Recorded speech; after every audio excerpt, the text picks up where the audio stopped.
Futures trying to get back to the upside here as we get going on a Halloween Tuesday around here after another negative start to the morning. We are back to the upside. However, the markets, all three of them, the S&P, the Dow, and the NASDAQ set to wrap up another third straight, in fact, negative month here as we head towards, can you believe it's November tomorrow?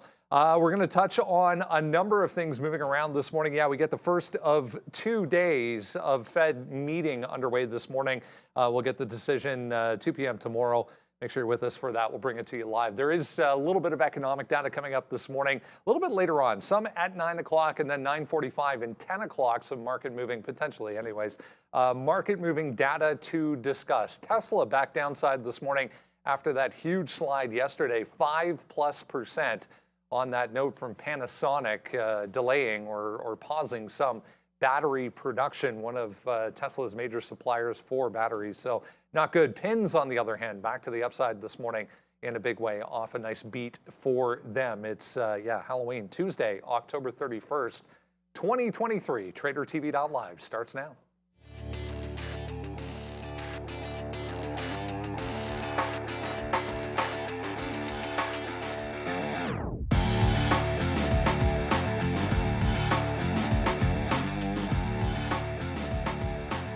There we go. A good look at Pinterest to kick things off this morning. Not really doing a heck of a lot as far as price action is concerned to start, but 15% off a huge beat for Pinterest. One of many we'll get into as we get going here on what should be an interesting kind of day with the earnings to look at. We have the Fed to consider as well. Yields back to the downside this morning, helping things out across the board. Dollar back to the downside as well. I mean, the monitor is in front of me, and like I'm trying to actually, let's just get right to them, guys. Happy Halloween, everybody. Get your Bitcoins. If you don't get your Bitcoins today, I mean, you want to go to the moon? I'm putting a freeze on all your assets over there. You want a hodl or what? That's the best part about Bitcoin. Straight up, these gloves are not going to work. I can't see shit out of these glasses. This is ridiculous, but it's happy Halloween, everybody. We're gonna have a lot of fun today. First of all, Sean and I, we don't do anything half-assed around here. We're gonna step up the game every single year. Every time we're gonna have some fun on the show for you. We're gonna trade some earnings. We're gonna probably not care about the Fed till tomorrow, and even then not care about it. I'm only trading crypto today. If you don't go long Bitcoin at some point today, Coinbase right then that's now, a problem. No, you don't have to go long Coinbase. I mean, you could go long. The like spread's too big. GBTC, you got Mara, you got Ride, you got options. Yeah, you know, I'm gonna go long Mara right now. I'm gonna do something. I gotta do something. This is crazy. But welcome. It should be another very, very fun day. I will not be buying Disney shares. We're long Mara right now. Bitcoin is going to absolutely moon. I'm not even looking at the charts. Yeah, it's probably a long. What is the point of looking at charts? You don't need charts. No. We all know where Bitcoin's going. It's going up, and there's absolutely no... Stand up. Yeah, I'm going to leave in the bear for now. What if I should put on? I'm going to leave in the bear for now. You know what? We're making so much money on Bitcoin. We're just going to put on the Ray-Bans. We're not even going to. There we go. Well, I don't even know why I spent $5 on these glasses. Here we go. Let me see those glasses for a second. Let me see these. You bought these? Yeah, man, I bought those glasses. What do you mean? Oh, I can't see Jack. I'm just billing Trader TV Live. There we go. See? That's all right. I can wear, you know what? I can do this. I can just wear those ones instead. Then I can actually see stuff. The problem is, like with these things, like you can see like obviously you can see a very thin band out of that, which is crazy because I can't look at my keyboard. I'm like doing this to look down, doing this. It's crazy. So we'll take some pictures and all that good fun stuff. But man, it's going to be a fun one today. The market, hey, it's not down. I'll give it that much, but it's dead flat. NASDAQ is dead flat right now as we speak. ES slightly upside, but hey, we got a lot to look at. We'll get into some Pinterest earnings. Caterpillar sucks. And Tesla could finally rebound, maybe, possibly. Well, it depends. I mean, is Tesla going to start, they got to take Bitcoins. You got to accept Bitcoin payments. Didn't they stop? I have to double check that out. I think they. Right now. You guys let us know. Did you know, first Did they? of all, I don't remember if they stopped now. Yeah, they did. Brendan, it's not about stocks today. So, did you know that in May of 2011, the very first transaction for Bitcoin, and some dude paid 10,000 Bitcoin for 2 pizzas. That's why May 22nd of every year is Bitcoin Pizza Day. You'd be damn sure he didn't have pineapple on that pizza. for 2 pizzas.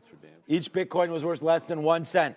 Look, all that we've been doing since Bitcoin came, all we've been doing is giving money to the people. We've made millionaires. We've made billionaires. We probably have made trillionaires.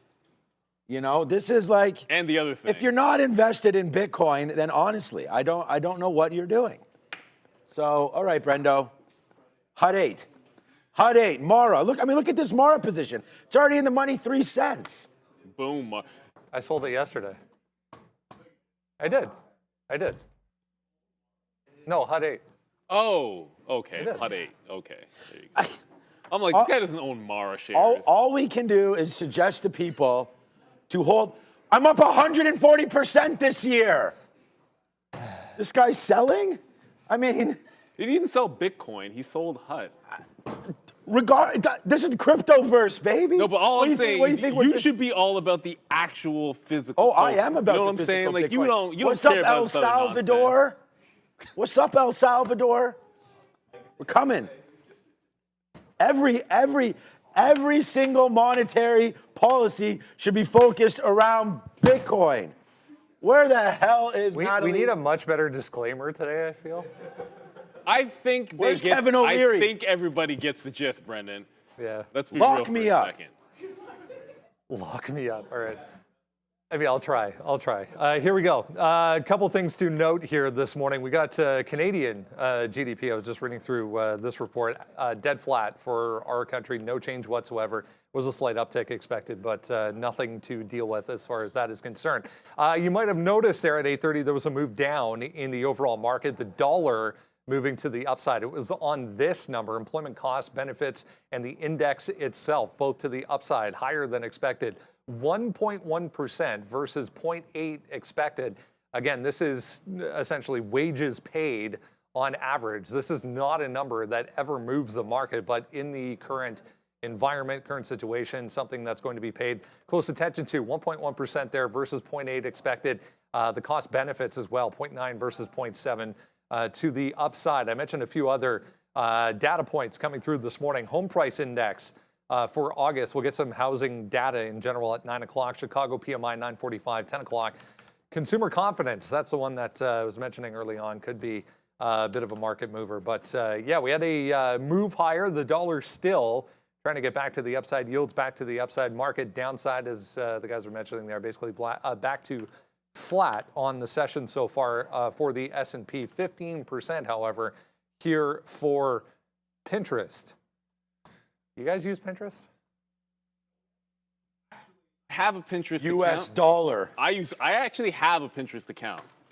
I'm not going to hate on it. Pinterest has Bitcoins. Yeah, my wife uses Pinterest, or at least she used to, and then at some point, I don't remember why, but she signed me up for an account. I think we were looking at like furniture. She's like, "Hey, you can pin stuff, and then I'll be able to look at it, and then we can decide that way." Or we could just talk about it and look through it together. But anyways, it feels like it's a little too far here. That's just me.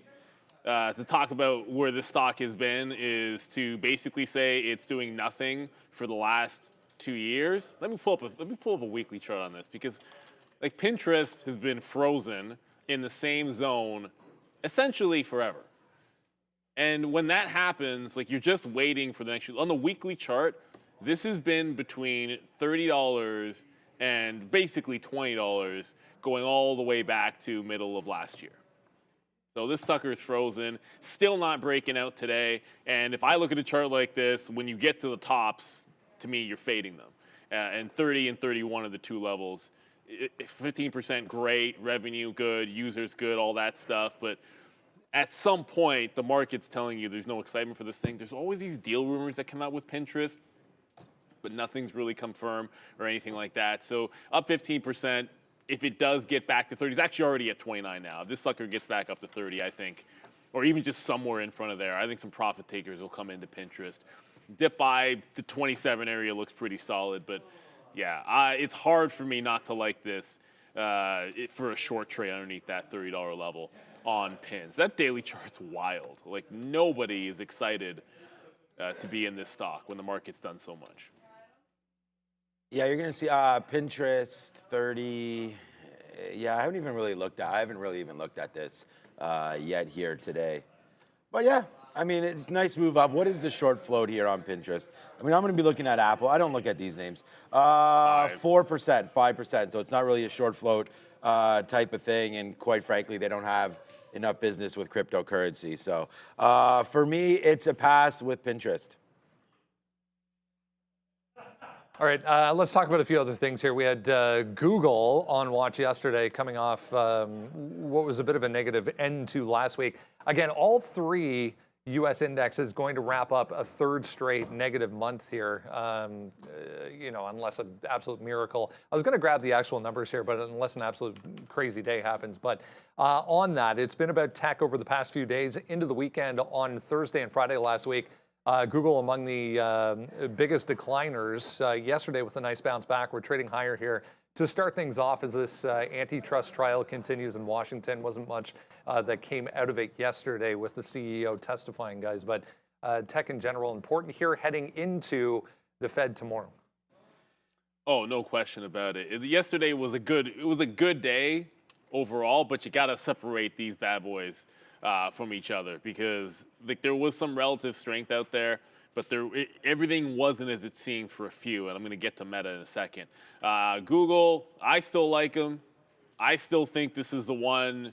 If you got to look at the valuation, it sets up pretty well. If you look at how far this thing came back in there, it's too bad it didn't get to that 200 period because once you get there, I think that's the bounce zone, bounce shy of it, support in the teens, support now at 20. Support from 20 came in on Thursday. I like it.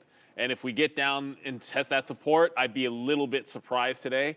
I'm feeling the Fed's not going to do anything, but I'm still feeling you could have a little bit of an inside kind of day today. So looking at those deeper levels, I'm not sure that's going to be the way to go, but it's pretty easy to see 123. Thursday top, Friday top, Monday's bottom, Tuesday's bottom. Like that's where I'm looking for a dip on Alphabet. So I like where it's turned. Anything that bounced in front of the 200 period moving average on the daily, in my books, that's something that has support underneath it, and those are the ones that I'm going to like. That's exactly what Alphabet did here. I don't see any reason why we'll have outsized volatility in a name like this necessarily today and tomorrow, but you never really know. Like I'm willing to join trend if anything crazy happens. But I'm expecting support should be able to hold out today. If it's 23, great. If it never gets there, then I'll look somewhere else. But when I say look in two different places, and I understand these things aren't the same, Meta was maybe for a half an hour the strongest name out of these big tech names off of that open. And then all of a sudden at 3, like in the afternoon, it was a brick wall at 305. And again this morning, a brick wall at 305 in the pre-market. So for whatever reason, it's just sellers on Meta. That's the 50 period. It is still strong and above that 200. I mean, way above the 200 period moving average. But when you have the big numbers by Pinterest, Meta already came out with theirs, obviously Snapchat as well. Cannot seem to break through the 50 period on the daily.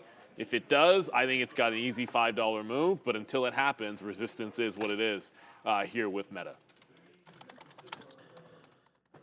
Look, I just wrote down here today for Google that we would, first of all, I was still on Pinterest. I was looking at another chart. 121. I'm just going to put it out very, very soon here as we start to look at some stocks because realistically, equity is fine, but you know, you really got to be looking at the blockchain and you have to be looking at some cryptocurrencies. Did you know that in 2013, the very first Bitcoin ATM was first ever installed in lovely Vancouver, British Columbia, Canada, adopting the first ever Bitcoin ATM and not running on Android for Google.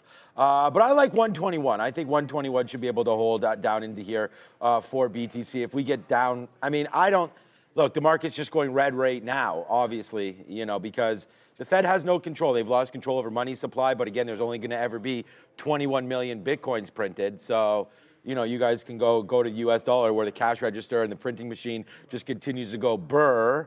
But if it's going to do that, then I think that Bitcoins and Google should be bought down here on any dip. So down into here, 121, 122. Feels like there's some good support. This is one of the strongest names out there. However, off their earnings right here, their last earnings release, not good. We hit the 200, or sorry, we hit the 50, disappeared. We hit the 50-period moving average, and it didn't stop at all. It just kept on coming all the way back in, and now you have the 200 down here at 118. Look, I like Google. I think it's a long-term hold. It's a definite buy on these dips. The problem is the market right now just continues to want to go one way, unlike Bitcoin. I mean, right now, Bitcoin is at 52-week highs, you know, so unlike Google, high 140 down to 120, shave a little bit of that off. You know, I can't recommend selling any of your crypto in order to buy some equities at this point, but I do think that there is some good opportunities, and you're about to get a whole bunch of opportunities right here on your sticky note in a couple minutes. All right, on that, we showed you this yesterday. We'll touch on this a little bit more coming up this afternoon. Frank Caberno will come through to kind of tee this up for us ahead of what is coming tomorrow with Fed Chair Powell. This is November right now, 99.8%, so it is going to be a hold. It'll be more about the comments that come after at 2:30 with the press conference. Will he indicate in any way, shape, or form that they are getting close to done at least, or that they're liking what they're seeing as far as what the data is telling them? This is December. 75% on the no change for December now versus 25%. This keeps flip-flopping back and forth between a small cut or a small percent of a cut versus a small percent of a rate. So still 25% indication that we may get a quarter point coming up in December. That's down, if you remember, from, I mean, it was 37, 38% at one point that that was going to come by the end of the year. Here's NVIDIA, 1.2% downside this morning, was holding on to this 410 or trying to early in the pre-market. It's since given that up. This comes out suggesting this new regulation from the U.S. government or restrictions from the U.S. government could end up costing them $5 billion in Chinese orders for chips to go that way. We'll touch on that. Obviously, there's more earnings to come as well, including the other one that we talk about in this group a lot, AMD, after the close tonight, guys. Midday is definitely here for us. I'll tell you this much, like the chances, we've been said it time and time again, the chances of any action or any move by the Fed tomorrow is about the same chance that Sarepta Therapeutics has of going green today, which is obviously 0. But that December move is getting interesting because the way this economy is looking and the way some of the numbers are looking, they might not have to do anything next month. I think that's what everyone is starting to look forward to. As far as NVIDIA goes, and we'll get to like AMD there, but as far as NVIDIA goes, I mean, that $5 billion, let's be real, like it's not a small chunk, but at every single step, these companies have found a way sort of around this. The question becomes, are they going to be able to do so this time through? And this has been weighing on NVIDIA because you've been bouncing, like there's buyers at 400. There's no question there's buyers at 400 on NVIDIA, but you just haven't seen the bounce like it did the last few times off of this level. And each time it's gone down here, it's exploded away, or it's just been like constant buying every single day off of this 400 area. That's not happening right now. We've now spent more or less almost a week down and underneath 410, and you're not running away from this level anymore. So a bit of a sea change happening here in NVIDIA, at least to what the chart's showing you. Those teens are resistance up there. 420 obviously stands out there for a short, but 400's there till it's gone, and it's still here for now on NVIDIA. It's just, you always look to see like what is the reaction off a price level, and the strong ones, a lot of times the buying is so impressive that it can't even stay at that price. A little bit of a sea change here, but hey, it's support at 400 till it's not. AMD's been a totally different ballgame. I guess we'll get into that a little bit later, but AMD has been in a down channel for quite some time now. And when you look at that channel, I'm respecting, I don't think we see it until after earnings, a test of this channel. It's about 105 if you draw the trends down into $90. You don't see either one of those until after earnings. So for today, you're right back to square one with some of the levels yesterday, 97, 97 and a half for the fades. If you see the low 90s, I think like 93 is the place to buy. I still like Intel for a little bit of strength after their earnings, so we'll be looking at that one individually. But I do not like what I see with NVIDIA at that 400. Like the buyers, which usually run us away from that, they're a little slow today. I normally we've been talking about SMH breaking that 140 level. I haven't liked that since, but I mean, Neil just covered it. $400 on NVIDIA. You're going to see it on the sticky note in a couple minutes, and $98 short on AMD. A few analyst moves to touch on this morning. I was just reading through a couple of them here.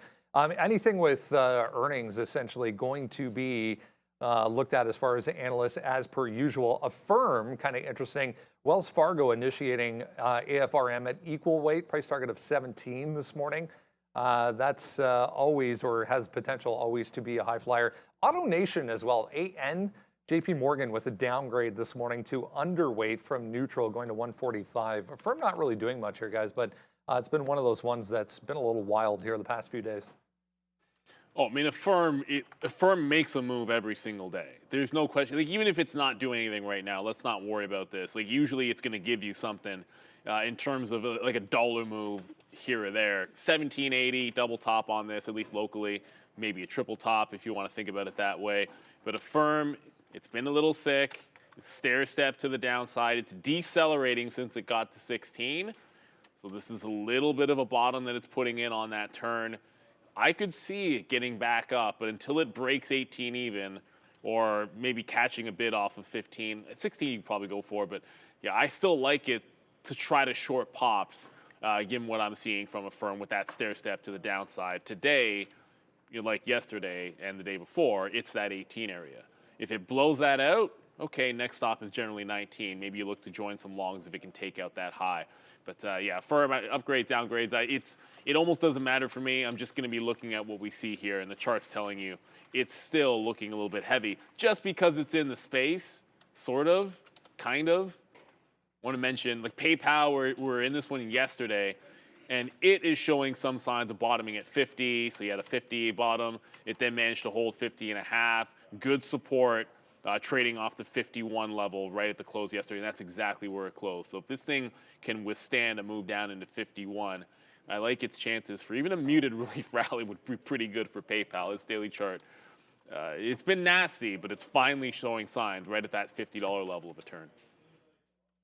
Yeah, so I want to talk about PayPal. PayPal came in pretty good here, and we've been liking it a lot. And of course, they've adopted Bitcoin, and so we'll see if they can continue to hold it. Obviously, it's been a pretty sad moment for them. That's right. Sad moment. I mean, it's congratulations for everybody that owns Bitcoin. If you don't, then I mean, today's your day. You know, you gotta buy it though. I mean, I know Brendan sold it yesterday, but congratulations to HUD 8. I'm gonna look at HUD 8 in a minute too, but $50 for PayPal. I mean, I really think this is gonna be something that we're gonna have to watch out for. Been beat up for a minute, still has some pain in it, probably down to the downside, but just, I like the fact that they have that vanilla payment system that they use with Uber and a couple other companies like that. So I feel like that's going to be a good one. When did PayPal report? PYPL. Let me just check this out here on our trade ideas scanner. PYPL. I don't know if maybe it's just not logged in. It is not working. There it is right there. So, okay, November 1st. So here we go. PayPal. Look, guys, I think that if garbage companies are going to go up like Pinterest and all this kind of stuff on their earnings, and they've been beat down as well. I think PayPal being beat down this badly, they're coming. If they can post a decent number come November 1st, tomorrow, post-market though, so after tomorrow, then I think that PayPal does get an opportunity to get a little bit higher here right now, like cryptocurrencies aside. I really think that PayPal has been beat up so much. It doesn't have a huge short float. Let's just see what they're able to put together. Big revenue number there. We already heard, honestly, I mean, I don't know, Amazon had a nice move up. We heard that retail number a couple weeks ago was pretty strong. So if PayPal can sort of garner some of that retail interest again by people hitting the PayPal button instead of Apple Pay or Google Pay, which I think was a demise. And I talked about this years and years and years. Actually, back in 2020, I think it must have been the year before COVID. PayPal was, the call of the year for me. I made one in January, and it did really well that year, obviously. I think it went from 100 to some, I don't know, all tech names went up. But PayPal's had a little bit of a problem, not Bitcoin, this year. So we're gonna wait to see if it bounces off that $50 level. I really like that. Square's also been beat down, so there's a couple names there with earnings coming. I think you wanna look at PayPal. All right, I just saw some energy stocks moving around here as well. Oil's actually positive on the day. OPEC just came out and said October oil output rises by 180,000 barrels from September to 27.9 million barrels. So again, oil's still positive on the day, but there was a pop there on a couple of energy stocks. This one just quickly before we get into the rest that are on the watch list this morning. But Pfizer, guys, downside here, sitting right at day lows. They pointed directly to losses coming from that, what's it called, Paxlovid or something like that, their COVID treatment and write-offs from that. So a big disappointment as far as that is concerned, but not a good look here. Some weakness potentially today coming from pharma names after Pfizer.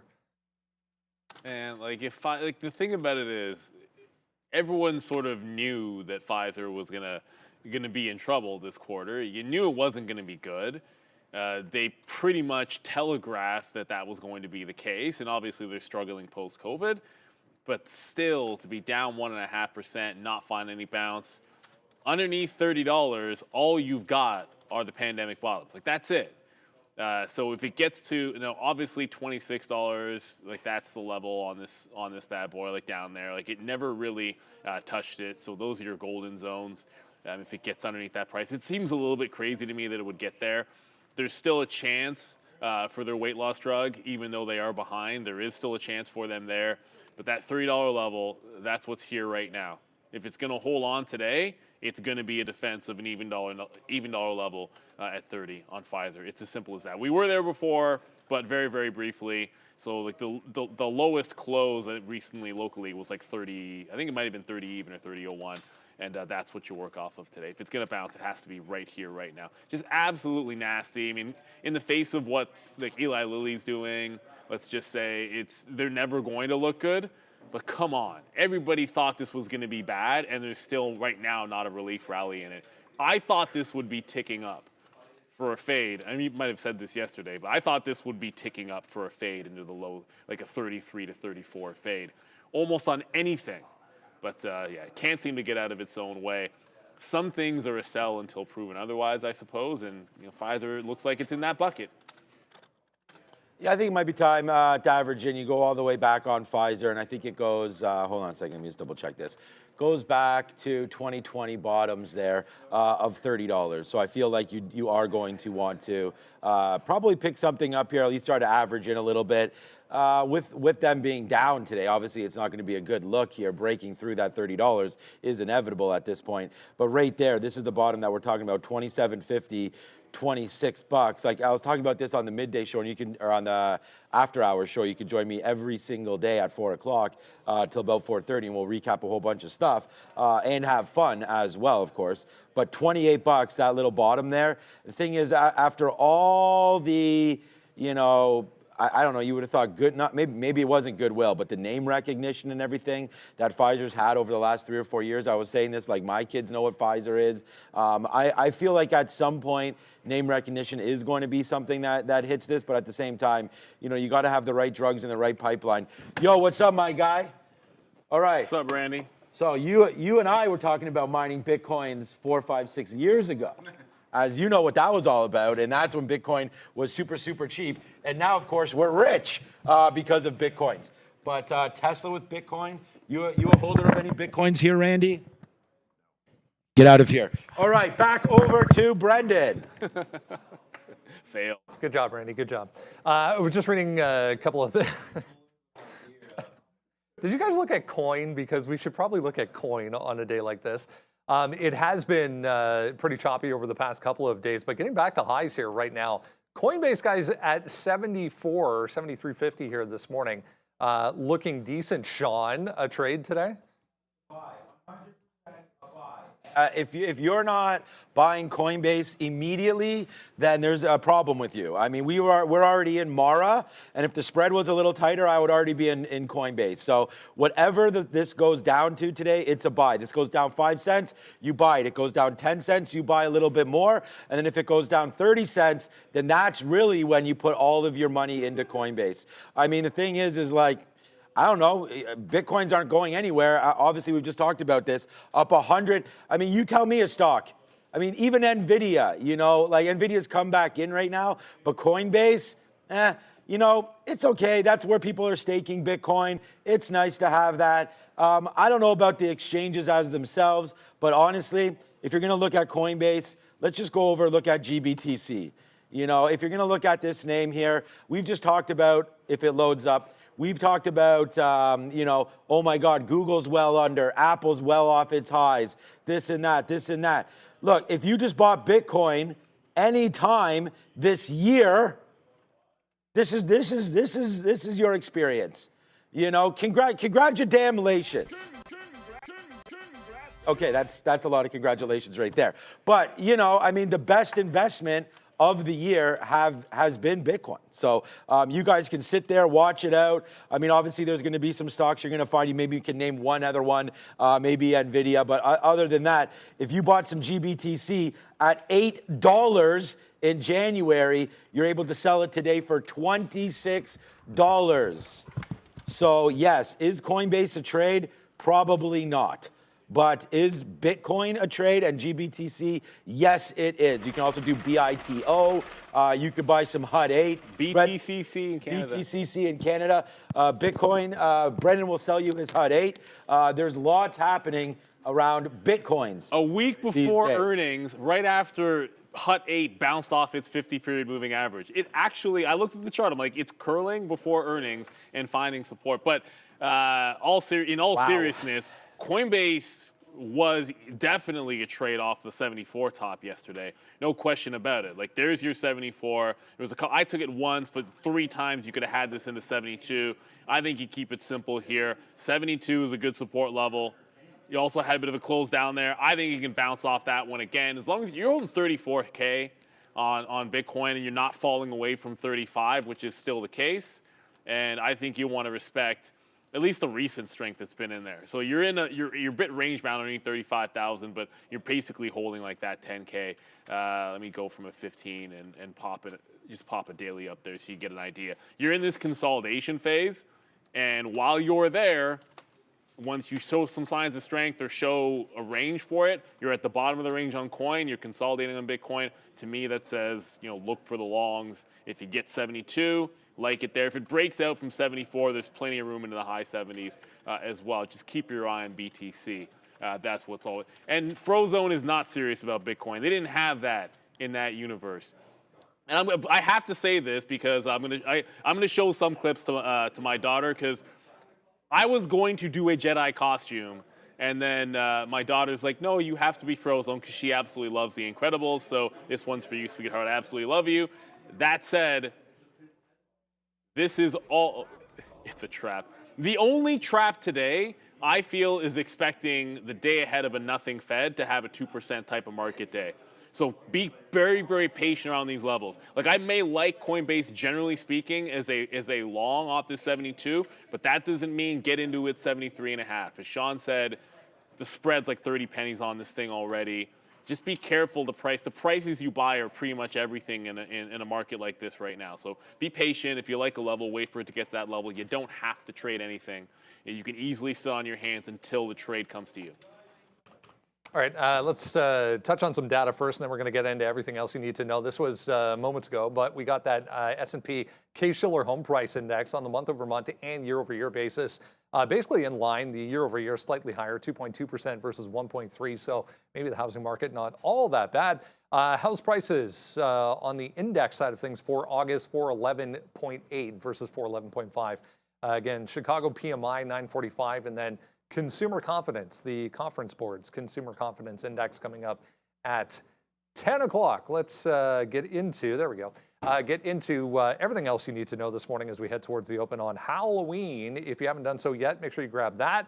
It is absolutely free for you every single day from us. Top of the list this morning, going to be Tesla. After what happened yesterday, if you missed it, there was a note from Panasonic. They said they were going to cut their production of batteries, Randy, going into the end of this year. So downside in a big way yesterday to the tune of 5+%. Panasonic, obviously one of Tesla's biggest battery suppliers. So here we are trying to get back higher right now. But Tesla, guys, under pressure again. Randy at the desk, and we're not going to get his opinion on Tesla. Weak sauce. You got the man right there. He probably needs a mic. There it is. He throws his hands up. That's how I feel about it sometimes. But look, Tesla, ignore the wicks here, but it's been pretty sick. Unfortunately, you broke the 200 period. The 200 period isn't the be-all, end-all, but generally speaking, when a big name breaks its 200 period moving average, like nothing good is happening on the chart, and it has not caught a bid since that happened. Like there's no consolidation, like there's nothing that's shown up here. It basically chewed through 200 yesterday. So while that's happening, until we see a base, which hasn't happened. I mean, 200 was thought to be a support level. It turned into resistance very quickly yesterday. Above 200, you still have the flat bottom at 203, like 203, 204, that price area. So you have a couple of upward levels that this could get to, where it could make a bit of a curl. I'm expecting at some point, Tesla almost always, when it's this weak, has one of those rip your face off type of days. So when you have your levels out there, you don't want to just sit there holding it against you, just assuming the short's going to work, because one of these days it is going to rip $10 to the upside. It's going to happen. It's just, that's what Tesla does. It just has not happened yet. Rivian had a brief foray into going long when it held $16 for a couple of days. I wasn't here. Didn't really hold on Friday when I wasn't here, but it closed holding that level at 16. It did not at all yesterday. One slight bounce in that you could have scalped. I wasn't looking for the scalp trade. I thought we'd get back up into the 16.5. Now that's 16's resistance on Rivian. So if it gets up there, I'd be looking for the fade. Once it's through 16.3, I think you give it up. And if it can actually get back above the 16.5, 16.6, I think Rivian could be breaking out. But unfortunately, it had a chance to reverse its move and its slide to the downside. It didn't happen. It's underneath its 200 period moving average. It's been heading down. I think there's going to be a long in these. I'm not sure exactly where that's going to be or when. So you want to be patient. I think you play the short until it makes a reversal. Look, Tesla does not accept Bitcoin. They only accept Dogecoin. Tesla is for sure a fail today, underneath 200 bucks. I mean, I just wrote down the sticky note, and thank you so much, everybody in the chat waiting for this. The sticky note is now out. You can go find it at Trader TV. Sean, it's been super hot fire. We talked about yesterday going 8-1 or 8-2 or something like that. I think 8-1 yesterday. But we'll see if we can repeat it again here today. I'm thinking 202 as the ultimate top there for Tesla in case it gets going. But once again, look at this fade yesterday. Tesla was the number one, Another one. Yep, no, just the number one. Yep, and that's it. It was the number one stock yesterday here, and we shorted it. So we actually waited. We were pretty patient with it. We shorted a couple times. We eventually went long, I believe, once, but I'm not sure if we even did that. 198 there was a pretty nice top, 199. We'll see if it can hold it. But hey, if it was the number one stock here yesterday, we'll see if we can put it back in the portfolio again today. I still like Tesla despite them not accepting any Bitcoins. I'm shorting it, though, underneath 202, between 200 and 202. So any kind of pops, I want to short Tesla here. There's definitely problems underneath the hood. That battery thing is pretty awesome as a negative catalyst, right? And so that's kind of the stuff that we're looking for. Tesla also reported they had to up the price of their vehicle a little bit there. I think it was Model Y there in China. So that's better for their margins, but maybe not better for sales. So we'll just wait to see what Tesla can do. But I think this quarter it's going to be in trouble for a while, and you got to let this one settle down. You could see a 150 print soon on Tesla. Back a couple of weeks. You can, however, buy a Ferrari with Bitcoin. So, I mean, there's that. That you probably already have a Ferrari. Right. That's the thing. Like, Honestly, like, you know, how good Bitcoin's been and how many millionaires and billionaires Bitcoin has made, I feel like that's a good move by Ferrari. I mean, I think Lambo, I think as well, should probably start to do that because everybody that owns Bitcoin is waiting for that Lambo, Brendo. Yeah, we'll have to send an email. Randy's here to tell us why this Panasonic news is not a big deal. It costs more money to make batteries in Japan than it does in China, than it does in the US. So, yeah, you know what? Honestly, they're not the only supplier out there. CATL being another big supplier, 60 gigawatt hours of capacity online. You know, buy the dips, play the news, have fun with it, but I honestly don't think it factors into the big.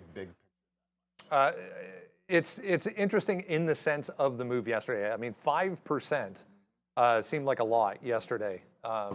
Maybe not, though. Don't get me wrong. They're a big supplier, but there's a lot of other suppliers in the mix. They obviously have redundant suppliers for everything. They're not going to be caught with their pants down like Ford. Some other manufacturers out there who are sole suppliers. You don't want to have that position. You've got to have redundant suppliers, or more than redundant, to keep cars rolling out the door, and I think they've got that under control. I'm not that worried about it. Again, CATL, LG Chem, there's other suppliers out there. The 4680 cells are not yet 100% production across all models at all plants. It's coming. Good news in the works. The Gigafactory in Mexico got all the permits for that. Yep. There will be a cell plant down there as well. It's not that far from Mexico to California. I don't see the Panasonic thing being a big issue. What do you make of this rumbling that is getting louder in the background around Toyota and these solid-state batteries? I think solid-state power is behind the curve. It's a great power because you can charge in no time flat. Picture a capacitor. Yeah. So instead of a battery chemistry, you've got a capacitor, which I've been around for 50, 60 years, that can charge like that can discharge also as fast. It's tricky. You have to be able to control the charge and discharge. Toyota's got out on a limb here, I think. It's kind of a niche technology. Everybody else has taken maybe the safer route with LiPo or LiFo lithium ferrite batteries. Safer, AKA faster, right? Well, batteries can explode, yeah. Catch fire. There's been fires here and there. Yeah. The thing, if they can get over top of this, they may have an advantage, but it's also a big risk. QS, obviously known as well for this QuantumScape, they seemingly haven't come up with anything to. No, didn't go well. I was reading a note on the weekend though. 700 to 1,000 kilometers Toyota's talking about on range. So that alone is pretty impressive. Smaller packaging as well. So. Thank you, Randy. Let's touch on NVIDIA here. After a bit of a wild day yesterday, initially higher, we come all the way back and then end basically inside the range. Yeah, if you're with us early on, this note essentially implying that this new restriction from the U.S. government going to cost them upwards of $5 billion in orders for China. Yeah, not Trump. It ain't chump change for NVIDIA. Obviously, we said this before. We've been over this name, but let's go over the entire space again because everyone's going to be looking at the chips. They are relatively weak once again into a flat market. NVIDIA's down 1.5%. You got 400 out there, and that's been the support zone. It's just not flying away from it. And I think we retest 400 today. I like 415 to 420 is the short area. Like yesterday, that was the case, and it's the same thing again here today. Diddling in the middle is not a way to trade this stock. We mentioned AMD already, but I did not mention Intel. Strong move for them on earnings, and it's not. Like, here's the thing. Here's the thing. NVIDIA stepping into their game, into Intel's game, is obviously going to hurt them and the bottom line. But there were signs of the PC market bouncing, so the idea of a good quarter should have been a little bit expected by Intel. I think they can still be in a little bit of trouble in the long term.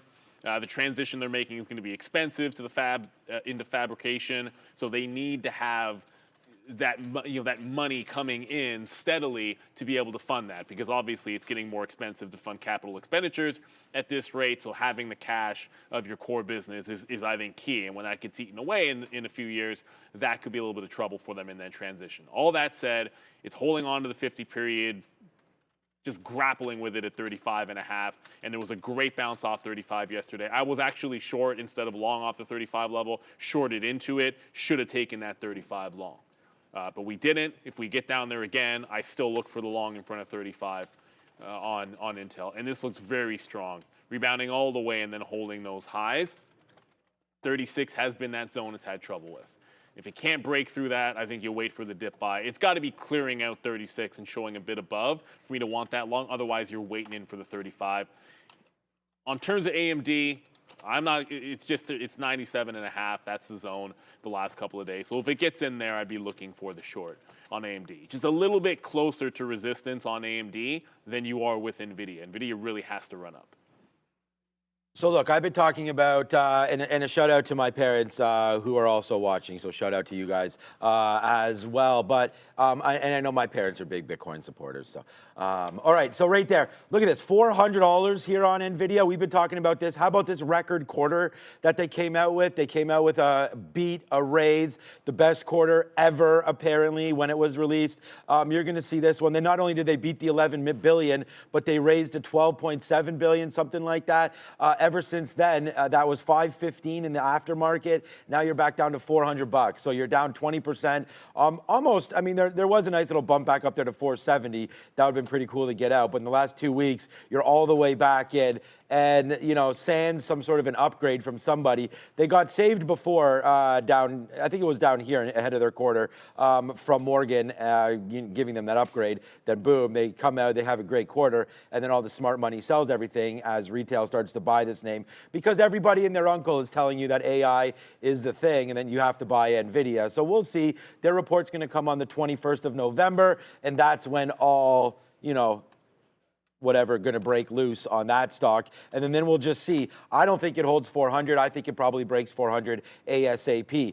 AMD is on the sticky note today, as well as NVIDIA. I think they're both shorts. AMD coming tonight with their report, so that should be a scary one. If you're not scared about Halloween, you're going to be waiting on pins and needles for this, as AMD coming out tonight.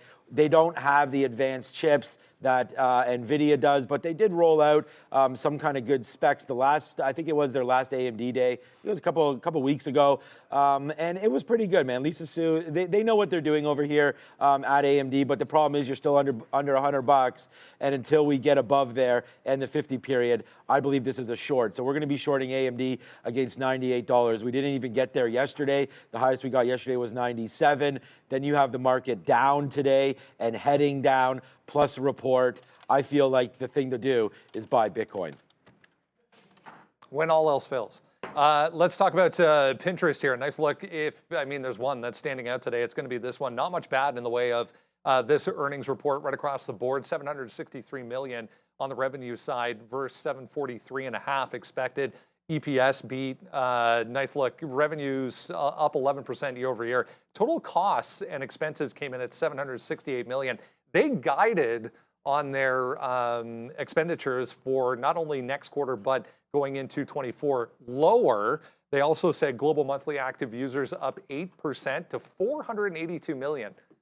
482 million people using Pinterest, guys. Yeah, I mean, they've always had people using them.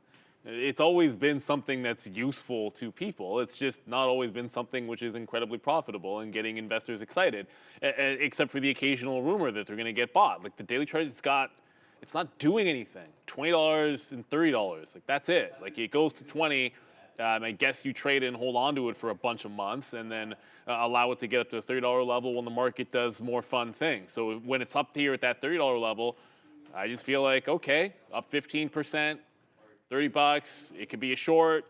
It's already underneath 29 and going sideways. I think I'd look for the fade for some profit takers to come into Pinterest today. It'll be interesting at 27, I think. Let me just go on over to the daily chart. I mean, 27 is a 50 period on the daily. If you look at what happened in the aftermarket there, like when it started selling off, managed to hold out at 27. So if it got down to that price, that would look interesting. If we're sitting at lunchtime and this has pulled back in, the 27 level would look like a good spot to look for a long. Could find some support down at that price at least. Yeah, I'm not gonna lie. I haven't looked at Pinterest. I don't think I'll be trading this at all. I think that $30 level was looking pretty good there at the top side of it right now. I just checked their website. They don't accept Bitcoin, so I'm gonna move off of Pinterest right now. So we'll watch out for that. But the one thing that I could say, Mara right now, we are into Mara. And we're going to watch out for that 860 possible break here. We would be into Coinbase or GBTC, but it's just not open yet. So Bitcoin's to the moon today, and I'm not sure if that's going to be the case at all. But you know what's want to talk about quickly was Roblox. Okay, it's not down to $30 yet. I really like Roblox as well. I think these guys should be accepting Bitcoin any minute now as well. Watch out for this $30 level, just like we have Google as a nice little downside play today. If the market really gets super weak, which it could do, man, it's slipping out right now, then I think Roblox down here at this $30 mark, again, ahead of the 50-period moving average. I like Roblox down there near $30. So I think that that's going to be something definitely to look at. And if everybody's wondering, man, Sharif today for Halloween is a patient. So he's just sitting at home relaxing right now today. So no, Sharif is not feeling that well. He had to leave yesterday. Hopefully he'll be back when he's feeling better. And I know our air purifier machines are on order, so we should be okay for that. Yeah, shout out to Sharif. Under the weather once again, a little bit of a fever, unfortunately. Chinese ADRs a little bit strong yesterday. Downside this morning, we had PMI data that came out overnight over in China that missed estimates right across the board. So some weakness. Markets were strong over there Sunday night going into Monday, not the case last night. And then this morning, that's Alibaba kind of chopping around here, bottom end. They came out with a new version of their AI as well, hoping to rival ChatGPT and Microsoft, a whole bunch of upgrades for their AI specifically. But nothing as far as positivity here this morning, guys, for any of this group. Nope. And thinking yesterday that maybe Alibaba was going to get to 85 because that was a good level for it, was getting a little bit too far in front of ourselves. But there was one trade for me on Baba. It was the bounce off 83. It was this bounce here. Again, like nothing complicated. Like this is 83. There's 83 resistance, 83 resistance. So when it dipped down, one bounce off 83 to 83.80. Now you're underneath 83, so fade in front of that is pretty much what I'm thinking on Alibaba. If it does break out, I think it's got room to 85, but there's just no strength in this stupid thing. It's just trend down, all kinds of weakness, and now on top of that, like you have more data to the downside. The one to look at is PDD if you're looking for relative strength. I mean, this is the one that's been showing signs of strength. But today with that data news, I'd rather be looking for a short the pop situation on Alibaba. That chart doesn't want to load, but even Pinterest, which was so strong on the daily, like this got destroyed yesterday. There's all kinds of profit taking above the $100 level. This could see 100 again today. So 100 was a good jump off zone, but that was last week. Like we just went 100. This just went 100 to 111, and then right back potentially into that $100 level. So if Baba does fail, hopefully there's a shot at that 83 level, but it's trading away from it right now. Keep an eye on Pinduoduo at that 100, as that has been the much better stock to buy over in China. So I don't know what this is, which thanks to another flow there with a bunch of different emojis, and I see you got a little bit of a chicken dinner winner there. So thank you so much for that one, as we'll hit that for you right there. You got some steak. I see some donuts in there. I see a coffee in there. I see some popcorn in there. So shout out to another flow who is on one right now. So thank you so much for that. Yeah, look. I think Alibaba down here at 80 is somewhat interesting. You do have some levels down, $81. We bounced off there just a couple days ago. So again, I'm thinking the market's going to be red today, other than crypto. But $81 right there. I think this is good buy zone right there, opportunity for Alibaba. We talked about yesterday with PDD and its high. Wait a minute, is PDD a NASDAQ stock? Looks like I've frozen. Okay, well that's Baba, so I want to get PDD over here. PDD, we talked about that yesterday, that 110 area. It failed. It didn't even get up there yesterday. So I thought that with China news coming through and a little bit of stimulus there, that could have rallied this a little bit past that 110. But until we see it, it's not going to happen. So right there's a fade off of 110, back down into 100. Honestly, I don't think it's right to buy any of these Chinese names right now. If I'm thinking that the market's heading to the downside, especially some of these big cap tech names that we know, have the U.S. sort of backing there. We don't know anything about Chinese economy. They could block numbers. They could do whatever they want. So for me, I just lack of faith there in these names. I mean, I feel like if you look at Alibaba's numbers and you put them, stamp them here in the United States, that I believe Alibaba is probably 2 or 3 times what the price is right now. There's too much political risk behind everything right now. Singles Day outpaces Prime Day. Like, there's so many different advantages there, but at the same time, you do have the political risk. And then if you're going to look at another name, we talk about Tesla, NIO, nice downside push as well. That's, come on, the NIO chart here, breaking through $8 and really hasn't been able to get back above it. So, you know, again, market rips. I think you can short $8 here. You can short 110 on PDD. Or if the market goes the other way, why not look for a long down there on BABA at 81? All right, a few others to consider here this morning as far as what could potentially move. Here's just a number of them. GE Healthcare, GEHC, they reported a bit of a miss. GEHC downside ever so slightly this morning on lighter than expected volume. Caterpillar, I know Sharif was very interested in this report, checking it out, I'm sure, from his bedside this morning, hoping sure he feels better today.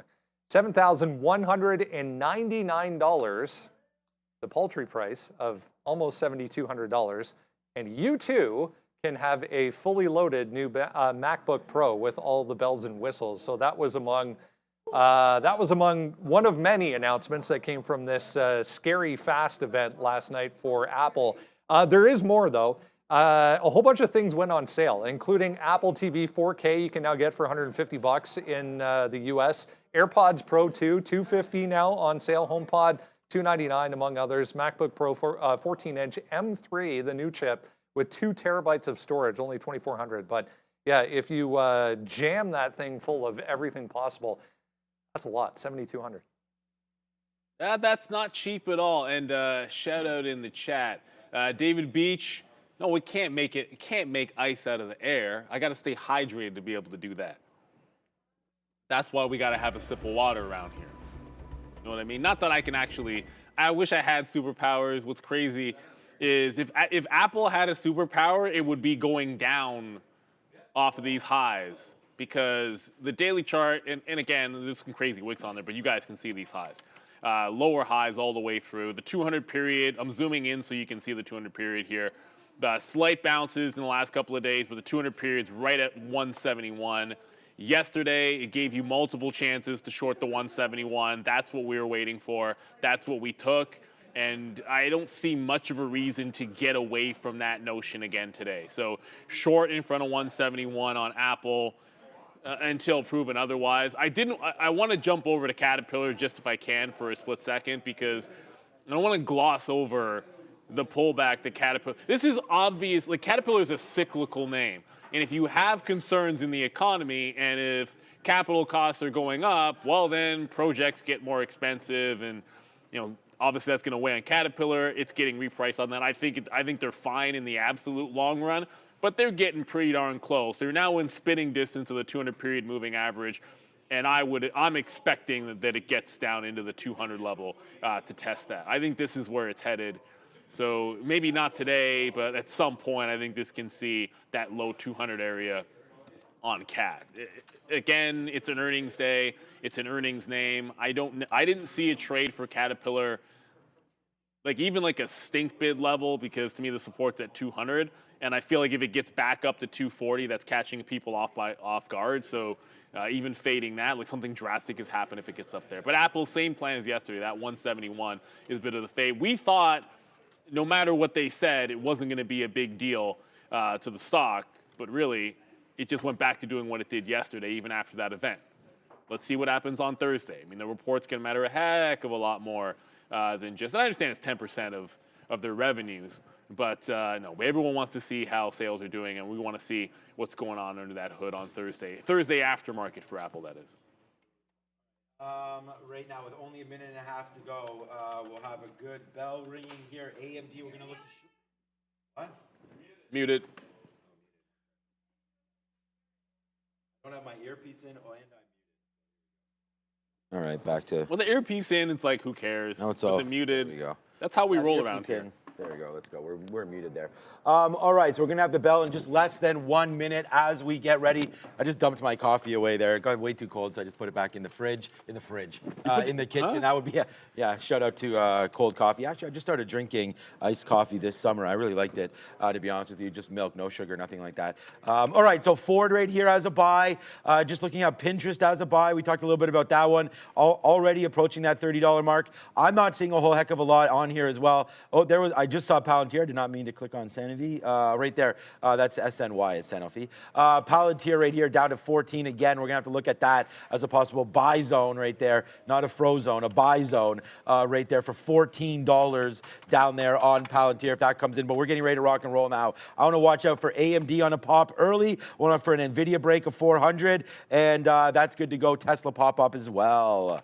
As on the bell and in costume, there's Adara, and she is from, I learned this, Gossip Girl is the costume. In 4, 3, 2, and 1, ring it. Yeah, I was gonna say, like, I've never seen that show, and I had no idea. I just found out today that one of the characters from The Boys, I love that show, is actually from Gossip Girl. I don't even know what year that thing is from, to be honest with you. But here comes pins to the upside. Sorry, I was watching GE Healthcare a second ago. That's up 5%, making some power moves. But the volume's actually terrible on that, so probably not going to be a trade. Here comes pins. I thought it would pop in at 290, sorry, 30 even. It's still chilling at 29.5. Let's be patient here. Rivian, wherefore art thou, Rivian? Trying to get back up to that 16 level for a bit of a fade. But yeah, I want that 30 fade on Pinterest if we can grab that. Apple's not even at 170, so it's no bump yet to be able to get into some shorts. Yeah, the market is bumping up a little bit, but then we just got faded out just a bit as well. So 170 maybe there for Apple. I mean, nothing's coming in for me yet as we just continue to watch out for our levels. Tesla 202, Google on a dip down. I mean, I don't think that's happening right now. GOGGLE, yeah, 125. If anything, Google's going the other way, upside right now for Google. Google's up on the day against a red market. Check back in on Apple. I like to short this, but again, I wrote down 171, so I feel silly if I were to do it right now, but we could possibly get into some Apple. Tesla as well. Oh, 197. Okay, so Tesla did bump up to that 196, 197 area, so that could be something. Tesla's definitely been on one lately, and then AMD, of course, the other name. I'm just going over all the names I have on this stick, man. AMD, Apple, Tesla, Google, and NVIDIA, and right now AMD, that was a good short. We had it written down, but and again, not waiting for pops might be the death of me because, you miss opportunities sometimes, but sometimes it pays off to wait. So we'll do that. AMC breaking $10 I see in the chat. Yeah, AMC tried to break 10 yesterday and had all kinds of trouble. It was a decent short, but it wasn't a huge one off of that $10 level. PayPal's trying to hold that 51. Still have a few of these dark pool wicks. I see the bottom is PayPal over that 51 level, so that looks like it's still in the pocket. Like Apple's not getting anywhere. Meta's already at, okay, it's not at 300. That could also be a bad wick. Okay, never mind. Meta's not at 300. I have a wick on one chart, but not the other. So Meta 301, 300 is a decent level. AMC is the mover right now, above that $10 level. If it can hold above 10, it's got room to go. I shorted it. It was only about 15 cents worth of a short because it got down to the 80s and then popped again. I think it can get to 11. 11's a big level on the daily. I'll keep an eye on this one as we patiently look to maybe get into this fade trade on Rivian, which we're not getting anything on it. Oh yeah, JBLU, that stock, another name earnings play that got destroyed. This is down over 10%. A little bit of an SSR possible bounce play if this gets to 350, JBLU. All right, NVIDIA might just break 400 in any minute, really, to be honest with you. So let's just wait to see if that does happen. And if it does, man, I think we should look at the short anyways on a little bit of a break there for NVIDIA. And then, give it back to, again, like, I don't know how far you got to give this on a break. 403, 404, something like, oops, sorry, that's still Microsoft. I was looking at Microsoft. So there's NVIDIA right now, just bouncing here off of 402. So watch out for 401.50. That's been the bottom there for NVIDIA, but as this market spits, we could get that print down low, below 4 bills. What's up, Brendo? First little one moving today. CYBN, former guest actually on this show. Cybin Incorporated up on positive data for depression treatment this morning, guys. CYBN. Maybe it's Meta that's breaking the 300 that we should look at here on a downside move for Meta. So that could be something as well. I think we'll put that in, Meta breaking 300. I just think this market is done for a minute anyways. We'll see if Apple can somehow save it, but let's go short Meta here just for a minute and see what happens. Yeah, again, I'm still thinking I got to be pretty patient here, but it's getting a little annoying. The 300 is definitely coming in. AMC, certainly. Like, you get a moment's hesitation, and this one flies right by. So I'll look at first available dip. That is at least a good-sized runner to the upside. Let's not ignore SoFi from yesterday. I meant to go over this a bit earlier. 730. That was a rejection area for a breakout yesterday. If it curls there, I like the 730 area for fade on SoFi. But yeah, that Meta 300, it's right here right now. I tried to get some more on that pop up to $300.50, but missed us. So yeah, we're still short right here, $299.90 right now. We tried to get some more on that pop up, and then there it is. We also have NVIDIA short as well. So let's see where this is printing out. And there goes NVIDIA. See you later, says the alligator for right now on NVIDIA. But we're now short this play. We actually got a good price, $399.80. So we already took out 2/3 of it on the downside there. We almost got $1. There it goes. Now you're breaking through $3.99. This could be it for these two big behemoths here today. So let's wait to see, man. We still need to get something out of Meta, obviously. And there, that goes down into the downside. So, oh, shoot. We're doing it again here live for everybody. Trading it through. There's $1. I mean, it's no surprise there that we're getting $1 on a break back down below $2.99. But we need to wait, or sorry, $3.99. We need to wait to see what does happen here with all of these names, as we are absolutely collapsing right now. We're already up more today than we were yesterday on this move down in. So there goes NVIDIA. Nice move back right now. It's a good one, man. Yes, sir. Maybe every day should be Halloween. Good move. Also a great move here for Meta as that continues to push lower, lower, lower. But hey, man, this may be just temporary, so let's not celebrate too much. But there's NVIDIA. Nice move again. Let's just put another bid at $398 and see how far it goes down. Your boy is here one more time. October, not Uptober yet, as we'll wait out for some of these plays. There is no Uptober. We know there's no Uptober. It's been down. It's been a flush city. Again, just wait for the key levels when they come in. Meta breaking that 300, basically only trade. It's falling all over itself, but you have a level.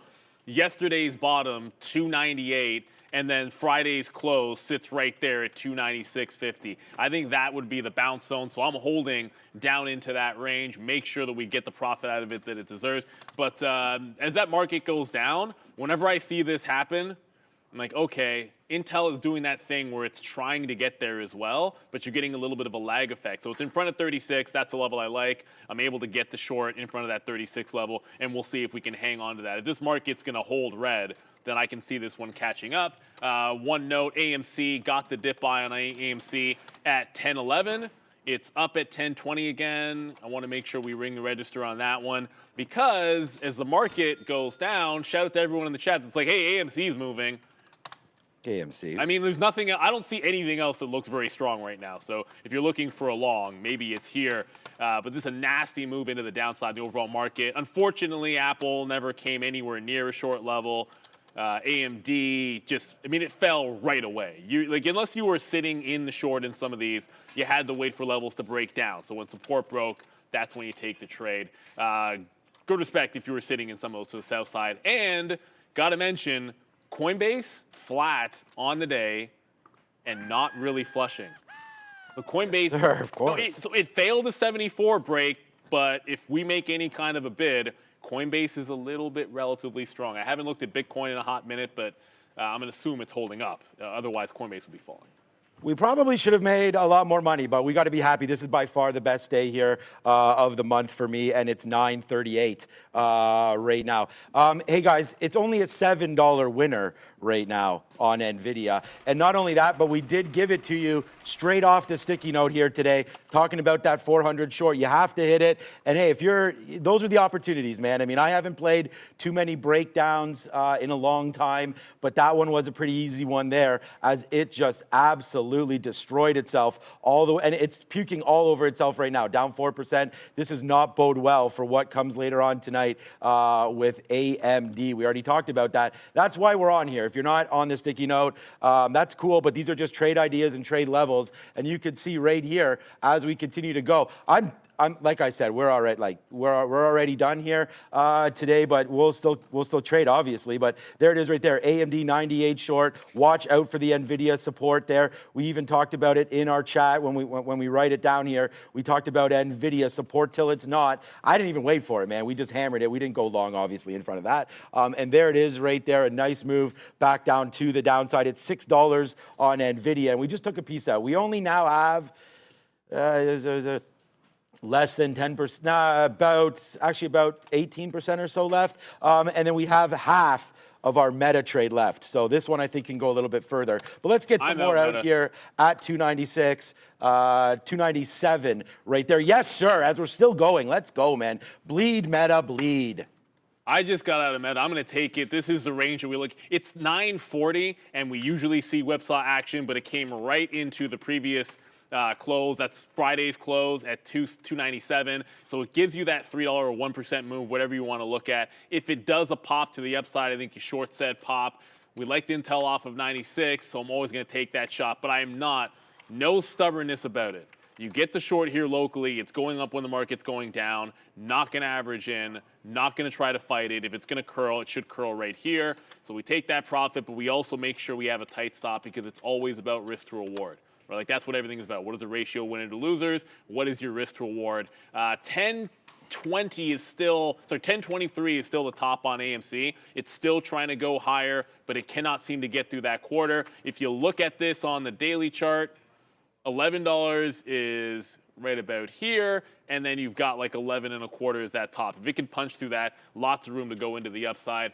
I wanted to get to that JBLU just very quickly because down 14%. I am looking for a potential bounce. So again, SSR bounce on this stock, but it is falling like a rock. When the market's coming down, like what is it going to do? It's getting destroyed, $3.50 or $3, something along those lines. I do like. And one last one for you. We talked about Coinbase being relatively strong. It's still holding consolidation. This is wild. The market just dropped 100 points on the NASDAQ, and Coinbase essentially just chilled the whole way. If it breaks this 74 top, I think I look for a break of the high here, which is 74 and a quarter. I like that short before, but this looks like a breakout trade if this market shows any pep. SoFi, sure, we can look at SoFi. Look, I'll probably. I mean, the market is just it's too bad. Like I'm a little bit frustrated. I'm not frustrated, but I'm a little bit frustrated because we hit these and we hit them with decent amount of shares, like more shares than I normally hit these levels on. And it's just been, a really fantastic day. I mean, we got out of our Mara just for fun, but wow, what a great day it's been here today. I hope you guys have had a lot of fun on this Halloween time day. And let's go over to the desk with Brendo. I was just going to mention that actually, guys. Here's Morgan Stanley with an upgrade on SoFi to equal weight, $7 price target. So a nice move so far for SOFI. Well, SoFi was not a nice day for them yesterday. Let's put that out there. I actually think there's a fade opportunity in SoFi, but it's not getting there, at least not yet. You look at it, here's the let me show you the chart. Zoom back out here so you can see, because I always like to show you the chart and the Y. There's a Y behind the trade. And you have the 200 period moving average here at 730. And that was the level we target. Actually, it is getting there. Check that. This did just get there. So it's at 25, which is pretty darn close, that 200 period moving average on the daily, and it's putting in a little bit of a curl. So ignore Neil when he says it never got there, but it's pretty close to it. So if I can get the mid-20s, I'm going to go ahead and take it. Coin did make that break. Again, the market was bleeding, and this stock refused to go down. I understand Coinbase hasn't been the best looking daily chart, but it's a decent consolidation, a double top yesterday off these levels. If this can get through 74.5 into 75, I think it's worth taking some profit out there. But sometimes it's about noting relative weakness and relative strength. I liked 72 for a dip buy on Coin, but the other way to play the long is it breaking out. And I'm a little surprised, but this is what's happening. You take what the market gives you, and right now it's giving Coinbase long. Oh, man. This NVIDIA just continues to go, and it's too bad because we got a lot of, I was so happy again, with the amount of shares, with the move that we had there, that we probably got out a little bit too fast and too furious here. But we're still in it. We still got 20% now of NVIDIA and 30% of Meta. So still so far so good. I don't really, I mean, again, I did put a stop to get out of a third of what we have left here on Meta if we break through this 299 level. This is not as weak as maybe I would have hoped for there on Meta. I don't really want to get out of NVIDIA. You know, I've gotten out of it before and then regretted doing that. So I feel like we could probably just sit in this name for a minute. Well, we've been in it for a couple minutes, but again, we just put this out, right? I mean, this was on, like, again, this was on the sticky note here today for this 400 break. So it's a big trade alert, man.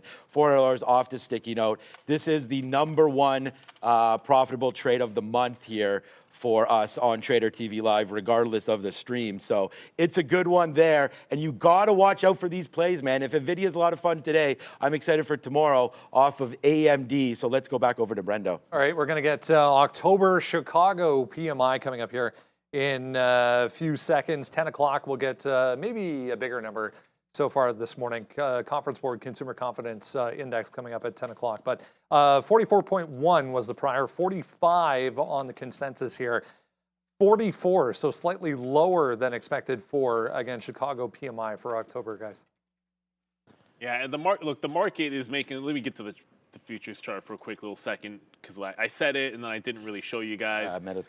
There's the bounce. This is 14.32, the overnight low, but this is the double bottom from yesterday. So if you're wondering why did I get out of Meta, it's one, it was at a key price level on its own, but it also was, you know, the futures bouncing off a pretty key level as well. So if I like it to the south side at 300, I think I'm gonna get a chance to get in there again off that 300 level. So it's just creeping to 299 as we speak. I'm gonna look for the reload if this gets back in above that 299. Coinbase continues to churn higher, but it made a double. So this might have been a mistake. Right when I'm like, oh yeah, there's a number coming out, and I got on the offer, and the Coinbase continued to go higher, but I got on the offer because the number was coming out, and now it's continuing to go. I thought maybe that will be a good place, because I totally forgot about 9:45. I was thinking in my head, 10 o'clock, take profit, but Coinbase, hey, this is strong. I don't know what to tell you. What's the irony? Where's Mara? I'm out of curiosity, because I know Coinbase is going up, but you were long Mara. But this is weird. I got out of Mara, yeah. I should look at Coinbase. No, actually, no, but this is actually strange, because Mara, I'm back into Meta, by the way. It's got to 299.5. I don't know why this chart's not loading. Mara went to the downside. Like, this is like Coinbase is kind of on its own right now. Mara went down pretty much like everything else. A little bit surprising. Makes me consider taking some profit here. I think. Like, how long do I want to hold on to this if it's not even a move that's being supported by some of its cohort? Although it is bouncing. Mara is bouncing right now, but that's making me some pause over here with Coinbase. At least a little bit. Oh, boo. All right, so NVIDIA did go up on that number through 396. We did talk about getting a piece out if that did happen. So, you know, we did it. We got a piece out there. Not super happy about it, because looking back over right now, it's $1.30 lower than where it was. But like I said, man, we are very, very happy with the performance so far here today. Only 2 trades, and you can see the results there. But, all right, so like I said, you know, just looking for some more opportunities maybe now. We could check out what's going on with Apple as well. Okay, so Apple, good move down 1.1% right now. What's up, Brendo? More earnings. Wolfspeed in the semiconductor space. They make materials for semiconductors. Morgan Stanley with a nice note on them this morning. They did lower the price target though, but beat right across the board. Wolf taking out the highs up 25 almost. Yeah, there was somebody else. I'm trying to remember who it was. It was a chip maker that was down like a ton. And it was like Owen yesterday got shellacked. And it was someone that was almost as bad. Yeah, this is the moment. I'm a little bit of I'm getting out of Coinbase. But I said, after seeing Mara to the downside and showing weakness and the market starting to roll back over, you just failed at 75. So a break of 75 and then a wick underneath. I just took it out, man. Take the profit and run. I'm not looking to gift horse in the mouth. Not when I see that. We got out of Meta. got close to the bottom wick, but that's one of the reasons I had that target down in there. Now back into the short. I'm actually going to think about places you can add to this on the 300 level or off of that 300 level, because this seems like it's a sick one under that price. I want to get to PayPal very quickly. PayPal's holding above 51. So good look for PayPal for now. I'm putting in the bucket of strength, but until I see some market strength, I don't know that I want to force a long in that name. And just going back to a name that's been sick as well, Ford, catching a bit of a bid. Someone asked about, what do you think about Ford today? I was like, $10 level. That's generally where I think the fade is. Ford doing absolutely nothing. If it pops to give you a short, that's one thing. But if it's not moving, you don't have to trade it. Checking back in on AMC, it's been a good long. I didn't have the 10 break. Congratulations if you got it. I joined it at 10.10. Now it's holding VWAP. I think this could get to 10.50 today. Just going to look for longs off of like VWAP and then try to continue this parade to the upside. All right. Well, I mean, upside on this name. I mean, the market's not up. Yeah. Any chance for coffees? All right. Mine's already. See, the problem is, I must ask it in the chat. once I hold my coffee, it freezes instantly, so I'm going to need a fresh one. And then more you have to wear the glove. Not. Okay, so right here, we've gotten some out here, obviously with Meta breaking back above 299 and change. We did get some more out there, but you are coming up to a VWAP level there of O's for them. So 301, I like the reload on the short here for Meta, 301-ish. That's where the 50-period moving average is, 301.50. So we'll see if we can get that. We'll still try to hold on. Like I said, man, actually, the two biggest trades this month, Meta and NVIDIA, back-to-back right there. You got to take advantage of it. Obviously, we could have got out a little bit lower, but I am happy with the outs here. You know, that at least we got a bottom wick there of 493 there for NVIDIA. And then, honestly, this Meta, I'm feeling, I just want to focus on these names right now today just because. That 301 to me is an area for Meta. So I'll probably get short again near the 75 mark and then see if we do take 301. And then if that hits out, then you know, we'll get out of that one and play it the other way, possibly for a long break. But we're just going to let that settle because we're in the short, so we can sort of leave it alone for now for a minute. Let's go over to Roblox and see what's happening over there real quick. And not much, a nice little dip down into 31, but that's not enough. The market is just barcoding right here, right now, obviously. So as we continue to look at the NASDAQ, we'll just have to wait to see what it wants to do. We have consumer confidence at 10 o'clock. That should be something that's fun coming through there. So we'll see if that can hit. And then just checking back on Meta, like we have, to say that we have the bottom, like we have the bottom wick there on Meta today. So, you know, all good on that. I feel like we're reading everything real nice, and we're just going to look for some more trades there. So all good, all good, all good. So we'll wait on Meta, hopefully to get back into that 350 cent range. That's when we will be re-engaging, and then honestly, we'll try not to hold this all the way back. We have a 398 there for NVIDIA. You know, just in case this does start to go, I think that should be a level that we look at. So 398 on a break higher, we can get out of NVIDIA. But, you know, what a great morning it's been. We probably should just dress up more often. But it's just because we used, honestly, it's because we used more shares and key levels broke. So, I mean, honestly, it could happen at any day, and that's what we're going to wait for next time. But for right now, maybe Palantir 14, but here comes the market. Let's go. Push down, baby. You know, the lower this goes, the better it is. So we're really happy with these short positions, and I only want to stay short today.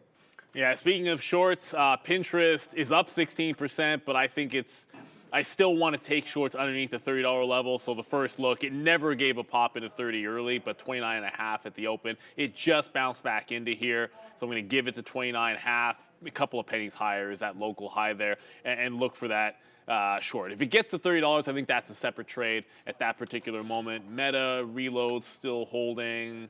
It's just breaking VWAP now, 297. Again, Friday's close. That's pretty much it. Looking at Friday's close for a support level on Meta. Sometimes those weekly close prices I found can be good, especially when looking for profit takers.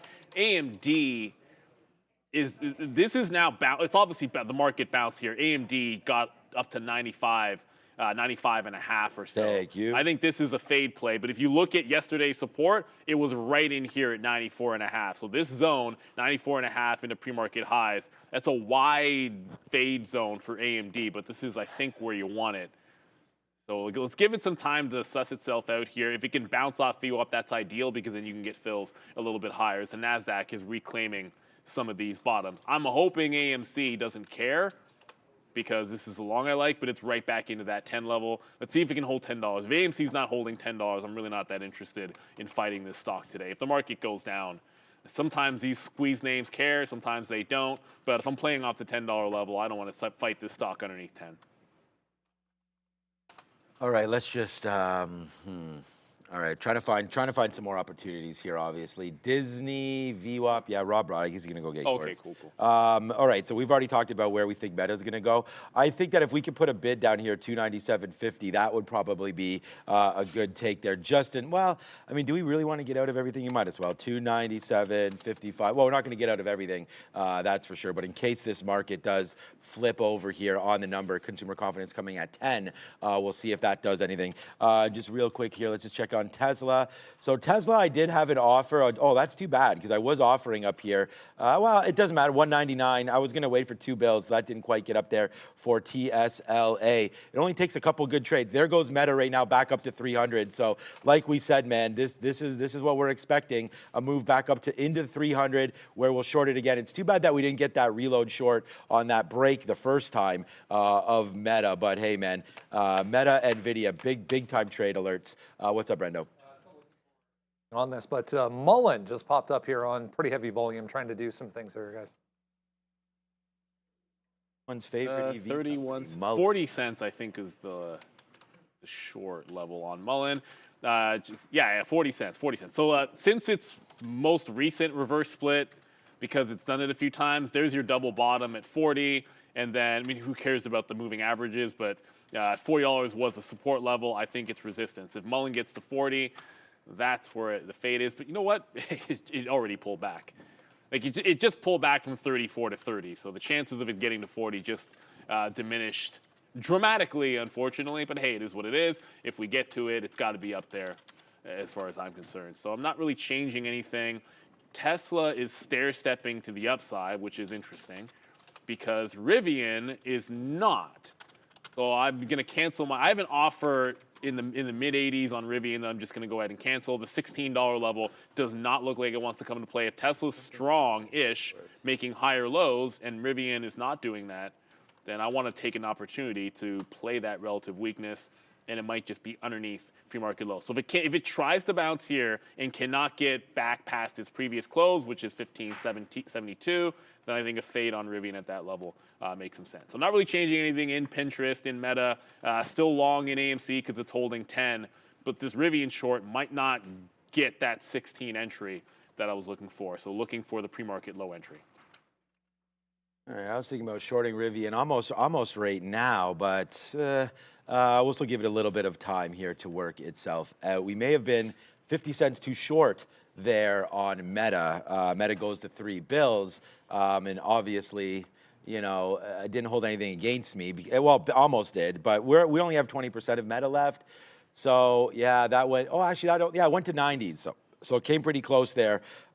That VWAP is 300. I mean, you could try it. I was going to go the 50-period moving average just because of how much it's moved here today. So that was something that I wanted to try to pay a little bit of attention to as well. So we'll see if that can come through. Nice. Thank you so much, Chimps. Thank you so much to Hamster1. Thanks, everybody in the chat, man. I know you guys are liking the costumes here today, but more importantly for me, I mean, I hope you guys are enjoying the trades. I mean, that's what we're here for, is to give you guys some entertainment, educate, give you some trades. Hopefully you guys, I mean, that's why the sticky note is here. Honestly, it's to give some levels, some support areas. We talked about this play at 400 on NVIDIA. I mean, have it, you know, you can have it or you don't, right? It's just one of those plays that came in right there. So we're going to try to hold and then see what happens here at 10 o'clock.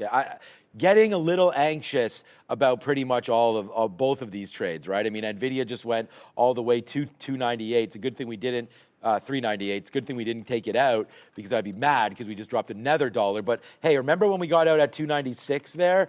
You know, that wasn't good, but then it was good late now. So we'll wait to see. I feel like the consumers could be pretty strong, so we'll have to wait. But again, you know, no problems, and Meta can go up. We already have our target here, $300 and like 50 to 75. We'll wait for maybe 75 there, but we definitely have to get out. You know, if this takes too much more than 301, we're gonna have to work our way out of this Meta trade.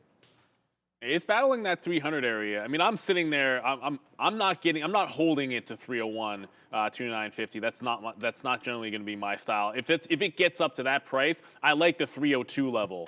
Now, I have 302 marked off. We closed at 302.66. You had support at 302. So I think the next short level for me is going to be up there. So I'm going to get out locally, just take the 50-cent hit on the re-entry, and then look for the higher level. If it reestablishes under 300, that can be the level. But I do like this 302 a little bit better. So I'm going to go for that. Someone just asked stop loss on AMC. I'm not really creative with this one. If it breaks 10, a couple of extra. I don't like even dollar stops, but very unimaginatively not very far underneath that $10 level. That's what I'm looking at on that name. Again, it's gimmicky, playing off $10 level, but I like those kind of levels. Pinterest, still sitting in here. It's at the quarters, so basically flat. If it doesn't break 50, great, but it needs to. The market probably needs to drop here for this to start to come in. Tesla's still relatively strong, and I'm giving Ravina the previous close area, but it's starting to charge. And if you look at what's going on with Tesla here, it is approaching 199 and that vaunted $200 level. This is a strong name relative to what the market is doing. At no point did this break the lows. Tesla's relief day, at least for now, seems to be today, but 200 is that big level. Was thought to be support, but it blew right through it. Will it be resistance is what we're going to find out when we come back from Happening Now. Higher than expected here for October consumer confidence, 102.6 versus 100 expected. Down from the prior, though, 104.3 on the last reading.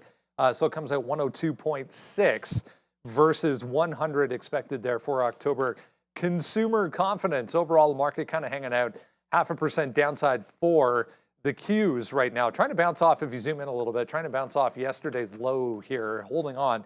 Actually, with that number, trying to take out that last resistance point. 0.7 here for Tesla. If you're with us pre-market, we were touching on a few interesting notes, including from Randy saying this Panasonic news yesterday. No big deal.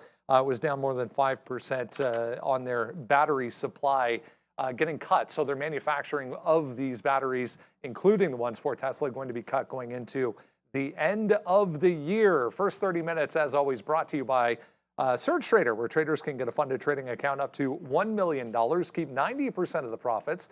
Program has simple rules, no time limits. SurgeTrader.com/TTV for 10% off.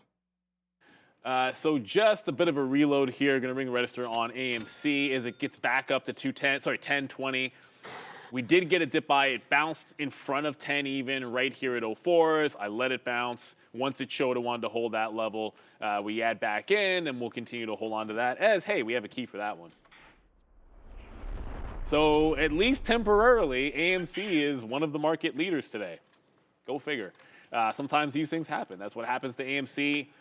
Tends to be a bit of a squeeze, gimmicky type of name, but it can go counter trend, which can be to advantage. You mentioned Palantir.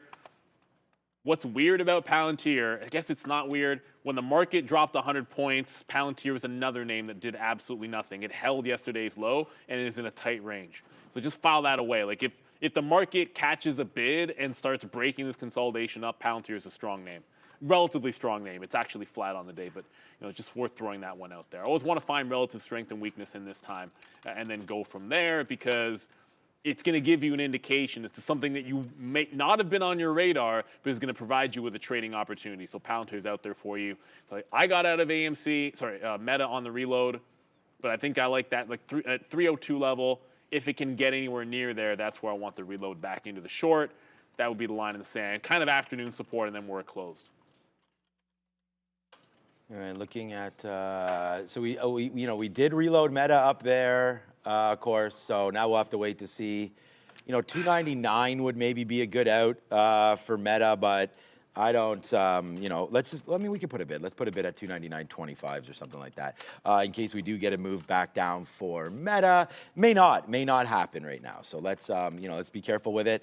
Meta made that move back up. It has since taken 300. So the big trade was there early, obviously taking that. I mean, honestly, I cannot believe that we have this tick right there on Meta. We have a 297 fill down there on Meta off of that break of 3 bills. So like we actually have a 300, like I think our short was, well now I can't see it, but I think it was like 300 almost there. So that was clean $3 move there on the name. And there goes Meta back up again. Just touching, what did we just get short there?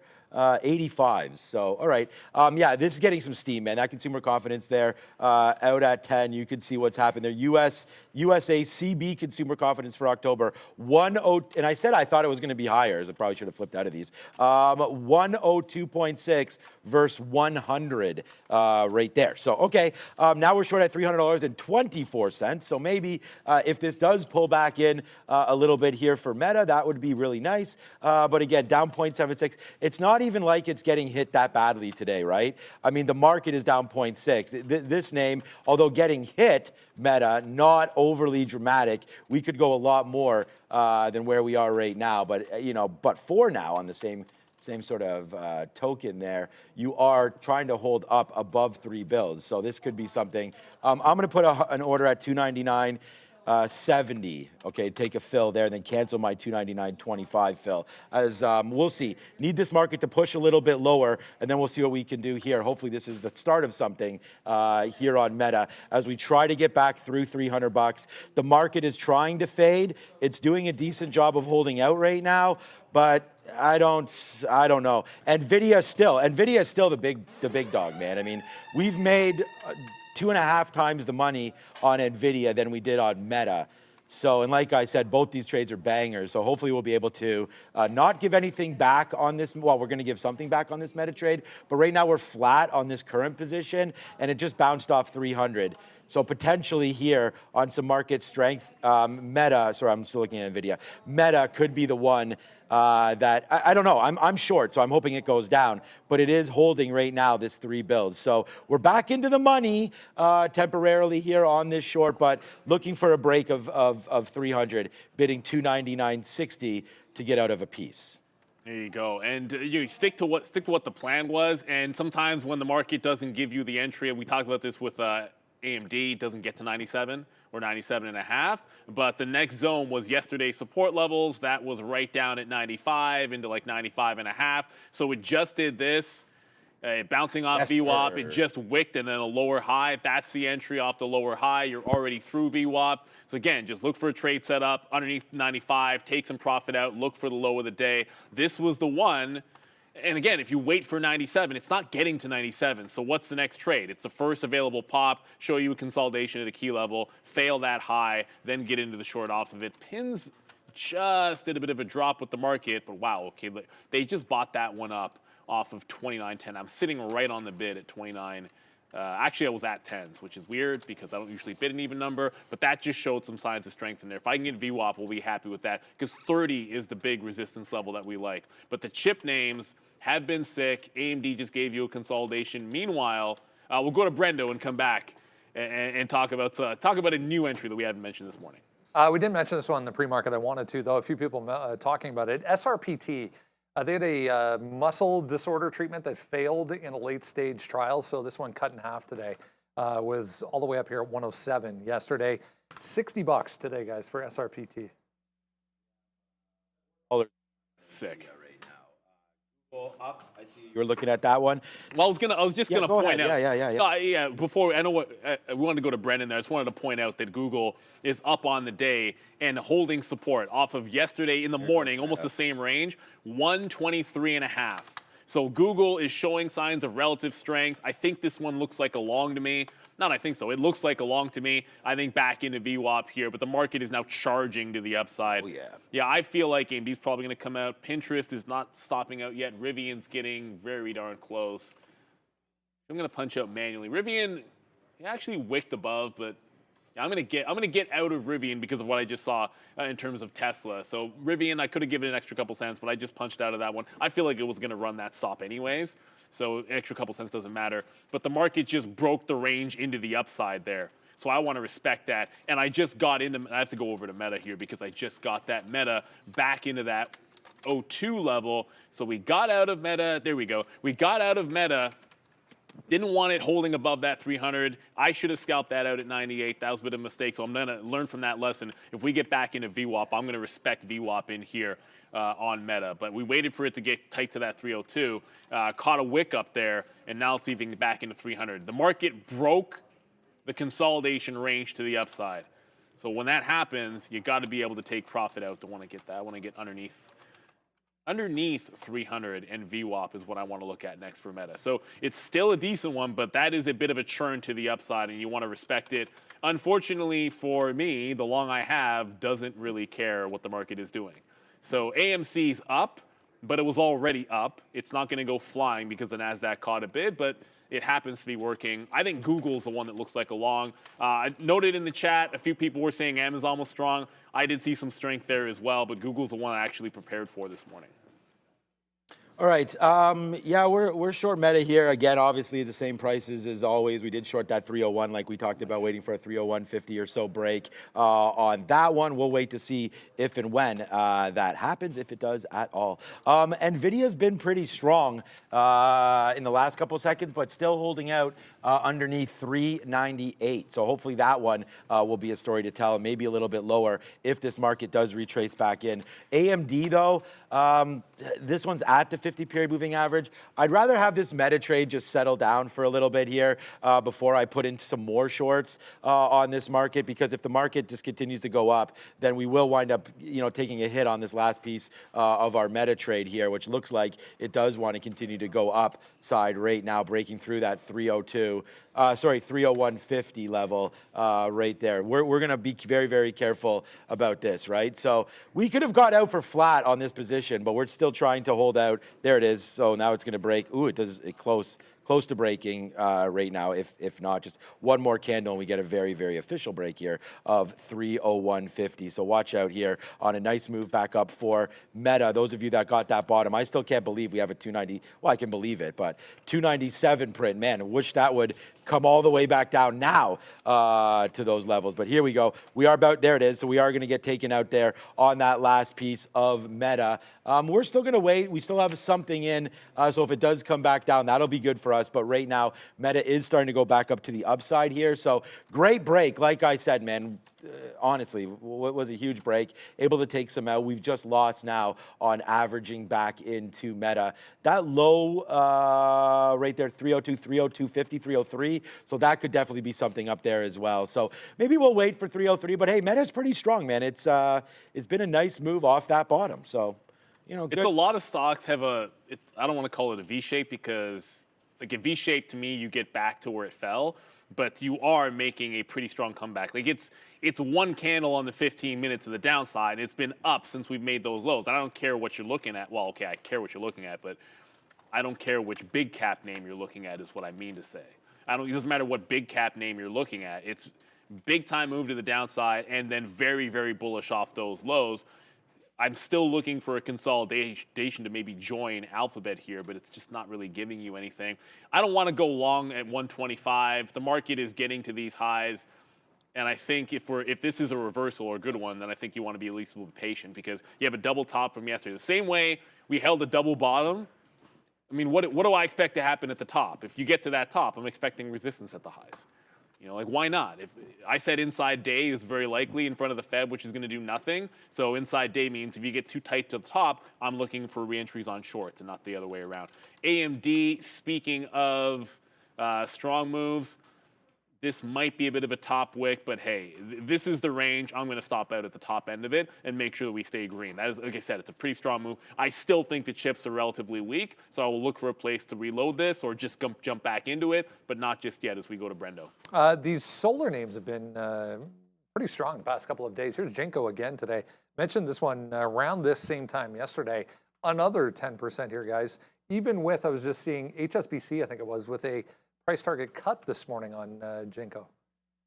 We're going to, we'll look at that. I mean, the solar has been an absolute disaster, as you guys have heard us talk about Solar Edge and End Phase and all this nice stuff as well. Okay, so here we go. Just, I'm going to get out same way we did on Meta there. If we could take that level of 4 bills, basically where we got in, then we'll get out. But now, because we got some out there at 96, we only have less than, we have about 7 to 8% left of our NVIDIA trade. But like I said, this was an absolute monster of a trade.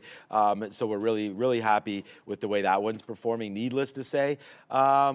Did not get more. I mean, we could try one more level here, maybe on Meta, take it short right now. We did get punched out of this earlier at this level. So we'll take it, well, we got punched out at 301.60. We'll take a little bit more in case it does fall back through. It seems like we may have picked some kind of a top, but that's okay. We got out of 2/3 of what we had. We just put another piece back on right now into that. But we're somewhat okay with that position. We are going to give it up to 303. So if anything does happen up there, we will give more back as this can get back up to 303. And again, but the market near 14.4, just a matter of do you believe it? I don't really believe it, but I just hearing right now Pinterest is popping there. I know you were in it, but 299. I just got out just now. This is perfect timing. $30. Perfect timing. There is a local high, 29. It's 29.53 or something like that. My stop was at 55 because I tend to move it like a couple of cents away. Not necessarily an even level, but I want to give it a couple of extra cents, but not too much. I'm always going to get out when that happens, right? Like take that out. If it fails 30, that's a separate trade. And I'm not going to hold it an extra, even if I like the short, I'm going to get out and look for another re-entry off that 30 level. It's an extra 1.5% if it goes there. Not going to fight it. It's the same thing with Meta, right? Like Meta gets back into that 302. I reloaded it, got some out in front of 300.5 because it could bounce off the 300. Now I'm looking, I don't like that bid. Now I'm looking underneath here for that 298 level on Meta. Can it hold on to that? That's what we have to see next. Things have calmed down a little bit. There was a question in the chat, hey, now that things have calmed down, guys, can you look at SPRC? Don't mind doing so. I'll get to AMC in a quick second. But SPRC, this is kind of an easy one for me. It's already made the Huadunk to the down, or the pullback. It's not really a Huadunk because I guess it hasn't had one candle that's that bad, but big, massive pullback on a runner. And this is a reverse split runner that's shown you the range already. So bounce off 3 with tops in the 7.5 range. So bounce off 3.5. It extended pretty big, got to 850, but 750 was a pretty big level. If you looked at it before, look at the pre-market. Could not break that 750. As long as it's above $5, I suppose it has a chance. But you're looking for that maybe consolidation and then VWAP pop at lunch. That's the kind of play this is at, unless it gets down to like $4 or something, or $3.50. That would be the buy zone on this name. So 750, if it can't break that today, it's probably going mostly sideways on the day. AMC, just to go back over it, I did get one dip buy, and I'm looking for the next one in here, possibly off the 10-15 area. We're long here in front of 10 even. AMC, for all those out there, it's just a simple even dollar breakout, I think. I think if it gets to $11, that's here on the daily chart, I think it's worthy of a sell. So, I'd be out of it looking for shorts if it got to 11. And it's been free locates on AMC for a while for us. We don't even have to pay to short this, despite the fact they reverse split. Yeah, AMC. Yeah, I mean, it better be free locate. So many shares out there. Okay, so we'll wait to see here. We did cover Meta, something there at $300.40. Again, it's too bad that we got stopped out because our price was better than where it was right there where we got stopped, where we just bought shares back. But let's hold out hope. The market looks like it is starting to go back up to the upside. So, and that means that we got to wait for higher levels, right? We wrote down on here $98 for AMD. Like, I don't think that's going to get there, but if it does, we'll take it. Again, that's going to be kind of a pipe dream possibly there for AMD to get back up to $98 here today. Remember, on earnings, AMD much weaker than the market. So that could be a good short right there on AMD. I think I'm just talking myself into that as we speak right now. Shorting that AMD level in and around 96. So we're getting up there soon. So let's just go over there, put our offer out for this trade to get short on AMD in and around. I'll try to, you know what, honestly, I'm just going to go to 98.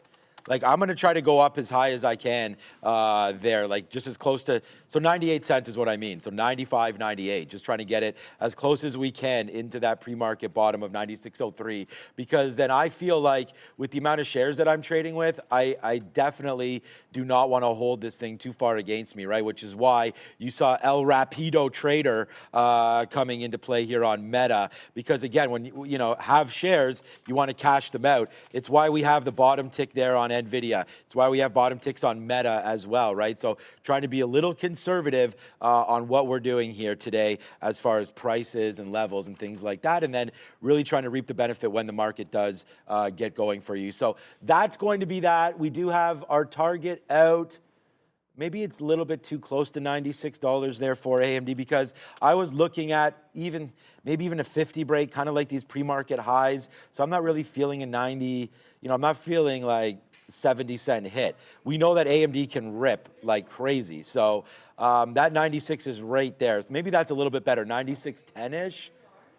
Yeah, I'm going to lower the amount of shares I have at 96 and put some more like in 96 teens and see if maybe this bottom level here of 96.25 or something might hold. But anyways, we're still a ways away from that, as right now another dollar club coming in for Meta on the reload. So there it is right now, trying to break back down below 3 bills. Hopefully this market will do it and we'll get back to our glory days. But right now, Meta bouncing again off 3 bills. Should we take the dollar? Let's see. $3 though in the money right now on NVIDIA. I'm more confident with NVIDIA than I am with this Meta short. I just covered my Meta short. I'm going to stick to what has been working, and I'm noticing a pattern here of higher lows. So it got into that 302 level. We waited for it, only traded 2 levels, 300, and then in front of 302.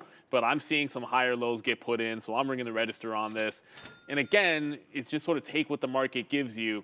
It's a pretty strong move to the upside. I think I like the chip names for some shorts. By the way, Pinterest is at 300. So, sorry, 300. Pinterest is not going to 300. $30 is the level I mean on Pinterest. That's getting to that $30 level. Alphabet as well, if there's going to be strength, this is trying to bounce off VWAP. I just like the chips a bit better for the short trade. You're not in pocket on AMD, but I was just looking at Micron.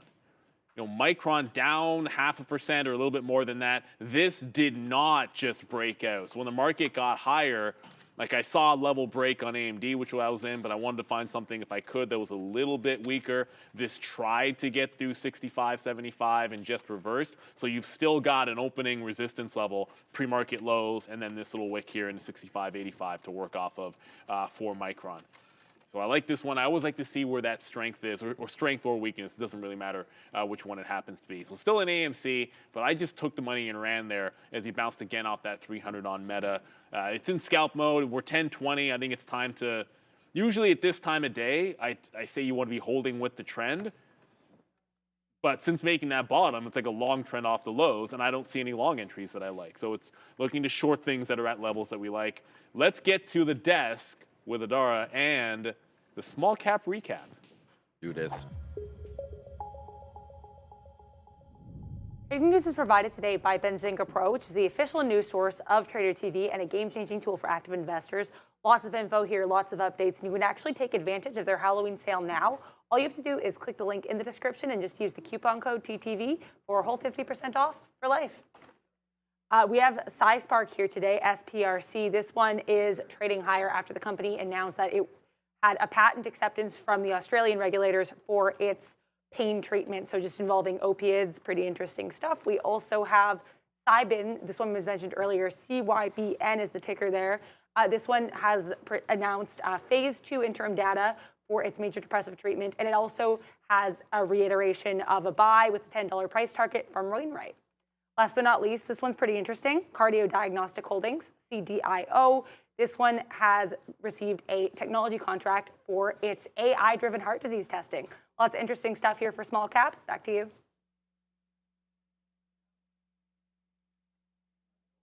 Good job. I mean, the only one I'm in is going to be that AMC, but I do like a fade on Mullen. But I just don't think we get there. I like the 40-cent level. Someone mentioned Lucid in the chat. AMD. Yeah, wow. Like the second I got in, waited for something to be weak, right there. You guys know where my stop is going to be. There's a 15-minute. There's where I'm making the trade off of. I'm getting out of it when it shows that strength. If it wants to get up here and re-enter a short position, then you can have some relative weakness in it. But that is a pretty strong bounce that I just saw on all of these names. Let me go back into Alphabet. Oh, back over to Alphabet. This is not really bouncing off VWAPs. Let me check Amazon here, because I know a lot of people, yeah, Amazon's blasting off. Throw out Alphabet for a second there. You guys were right about Amazon. 133 pre-market highs, bit of a double top earlier that now showing support off of that level. So Amazon's the one you want to be dip buying, at least when it comes to relative strength. In the big cap tech names, because I'm not really seeing it what I would like to out of Google there.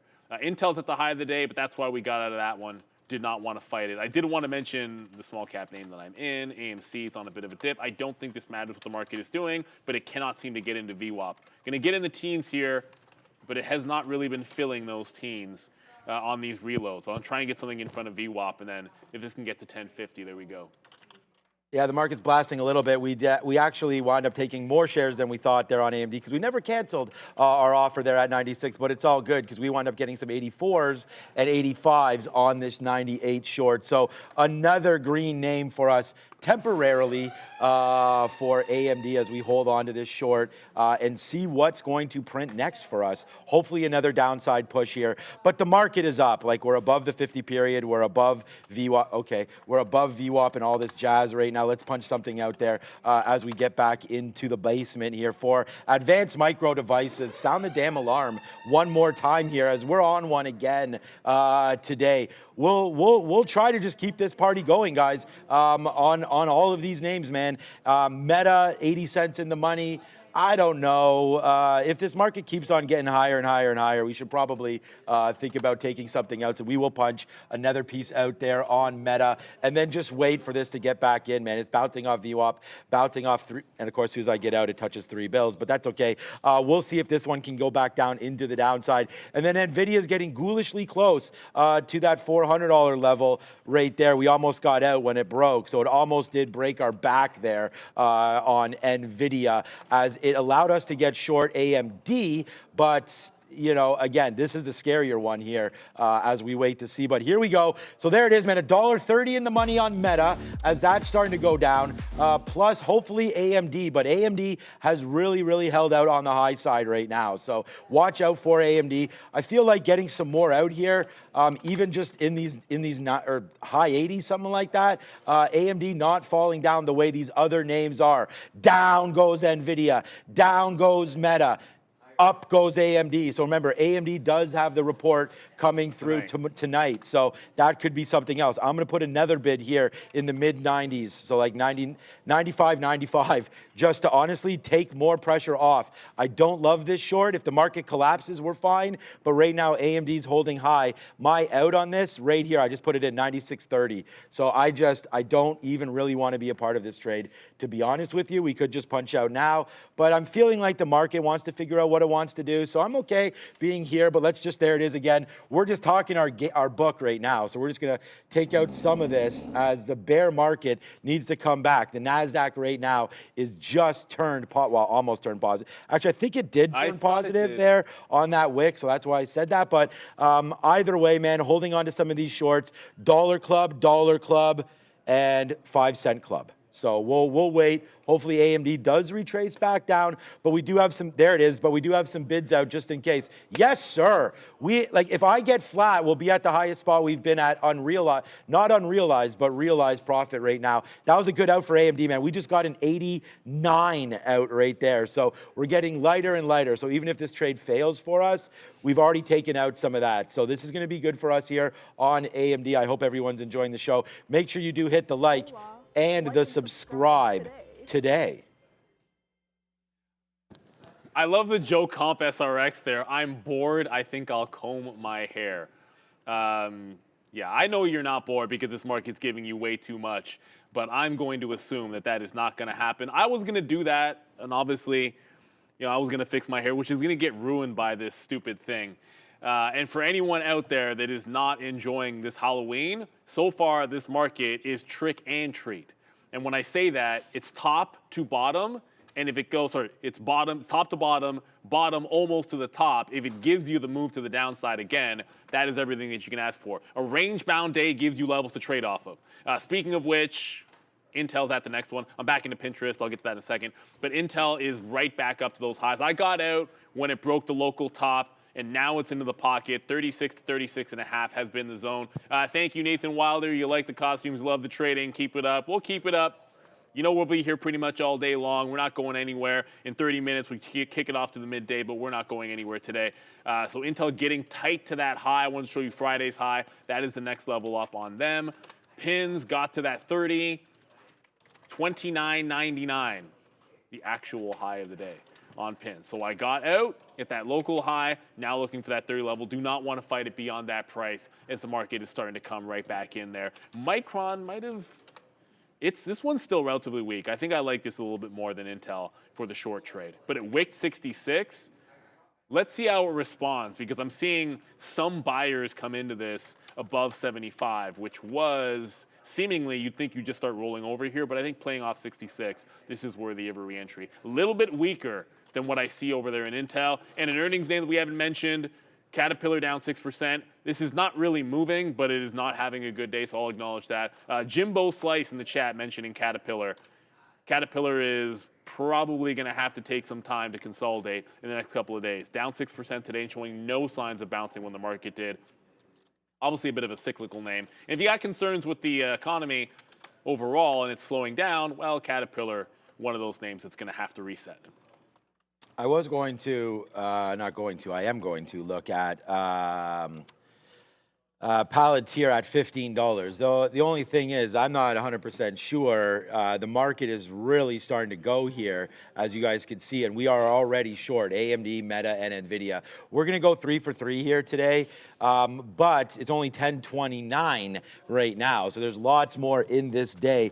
I just have to think about, do we like Palantir now, or do we wait for that $15 level? I mean, 15, that bottom has been pretty good right there on Palantir. That 95, that's where we are now, 14.95. I was thinking about shorting, so there you go. But this $15 mark right there, you know, we've dropped out. We haven't really come back. We got back yesterday to basically right here and then faded again. So yeah, a little bit of concern there for taking that short a little bit too early. We just averaged some in at 10 because it's bounced a couple times there off of 10s, and that, what I'm talking about is 96.10 right there for AMD. So we'll see if we can't get a little bit out here if it does dip back in, and then put some more bids in the low 90s, as right now the market is just heading to the high side. Our out on this is 96.30, but we've already taken, like my best out is 85s there. You guys saw me take that, I think, live, that 85 print. So far so good. Let's just see if we get another take down here. I'm bidding 96 flats here just to get some pressure away from this, because we just got 10s. So if it's going to keep on bouncing like this, then 10 is probably, you know, going to be sort of the recent high right there. But AMD definitely trading well heading into a report today, which is kind of surprising. You know, we do have some good levels there on NVIDIA. NVIDIA just bounced again down here off 398. So probably should have taken that $2 and did not do that. But here goes AMD. Nice move back up to the upside here. We'll look to get a little bit more short, but not much, as AMD making a move to the high side. Okay, yes, sir, there it is. Nice little move back down in right now. So we'll hit the sirens. Hopefully this market will continue to have a jolly good time. Down, AMD, down. I thought I was bidding 92s. Give me those 92s. Yes, it is. There it is. We did get those 92s. So, all right, good little movement right there. And it's obviously my favorite segment. It's coming up right now. It's crypto with ADRs. Some exciting news from the crypto world right now. So Warren Buffett's Berkshire Hathaway's investment in Nubank, which is a crypto-friendly bank, is already $130 million in profit for the year for Berkshire Hathaway. As you can see on this kind of daily chart here on the website, they have seen a lot of growth, and they're actually up almost 106% year to date, this investment. So just Nubank and the investment from Berkshire Hathaway of note here. We also have, in terms of the Bitcoin itself, it is down for the second day in a row. but still above that 34,000 area, so that is of note. As you can see here, we're seeing a little bit of weakness for most of these cryptocurrencies across the board. Bitcoin dancing around that 34,300 area. Ethereum just a little bit below 1,800 right now, down about 1% on the day. But Ripple and Solana notably strong today, guys. Ripple and Solana, yeah, I actually own both of those. Let's take a quick little look here. Although, we obviously own Bitcoin, but you can see right here, we've been talking about Bitcoin all day. Hasn't really done too much here, 34,280. You could see right now Solana with a nice move. Yeah, we own that one. Solana, nice move up. Cardano as well. These are just over the last 7 days here. So there's a couple nice movers there. Ethereum up to 1,800 right now. But guess what's happening right now as we go? There it is. It's a nice move down for AMD. So we are hopefully, and I don't know if it's going to happen, if we are going to go perfect or not here today, but so far so good. AMD, Meta, and NVIDIA. But AMD, I mean, we just took another fill down there, 80. We got 90s. We got an 89 and a 90. I'm bidding lower than this, man. I'm bidding in the 60s now. Let's see if we can break lower here on AMD. And there it is right there, off of a brand new, fresh reload. So good, so far, so good here today as we continue to do what we do every single day. And not only that, everyone's favorite segment, although that crypto segment was pretty good, is this one. What is for lunch? So let's go over that and have a quick look. And today, although, you've been trading. Candy. So it could be candy today for sure. But today, just like the trades have been chicken dinner winners, we have... All right, I'm going to get out of some AMD here at 78 if I can, because we just dipped down nicely in on advanced micro devices. Ho-hum, a 30-cent banger right there. Okay, today, broccoli and cheddar stuffed chicken with herb and pepper roasted potatoes with a little side of steamed veggies. So not bad, not bad. We'll see if that comes through or not. I was really happy with... I don't like. Yeah, I was really happy yesterday with the fact that it was egg salad on the salad. So that was really good. It looks like we did miss our opportunity to get AMD down there, unfortunately, at 75. So bleh. We missed it. Should have looked at that a little bit more. We thought the market was coming back in a little bit more there. So it just bounced off the 50 period. Sorry, off VWAP, not the 50 period. So yeah, nice little level there. And we just got to fill anyways on AMD down here at 82s. So here's the move back down in now. I like it. Let's just see if we can get a little bit more on this AMD move. And there it is again. So we're doing pretty good here today. Today is my best day of the month. And we're coming right back in. I went over to Micron 66 short. We had just looked at it again and said, hey, 66 even dollar level. We like the relative weakness, but in a little bit too early on the overfills in VWAP. Right back in and ringing the register into VWAP. To me, that's always going to be a target. Pinterest off of 20, off of 30. We just grabbed the short, but it cannot seem to break 29.70. So unlike last time, I was unwilling to scalp this because I was thinking a much bigger move. Respect the fact it's stair-stepping up. If it's stair-stepping up, then do the scalp trade back in. If I'm counter trend, I'm more likely to think scalp, not big move. If you're with the trend, then you want to have the bigger move and hold. So that's always the strategy. Like when you have the big move happening, the downside, that's where you hold it. But when it's coming back up and strong, I want to play the scalp game because you're now going against that trend. So make that money, but all about that R&R. Shout out to you, Rock. But I can find, and I did find my super suit, so thank you very much for that. For all you guys having fun, I'm kind of curious if anybody else is dressing up. Just hit us up. Like, I want to see some other costumes on Twitter. So it's not just Sean and myself holding it down in the trading universe. I'm pretty sure other people are celebrating Halloween as well. Sorry, Sean and Dara and myself holding it down for you guys and having a lot of fun doing it. Okay, Reliable Rudy. Sorry, who else is dressed, Ramin? Fabian is dressed up, but we haven't seen, nobody's seen Fabian. At some point, you should get up and get in front of a camera, Fabian. Obi is also dressed up, and Obi will be on in 20 minutes. I haven't seen Obi yet, so I'm waiting for the surprise. But Reliable Rudy's been mentioning ADRs, so I do want to get to this name.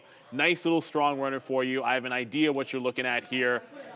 I mean, you got some major moving averages to work with on this. It is not a bad-looking chart. I love it when a chart actually looks good in a small cap because then you're not fighting it. $4, that's your 50 period. $4 is where it's breaking from now. I think you got yourself a decent one. If if I'm playing it, I don't like top end breaks. I think the long at 4, giving it back into 390 looks like a pretty good setup. But as the market comes back in, Micron short's working, pins is working, but AMC is finally showing some signs of weakness. I got a reload in the teens, got some out 25s. It's starting to pull back in here. If it can't hold on to 10, it's been a nice consolidation above it, but it cannot seem to beat those quarters. So if it can't get to the quarters, you know what's happening with this name. And where's my next bid? I'm bidding 29, just in front of 29.50 on Pinterest for the next out. Then we'll see if it can get down to 29 even. But this has been a morning about patience, waiting for your key levels, getting entries on relatively stronger weak names, and then just sticking to your plan. That's what it's all about there. And there's no worries about spamming that stock. Reliable read. It's moving. It's worthy of us looking at. It's got some good levels on it, so there's nothing wrong with that. It's when people say, "Look at this stock," and it's done 5 shares of volume on the day. AirDX is perfectly fine. I mean, there's AMD. Look at this move back in. It's really a shame. We were waiting for a maximum position at 19s. You know where it went to? 19s. Wrong gateway. Too bad. Nice huge move down here for AMD. We're absolutely rocking today. We're going to go 3 for 3, man. It's all about the sticky note. It's all about being consistent. And we talked about this the other day. Remember we talked about reading the board? There it is again today. So it's another one here. Good move here for AMD. We just covered some at the 50 period. Let's see if it continues to hold. Oh, ho-hum. NVIDIA right now. Barbecuing that up, that's $4 in the money. Meta right now is $2 in the money and still going. AMD trying to join that infamous dollar club as well, as that makes the move back into 95 bucks. Let's put a bid. We did, bounce off of 95 a couple times there, so or at least supported it. We didn't really bounce off of it. So we'll put a bid at 95.10 and see where we can go from here. Oh yeah, and by the way, remember when we were talking about the Palantir short? #real trading. Should have had that right there at 14.90. We talked about it. I was waiting for 14.95, missed it 20 cents later. That's a missed opportunity. But back over to the desk. Is it the desk or is it the board? It's the green screen. There. What did we say? Gilmore Girls? What character? I don't know the show. Gossip Girl? It's Gossip Girl. Gossip Girl. I still don't know the show. What is the character? Is Gossip Girl? I don't know what the character is. It is. I don't know. Oh, I did want to say there, sorry, not Gilmore Girls, Gossip Girl. So I don't even know the difference between those shows, but that's okay. Crypto blogger right now. Member for 15 months. What candies are we giving out? We just have, at my house, we just have the mini chocolate bars, the generic, like... I know the pack. Kit Kat Mars. She got it at Loblaw. Coffee Crisp. Yeah, whatever the Smarties.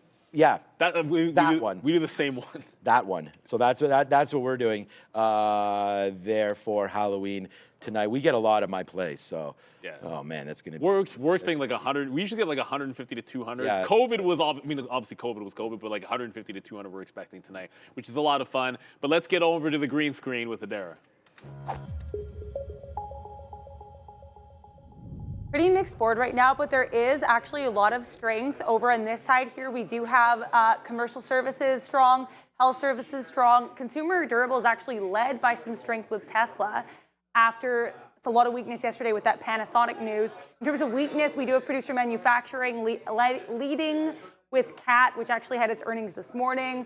Finance is also a bit more mixed, as is health technology. I also would like to point out in the electronic tech area, we do have to talk about NVIDIA, which has been down following that Wall Street Journal report that basically said it is not maybe going to be able to deliver those chips to China after the U.S. restrictions. It may have to cancel its Chinese deliveries.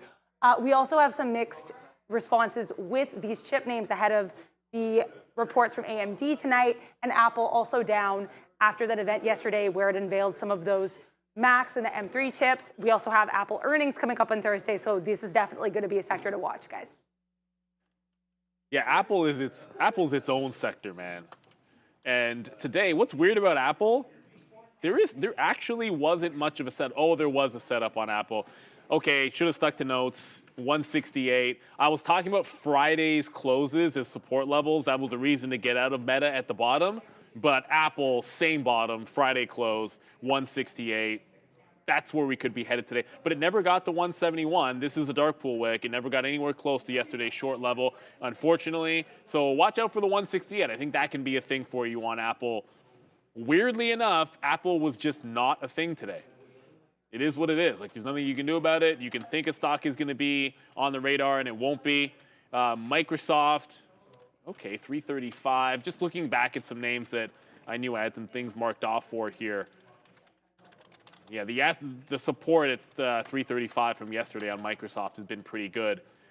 Pretty good is an understatement. Double bottom there on Microsoft. So there is your support right around 335-ish, and you're bouncing off of that. So Microsoft has found a bit of a support level. It's dealing with exactly what the market is doing here, and it could not seem to get back to green. So 338 looked like it was a good short.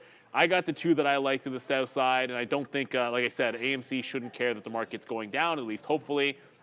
And one last for you, I did want to go back to JBLU. Not all things were good with earnings. So this stock down 18% now. 18%. And hunting for $3. It's not good. It is not good at all for JetBlue. The airlines have been getting absolutely shellacked, and there has not really been a good bottom in sight. I'm just looking for somewhere for an SSR bounce, and now it's looking like it's $3 on this stock. It just continues to fall. Short sale restricted, obviously down 18%, but not much of a bottom to be found on this name. That's nasty. Yuck. We just missed, unfortunately, that AMD print.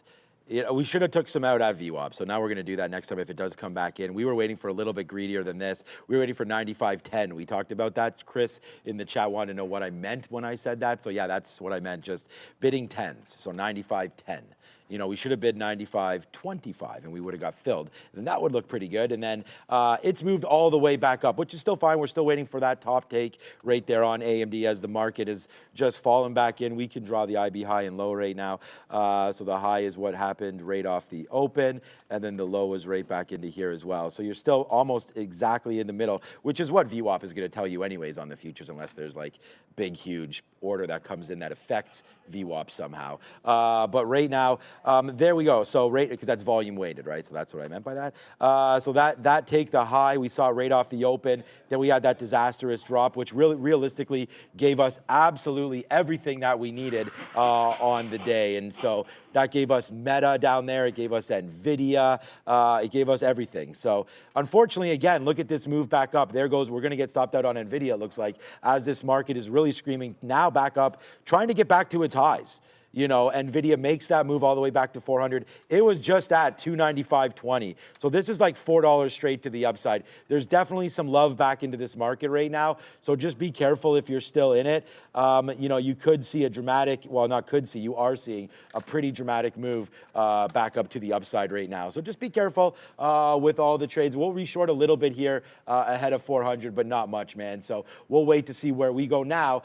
Definitely should have got out of AMD down there, but we talked to, we're already, we have 10% of all of these other than NVIDIA that we just reloaded right here. But we're going to give this one just north, sorry, of 400 bucks before we wind up getting out of this name. But so far, so good here. As maybe NVIDIA does pull back down and we can get like a 98.50 print, something like that. Even if we take $1 on this, maybe that's fine. But here we go. You're starting to break. There we go. So now we're out. Starting to break higher and higher here on NVIDIA. And there it goes. Nice move back to the upside. Also on Meta. So some of the shorts here at the end of the day getting cracked. But for me, that's fine. Oh, AMD is right back here as well. We just missed that 19 fill again. So we'll punch a little bit more on 18s and then see if we can get 19s at some point as we just missed that fill. Yeah, speaking of just missed a bid on Micron. The lows, it's showing you where the bottom is. So many stocks are holding either yesterday's low or Friday's closes, sort of obvious levels, but this market wants back up to the top. I don't know how much I like a reload at 66 here on Micron. If this gets through that, you've gone bottom but not top on the NASDAQ. And when I look at the futures here, oops, that's the ES. When I look at the futures, like it's just one solid bar down, one solid bar up. But if you pop the 15-minute up, it's been a pretty steady climb. So the reload has to be something at an obvious level. It's got to be tight to that 66 even. I do like pins in front of that 30. I'll probably reload that one if we can get it. But you want to make sure you're getting a good price on any kind of reload that you're getting on some of those shorts. Amazon is still still looking relatively strong. If you're wondering why 132, that's a 50-period moving average. So you pop back in here, double bottom off 132. That is a major support level on the daily, and this is holding on to VWAP. If this gets down there, I don't know if I like anything at the lows. For a dip buy, this is probably the single exception because of that 50 period on the daily. It gives you some kind of a support level. But if we get back to these bottoms, I just feel like you're not really punching through. I'm kind of remaining bearish on the overall market, at least for now. So Micron, I want to get it tighter to the 66 level if I'm going to get a reload on that name, if we can get that. AMC, still in this. It just dipped and held 10 again, but this is probably just a hold and then see what happens at lunchtime if it continues to hold that 10. Right now, it's a bit shaky. Like you want the longs down underneath 10.10, maybe tighter to 10 even. I should get on that bid just to see if we can grab that. There was something else I wanted to look at. Oh, it was Alibaba. 2 days in a row, Baba doesn't give you the entry that you want. But all that said, it is still looking relatively weak. It's down that 2%. You can see it making these, I don't know, lower highs through. I liked 83 for a short. Now suddenly 82 is looking pretty good. You can want the level all you can like a short at a certain price level. If it doesn't get there and trends to the downside, it doesn't mean you can't look for trades because it never got to your level. So I'm looking at this 82 level for a short on Alibaba, just adjusting down a little bit. So we just added to our NVIDIA short again up there. So now we're another dollar in the money, and we just took some out on that move down because honestly, the market's holding highs. I mean, we did get a dip down there, so we take advantage of that move. But I do feel like this is very, very close right now, NVIDIA. Let's just hope it stays underneath. But if this market continues to be high side, then yeah, that's what that is. And then of course, right here, you guys all saw this one. So good move there out of that stock. Let's see where we go now with our friend AMD. Shout out to Sharif, as every stock is his friend. And he is not here right now. So get well soon, my guy. Obi's getting ready to rock and roll over here beside us. So he's ready. We only have 10 minutes now until we flip over to the midday show. But right now, NVIDIA $1 in the money, Meta $1.30 in the money, AMD dime piece, which we love around here. So that's good so far. AMD 96.16. I am bidding lower than 96. So there's the reload. 1, 2, 3. Hey guys, we've traded 3 stocks today, and you know we're in them right now as we speak. As Meta, that would have been a good reload at 301, but we still stay short. Let's go. We are bidding NVIDIA. I mean, do we take $2 on this move back in again here on NVIDIA? The amount of damage that we've done on this stock has been pretty nice. Let's see if it continues here as NVIDIA making moves back in right now as more people start to mine Bitcoins with great NVIDIA GPUs. However, because I'm short, we do want to get some more out. We just bounced off of 399 there. 399, sorry. So let's put a bid out there, get a piece at 399 if we are able to. I was waiting, honestly, for 98s, but let's just take that dollar as it looks like it's coming back up to the upside right now for NVDA. You don't really want to hold fiat, but if you do, then Money Talks might be for you. USD to the upside on the day after we got this consumer confidence number. So just a recap of that for October, the consumer confidence was 102.6 compared to the estimate of 100, and it was lower than the prior number of 104.3. So this is actually the 3rd month in a row that consumer confidence has dropped, which is definitely of note. Other big news to come financially that could impact the dollar is tomorrow's FOMC decision tomorrow afternoon at 2. Definitely stay tuned for that. Should impact the dollar. But right now, we are headed up to the upside on that consumer confidence number, guys. Yeah, market's trying, but every time the NASDAQ goes green, it's like... Yeah, my wife said Blair. Is that right? Is Blair right? Blair is right. I figured she'd... There you go. And you know what's I was saying this to Sean. What's crazy about you had me thinking Gilmore Girls. It's Gossip Girl. What's crazy about that is I actually recognize. I pulled it up on IMDb. I recognize like almost every single actor or actress from that show. I just don't know the show. It's wild. Like the dude from if you watch The Boys, you still should watch The Boys, Sean. But if you watch that, the Deep from The Boys apparently was in Gossip Girl. The Boys is a fantastic show. That's like the really real for superhero stuff because it's like what would a real person do in that situation. What would a real person do if they owned Boeing shares? They probably would have sold it a long time ago. I did not. Stock stinks. However, Boeing is up today. Boeing was up yesterday. So that's 2 days. Well, okay, fine. I'm jinxing it right now. That would be 2 days in a row, which would be the start of a win streak for Boeing. Holding, at least for now, it's trying to hold above the previous close, 182.5-ish. 183 was a breakout level in the afternoon. If this can hold on to 183, I'm going to like this stair step potentially to the upside. I'm just looking for this to have finally caught a bid, recaking 180. But that 183 was a nice little breakout to the upside yesterday. It's showing some signs of weakness. So I need to see confirmation here, hold the higher low, break it back out, and then take the next stair ride to the upside. But as the market goes, I just got the reload in Micron. So we're going to get out if this thing takes out that local high. Do not need to be fighting this. You don't want to throw profits away going counter trend when the market's been only stair stepping to the upside. So it's about 8 cents away from stopping out. Beatrice, Rumford, I am watching Gen V, the spinoff of The Boys, and it is good. I don't think it's as good, but I think it's quite good as well. Great show. Amazon Prime doesn't really have anything else. Like Amazon Prime's got The Boys.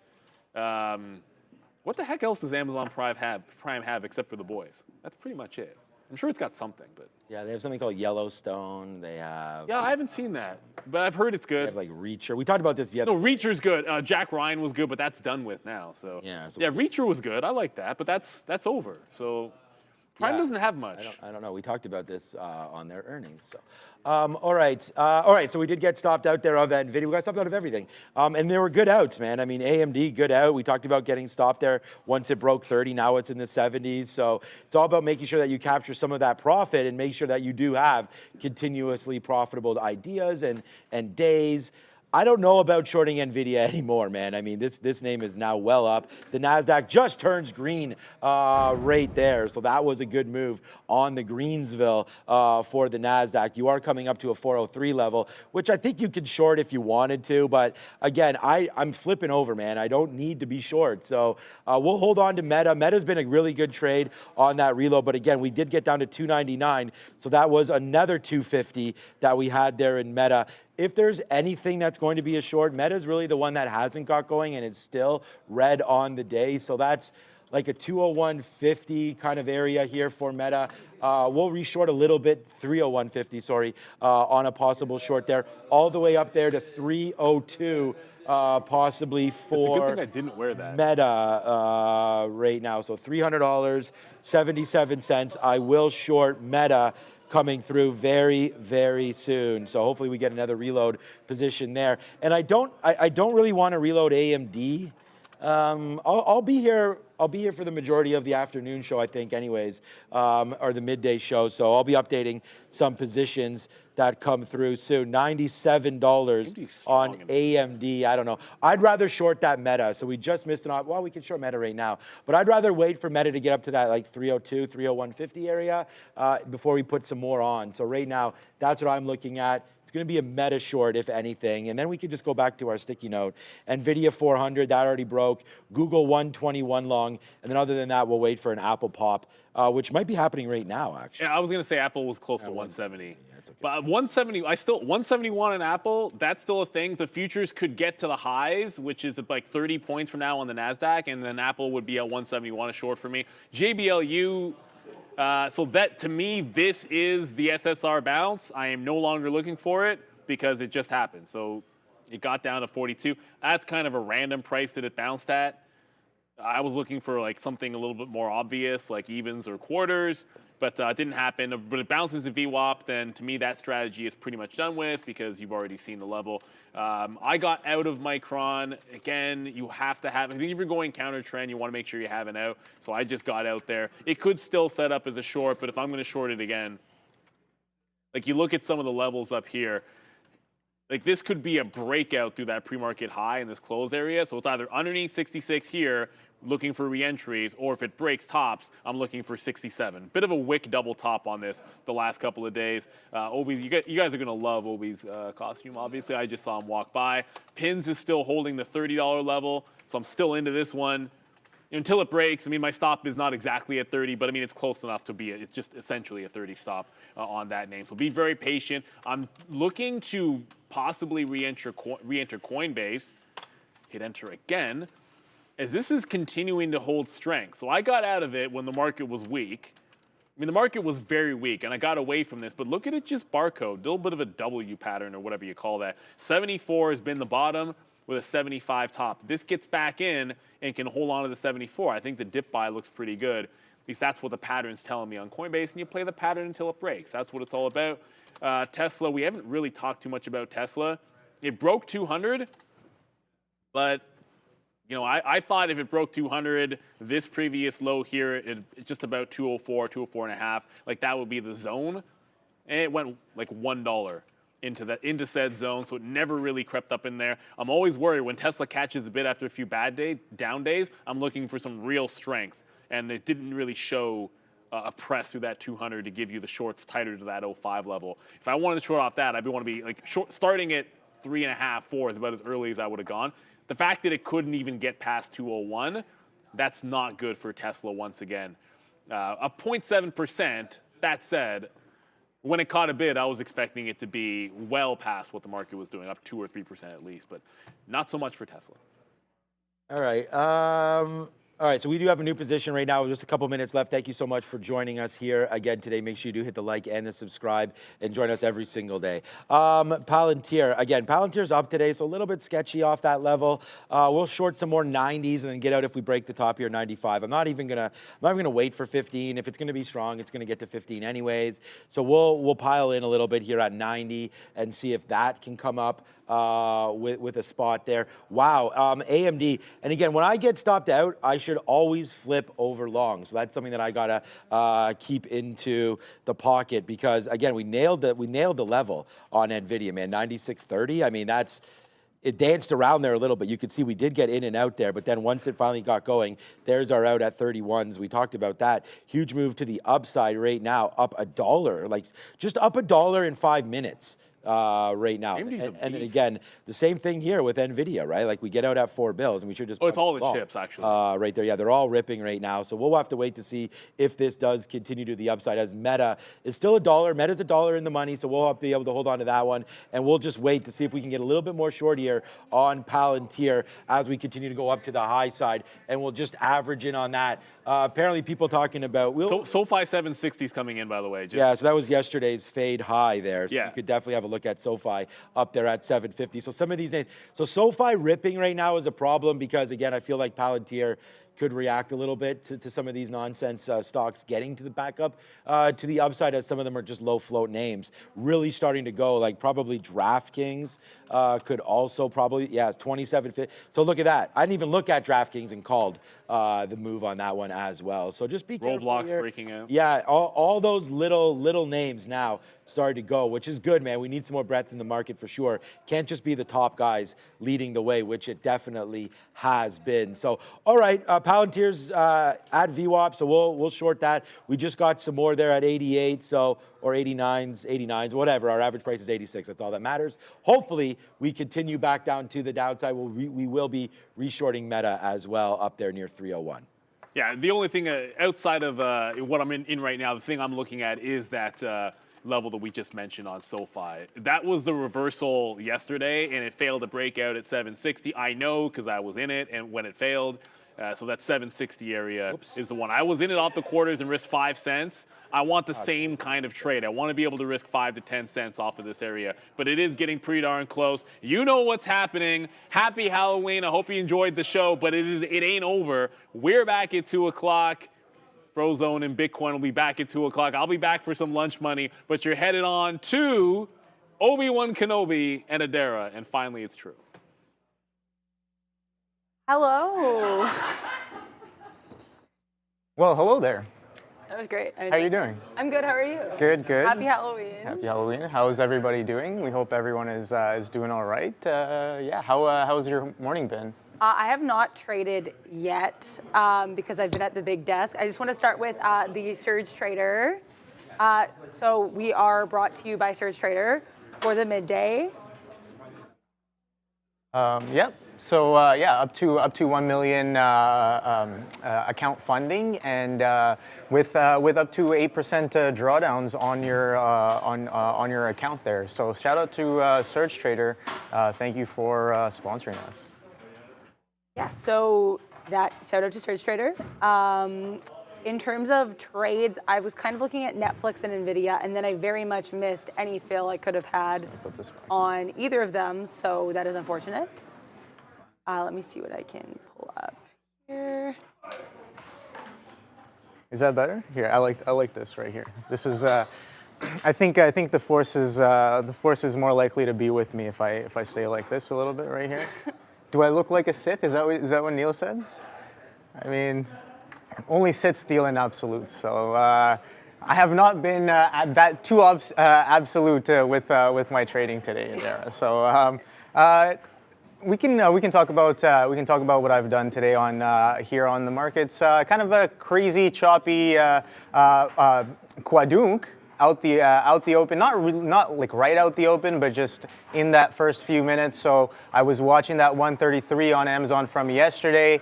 We kind of failed to follow through, and then the NQ does like a crazy quadunk to the downside, and I was like, whoa, I definitely have to get short here. Doesn't matter what I'm shorting, and Amazon was right in front of me, so instinctually I'm like, okay, 133, I like that. Market is down, I like that. Let's get short right away. This is lagging behind a little bit. 133 got clipped, and then yeah, covered a little too. Oops.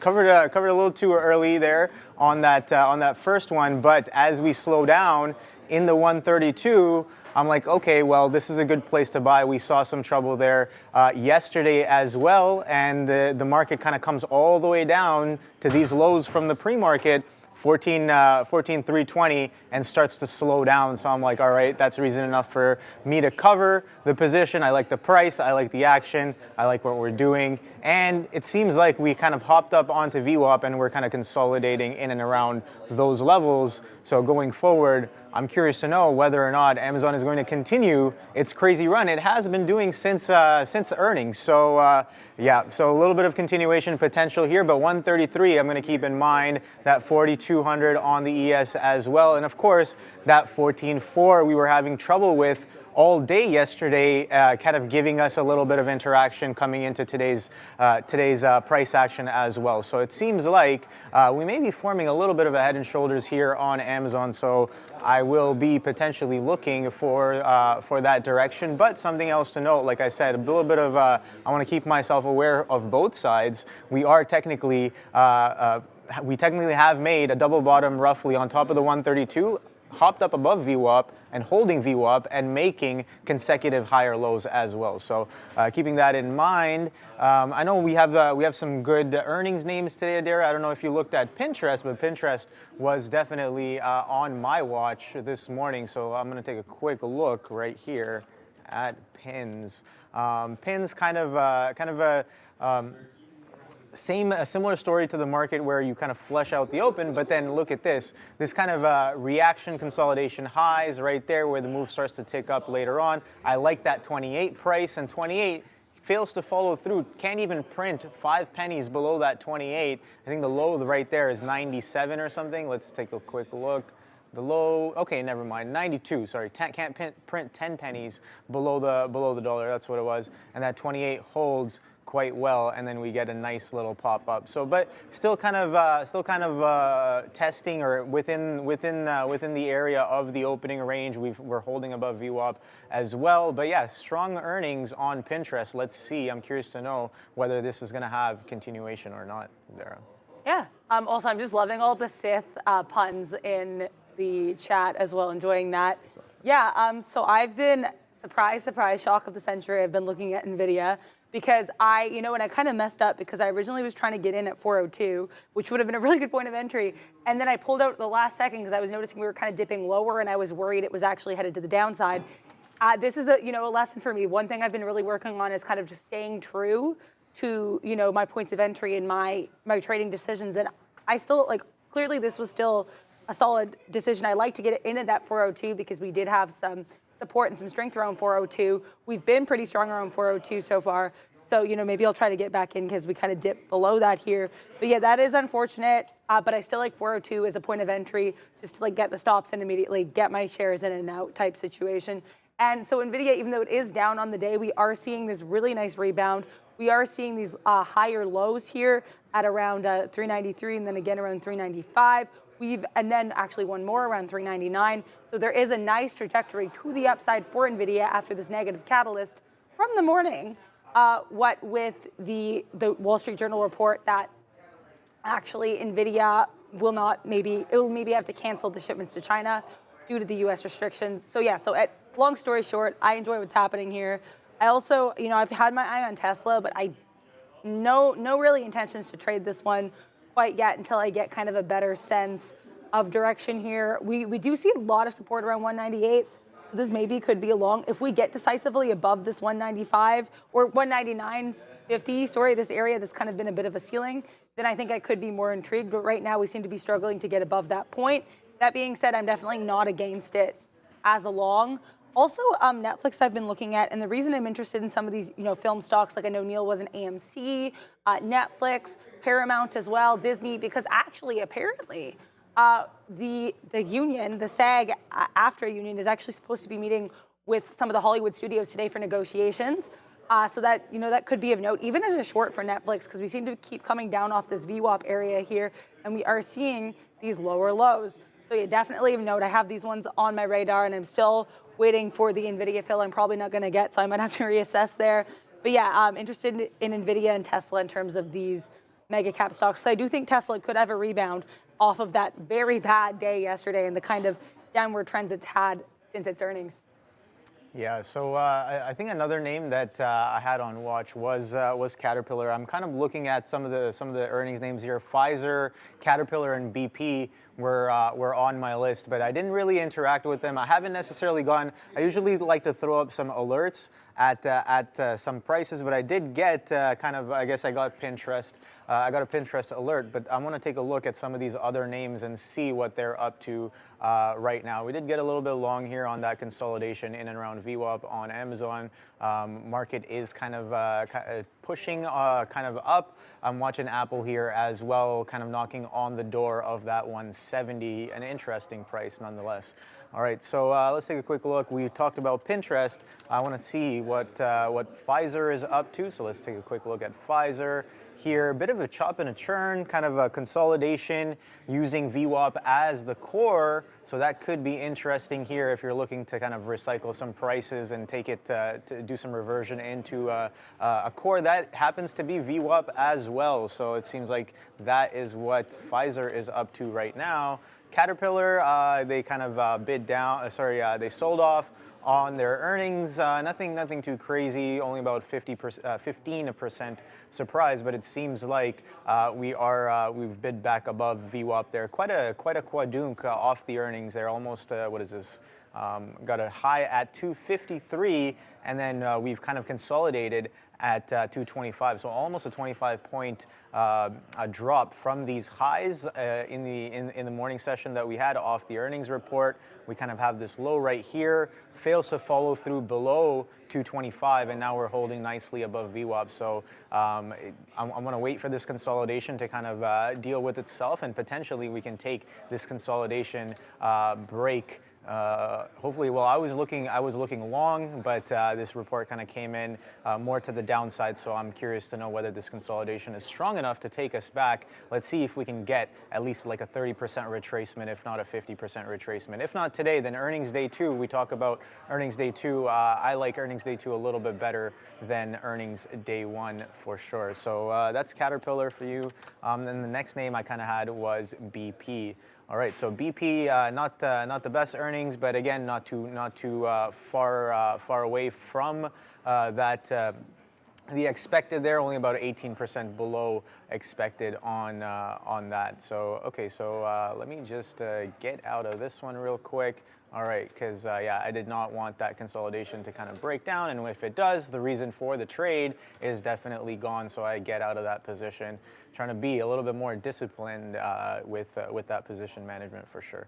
All right, so BP right here holding VWAP. That's definitely interesting. Maybe we can get involved in VWAP if it can kind of come back into this area. I'm just going to create an alert right now in front of you guys just to see if BP kind of comes down into this VWAP. VWAP has been holding quite well. It is sold off quite significantly off of these earnings. So let's see if we, again, similar idea as Caterpillar there. I'm looking for a little bit of a reversion if it's in store for this. Maybe some market tailwind will definitely help. But as of right now, we kind of talked about that 14.4 interaction being key, and we keep on magneting into the 14.4 from the lows, from the highs. So yeah, definitely got to be wary of that. Yeah, the long idea does not necessarily work, as we've made lower highs as well. It seems like that 133 stays a great place to sell on Amazon. Let me just take a quick look at Apple as well. I know that Amazon is not the only one I'm going to be trading today, as again, not earnings day 2, earnings day 3, I guess, if you want to call it that. But no, it is that is what it is. But earnings day 3, not as spicy as earnings day 2. So Apple, let's take a look at what we're doing with this 170. We kind of identified this this trend that we held out the open. Very, very beautiful trend hold out the open that we had yesterday. A lot of confluence. I definitely missed that trade, but again, in retrospect, it was quite a nice move, and we held above that all day. So coming in today, we did break below that, and it seems like we're knocking on the door. So I'm going to be questioning whether or not this 170, this 170.50 stays heavy, as that trend support may have turned trend of resistance for Apple, and that may be a little bit of an indication to maybe a little bit of a bid up before we kind of come back in on the markets, or we reclaim the trend and we continue to the upside. So either way, I'll be watching that kind of on Apple, and I think that can give us a little bit of direction as well with what we may be wanting to do with this 14.4. Are we going to make a distinct move away from that 14.4? As of yesterday and today, it seems like we are still very interested in interacting with that 14.4 as of right now. So I'm going to be patient. I'm going to be waiting to see what we do with that. So let me know in the chat what you guys are up to today. What tickers you guys are trading. Rippin' Ron is saying coin is still going. Okay, we can take a quick look at coin. We know that Bitcoin has been quite hot in the past few weeks. It's been finally broke that 13,000, and once it did break that 13,000, we just squeezed up to 35, and I think now we're just consolidating in and around those areas. Let's see if that continuation. I keep saying this. I was looking for a breakdown of that 15,000 mark on Bitcoin. I was like, okay, if we get that crazy flush, we get like crazy flushes and capitulations in and around the beginning of cycles, beginning and the end of cycles, and we didn't necessarily get that. 15,000 held. But yeah, a lot of sentiment being carried over on some of these crypto tickers. But yeah, Coinbase seems like it consolidated underneath that 75, and now we're kind of breaking out. So looking left right away, what are some trouble areas that we may face if we are going to continue to bid up off the 75? I have right here 76.50. It would seem that sellers were aggressive there last Friday. But if we kind of break that level as well, 79 seems like it's the next place where literally the day before, sellers stepped down from Thursday to Friday off of these levels, Thursday being 79, and kind of coming into play in the past as well, that 79 selling resistance overall. So nice movement on coin there. I'm not really involved, but if you've been involved out the open, it seems like that VWAP hold and respect was the place to be on coin. Wolf asking, Meta gonna break up or down? Let's take a quick look at Meta. I know I haven't looked at Meta or Tesla yet either, but yeah, Meta that 300. I know my 300, what do you call, the alert for 300 keeps going off. Yeah, I have one on here as well, 299 and a half. So this one has gone off quite a few times yesterday and today. So I'm looking for a potential hold or breakdown of this 300. Yesterday we got a nice pop above the price, but today we're consolidating right around 300. And Adara, today that 300 is also confluenced with VWAP. So that might definitely be a very interesting area to get involved. But going forward, I still want to stay wary, because technically we have made lower highs relative to yesterday. We attempted to push the 300. We barely get 10 points above. And then you come in and you just slap back down into the 300, looking a little heavy, but that VWAP consolidation and higher lows may be conflicting with that viewpoint. So going forward, we have yet to see what that might have in store. So what's going on with you? Yeah, Meta's a really interesting one, so I'm happy that someone in the chat brought, and thank you for bringing that up, because I was noticing that one as well. So I was in and out of NVIDIA, and I'm kind of proud of this, although I will admit it was very scary for a while, and I will get to Tesla, which was definitely an L, but we're putting the L in Tesla. No, I'm joking. But yeah, I just want to talk about NVIDIA first. So basically, I did initially like that 402. I still liked that 402 as a point of entry before we took a giant flush. I was in that when the market kind of broke. And then we kind of, basically, the reason I stayed in is because we were still staying pretty strong around that 401, 50 to 70 range, and we still are actually. But I decided basically, because we were kind of wicking to the upside and then going back down. So I decided I want to get out just above 402.20. I want to stay in this because it is staying strong compared to my nemesis Tesla, which broke down basically the second the market did. So I stayed in. I got 20 cents per share on a wick to the upside. We got out. Pretty happy with how this went, but I should talk about Tesla because this one was a bit more unfortunate. So I got into this one a couple seconds before we had that swoop down here. Basically, I was in it. We were going up like 190. I got in 199. We were getting to like 199.30. It was looking really pretty, and then we took a giant swoop to the downside. And this one, I did end up getting out of probably a little later than I should have. Got out around the 198.30. So we did lose a little bit less than $1 per share here, but I'm happy I got it where I did because now we're flushing very much below that 198. Honestly, depending on how much lower we go in VWAP, I could attempt a Tesla short here. I'm a little enticed. I'm a little curious now. But yeah, so NVIDIA, though, still pretty strong in that 401.50 to 402 range. So I'm kind of intrigued by that, even as like a little range scalp play. I also want to mention AMC because I'm seeing lots of whispers of AMP. Shout out to Sharif in the chat here. So I'd like to pull this one up. We do have this one. Ooh, okay. So nice, slightly higher high here. We are definitely dancing around VWAP. So we're, we're also kind of playing in the range too, right? Like we're seeing around 10.08 and then kind of up to roughly 10.03, a little bit higher. So this is of interest to me. I will be keeping my eyes peeled on AMC, as I'm sure a lot of people are. Like I said, with the people mentioning in the chat, thank you, that the Screen Actors Guild, SAG, having its meeting today. So that could, with potentially to end the strike, although the Screen Actors Guild, I guess, head negotiator has kind of said, don't expect anything too soon. We don't really want to set a deadline or a timeline on this quite yet, but definitely these studios are of note today, keeping that in mind. Also, I just kind of noticed Google on my side chart, so I want to look at this. Google, we had the reports last week, and actually Google's CEO testified yesterday in their antitrust trial. Yeah, this is, it's interesting. There's definitely like these very consistent candles up and down between 123.3 to 123.7. Maybe a scalp, I'll keep my eye on it, but I don't have tons of confidence. If this guy gets a little bit higher and we kind of swoop towards VWAP, I could very much be enticed.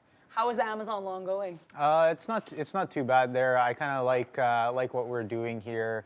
A bit of a VWAP magnet, and yeah, so definitely trying to feel the force of the pressure in the tape, and it did seem like we kind of slowed down on the selling there. So I kind of like the idea of the long, and we're holding above that 14.4. Now I could very well be wrong. I got my risk in there, and we did make kind of lower highs. So I know I'm a little bit potentially against the trend on when you're looking at some of these highs here, but these lows are also a little bit relatively higher as well. So we kind of talked about that price compression happening yesterday. So it seems like we might be getting a little bit of that of a similar kind of story here on Amazon today. We haven't really gotten too far away from that opening range. You can see that the opening range is around here, 133.30s to 132s, just underneath, and we're pretty much trading well within that area. So yeah.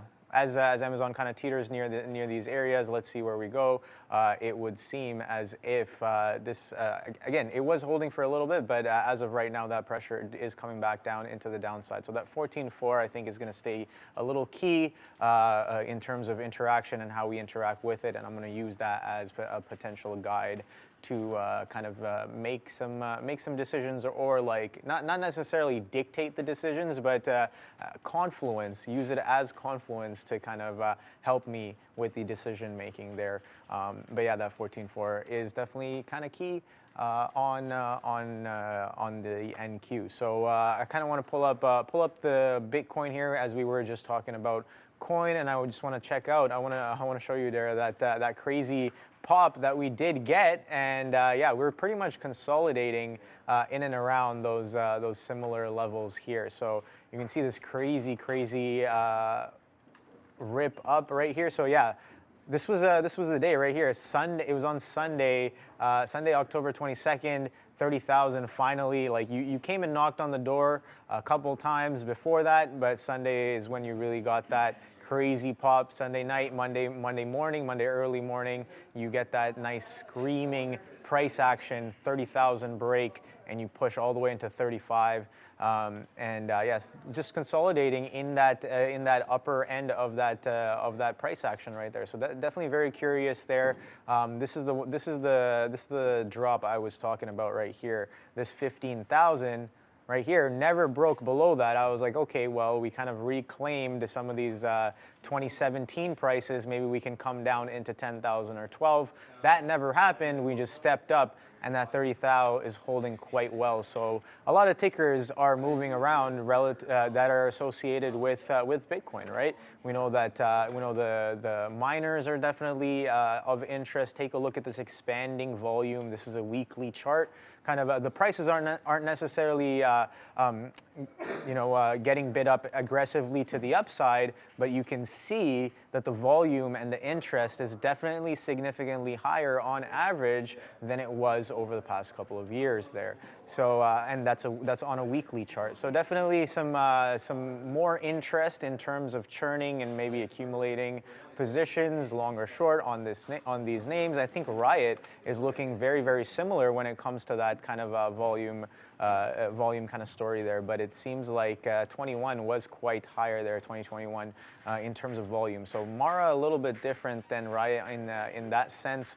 And I always like to check MSTR as well. This one is a little higher priced, a little bit more volatile, but definitely still gives you many opportunities to capitalize on if you can take the risk there. So it has been kind of moving, but similar story here over the past couple of years. It has been experiencing quite the bit of relative volume compared to the years before that.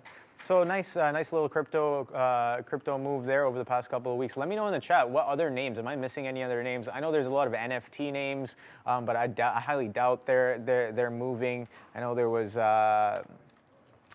BTBT as well. I think. I don't think that's an NFT name, but definitely one for sympathy with the crypto name. So BTBT not really doing too much, it would seem. People saying Tesla. Okay, Tesla short. Okay, we can take a quick look at Tesla right here. Oh wow, Tesla is coming in real hot. I wonder if there's any sort of news for this drop. Oh, actually, that was a 15-minute chart. Yeah, I was talking about this a little earlier.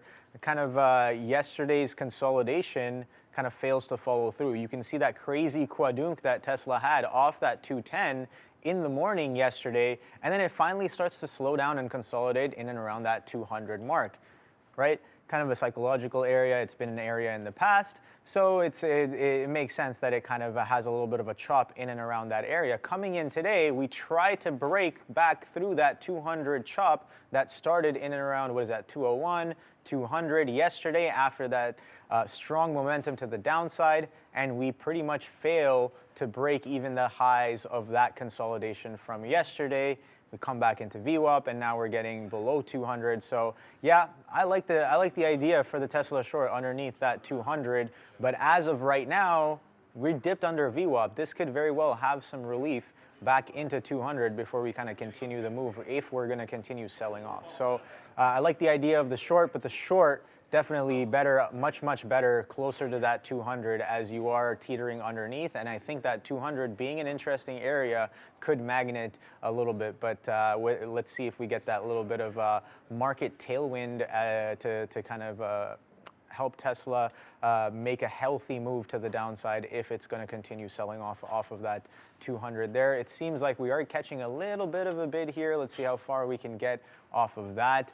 People talking about AMC. Are you trading AMC there? No, I was looking at AMC earlier. Yeah. I can pull it up again here, but yeah, I mean, AMC has been, it's been a really nice one to look at. Oh yeah, now we have even higher highs. You know what? I might actually be interested in getting in this around like the 1030 area. We're at like 1034 right now, maybe around 1030. Also, I have to address, I was in this NVIDIA trade and I was ready to scalp the levels. I liked where I got in. I got out, I panicked because we took that swoop to the downside here, this red candle right as I got in. And then we kind of weren't really able to recover that point, so I got out. Had I stayed in, we would have been almost $1 in the money. So I might, because we are still, basically I was seeing strength below that 402. There is still strength above that 402, at least for my purposes, which are pretty short-term trades and scalps. And I got out, and I mean, we're still seeing a bottom there. We're still seeing a pretty decent floor here. So I might get back in and just kind of trust the trade, trust the pattern that I'm seeing there. So yeah, I have to address that. It is unfortunate, but you know what? This is a whole thing I've been really trying to teach myself or to learn lately is just trusting. I mean, within reason, right? Like get out when it makes sense to get out. But in this case, I probably should have held on a little bit longer because we were still above that 401 area. So we were definitely. It wasn't too much of a loss, but it definitely is unfortunate. And wanted to address that one there. I also want to look at Pinterest because I know we were looking at Pinterest earlier. Mm-hmm. This one is an earnings name here. Here is Pinterest. Oh, okay.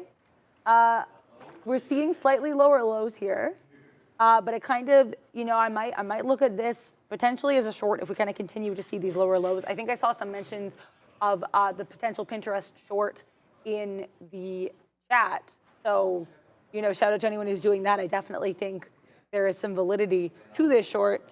At least from what I'm seeing with these, you know, we got up here around 10 and then we're kind of seeing this slow, steady stutter step to the downside. I also want to mention Boeing. I've seen some mentions of Boeing here. This one had earnings last week.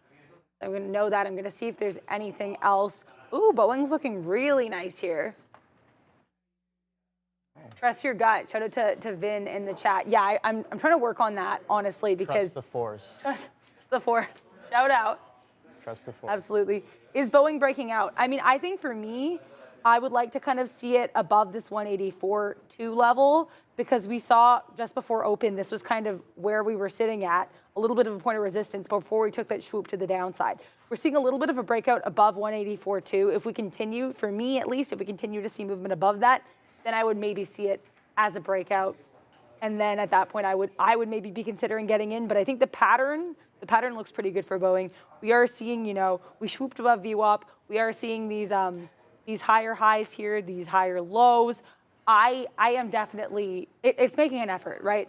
It is making an attempt, but it's really struggling to run that 184.2, which is what would make me hesitant that it will fully, you know, fly up here. So yeah, I mean, I'm still looking at Tesla as well. I think depending on what Tesla does at 196 is, oh, that, as I say that, we just took a huge flush to the downside. So this could be, because I was going to say we were holding up at 197 for a bit, and I was not going to get into a long there, mark my words, but I was curious to see what it did there. We did break down, so this one could be a short. I just need to get all my stops in order, and then I might dip my toe into the water on this because it looks like we are headed nowhere good at a very quick speed.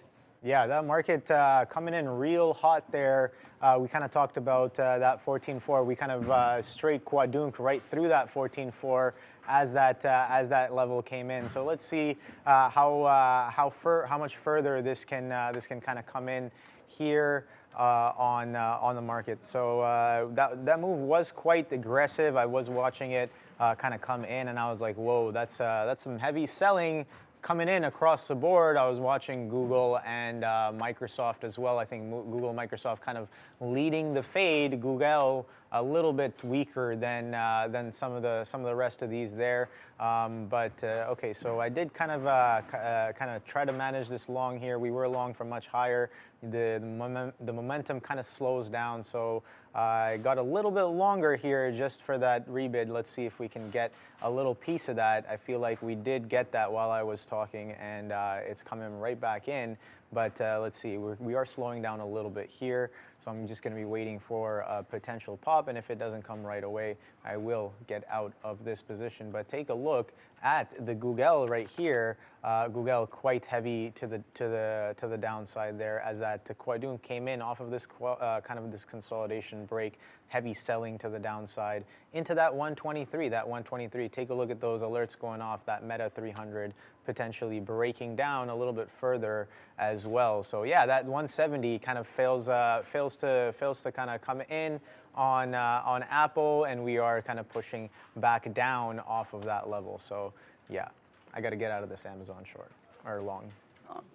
Yeah, I mean, I'm still kind of, I haven't committed yet, but I'm still waffling. I'm very indecisive about Nvidia in this 401 kind of 402.50 range, because we are seeing some consistent, strength here. We're really not breaking below 401, so it is very much of intrigue with me. And I think, if I, that's how I was able to work out in this trade here earlier in Nvidia, not this one, mind you, but the first one is because I set my stop immediately. So the second we kind of waked up to that area, I got in, and then we kind of went back out.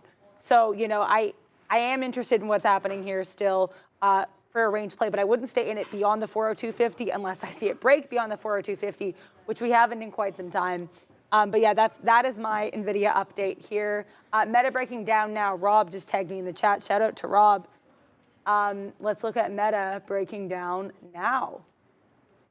Yeah, I mean, it's interesting. I think it's decently kind of strong around. Not strong is a strong word, but it's showing a little bit of support in between that 299.5, 299 area. Now we're kind of bursting above VWAP. But we are kind of seeing, I'm going to try to chart this out because I'm seeing a thing here where we're kind of, there's certainly like this kind of, it looks like the descending wedge kind of, I put this the wrong place, there we go. We're seeing a bit of a descending wedge here, right? Where we're seeing kind of consistent lows, slightly lower highs. Sharif was kind of explaining this chart movement to me. This is kind of what I'm seeing here. But yeah, Meta does not look like it's headed anywhere positive in the longer term intraday. But the range here around 299, 300 is not bad for me, but I do not have enough faith in Meta as a stock to personally get involved in this one at this time unless I see some more strength beyond that point. Yeah, let's see what else is happening here on the stuff I have kind of pointed out. I want to look at AMD because AMD is reporting earnings tonight. This is definitely one that is going to be on watch. AMD's actually looking pretty nice. We are seeing these higher lows. We're seeing these higher highs. Honestly, this dip buy around a 96.3 was pretty interesting. I might take a look at this one. Also, we have in the shout out to Ahmed, super chat. Thank you very much. Short coin. Don't ask me why. Let's look at coin. Yeah. I want to take a look at coin here. And also afterwards, Kevy in the chat asked me about RM. I'll address that after, but I want to look at this super chat. Okay. I mean, I think for me, a coin short would be interesting if we see a failure of this 76.2, right? Because we saw a bit of a ceiling here at 76.2. We definitely have a far way to go should this one break down. I'll put it that way. So it's definitely it's of interest as a short. I think depending on what it does here, definitely want to keep an eye on. So thank you very much, Ahmed. Also, I want to look at ARM because Kevy was mentioning this one as I was talking about these chip names here ahead of the earnings for AMD. Oh, okay, ARM's kind of interesting. The one thing I was like, oh, what's the volume? But the volume's above 1 mil. Spread is not horrific. I accidentally just drawn things here. Let's take that off. There you go. If it can break above this 49.1, potentially of more interest to me. But yeah, I'm going to keep an eye on this. Also, thank you, 420 Bud Monster. I'm going to take a look at AMC because it dipped into my area of interest. Okay, yeah. I might have to get in some AMC. Going to keep an eye on NVIDIA. Lots of stuff going on here. So much trading happening. How are you doing over here? A little bit of mischief managed right there. We were long 132.40s. We saw it Kwadunk 20 pennies, and I was like, huh. okay, I could either get out of the position. It kind of the sell-off came in kind of hot there, but we kind of started stalling. I'm like, this is not a bad area to get long if I was not in a position either. So I get long, kind of give it to that rebid we were talking about, got us out of that trouble right there. It did bid up 15 pennies further than I kind of got out, but that's not the trade. That's more of like a little bit of a cherry on top. But it seems like we are holding this area as of right now. But I don't want to get involved because I just had a trade, not a great trade, and I ended up managing to kind of work my way out of it. A little bit lucky there. The market is definitely not forgiving as of late. So when it does forgive you a little bit, I just want to say thank you and kind of peace out and reassess as well. So we talked about that 14.4, and that 14.4 slaps back down and then magnets back up, and we get that kind of pop. So I was looking for that pop to kind of bring this in, but that didn't really bring it in as much as I kind of wanted it to come in. So I just sell it off a little bit of, I think like 2 cents in the money. But yeah, whatever. It's not. It was more about just managing a bad trade than it was taking that trade. That trade from 40s definitely could have been stopped out right there in the 30s, but we added in the 20s and then some more right underneath the 30 to give it back to mid 30s as well. So yeah, a bit of a hold on that drop. Still interacting with that 14.4. That 14.4 definitely very interesting price, as it is very messy. We keep knocking on the door of this level. We keep violating it. We keep pushing through it, quadunking through it. A lot of definite interest around that 14.4 area on the NQs. And something to note as well, been watching this level all last week, that level around 4,200 on the ES, we can't necessarily get above that either. So I'm watching that as well. But right now, I want to get involved if that 132 level stays and holds as support here on Amazon. So something I want to do real quick before I kind of go get back into this potential trade here on a lower high on Amazon is take a look at the top volume gainers of the day. So again, Tesla, of course, Tesla's always up here. Again, it's breaking down quite heavily. It has a lot of interest. Multi time frame levels and strong psychological levels like this 200 are being tested. So yeah, doing the most volume kind of makes sense as it is making those the moves that warrant that kind of volume in the market. But Pinterest, wow, we were talking about that 28 on Pinterest, and it's knocking on the door of 30 already. So 30, I think, is also another great place to potentially interact with. I do have it written down in my notes that I do want to interact with Pinterest around that 28. I totally missed that trade at the 28 mark. That 28 area, again, reasoning behind that, you have that earnings move up. The momentum slows down in and around those levels, so I'm looking for that level to kind of interact, and we held well above that level, held above VWAP as well, and now we are holding above, quite cleanly might I add, this opening reaction high. So the 29.5 is holding on Pinterest, and we're building into that 30 for potential flat top breakout there on Pinterest. So that's what Pinterest is doing now. Ford, of course, Ford has been in the news all last week. We broke below that $11 multi time frame. I think it was a multi-month consolidation low, and out the open. Take a look at that straight quadunk. 11 is sold off quite aggressively, and now we're holding and consolidating underneath 10. I think I am leaning a little bit short on short bias on this ticker, but the fact that it's consolidating so well underneath this 10, I still want to give it some time if it's going to kind of give us that real move or continuation to the downside on Ford. SoFi, not really involved with it today. We know it had earnings yesterday. Today is earnings day 2, and the opening drive seems like that was the trade on SoFi. Holding VWAP quite well, might I add. VWAP defense on SoFi is very strong today, even with this market quadunking to the downside. Look at that. The sell-off comes in, but VWAP holds like a champ on SoFi. JetBlue as well. Again, the airlines, kind of a majority of the airlines already had their earnings during the earlier session of earnings session or earnings period right there, in and around with some of the banks like JPM. I think UAL, AAL, and some of those other names already have reported, but it seems like JetBlue is doing kind of the same as what those airlines did for the most part, which is kind of sell off the open. So JetBlue, a little bit of a sell-off there, nothing too crazy. NVIDIA still interacting with that 400. That 400 definitely a level of interest of mine. A little bit of a low from last week, that kind of a multi-day low from last week. That 400 was strong support last week, and coming in today, we kind of break that 400, fail to follow through.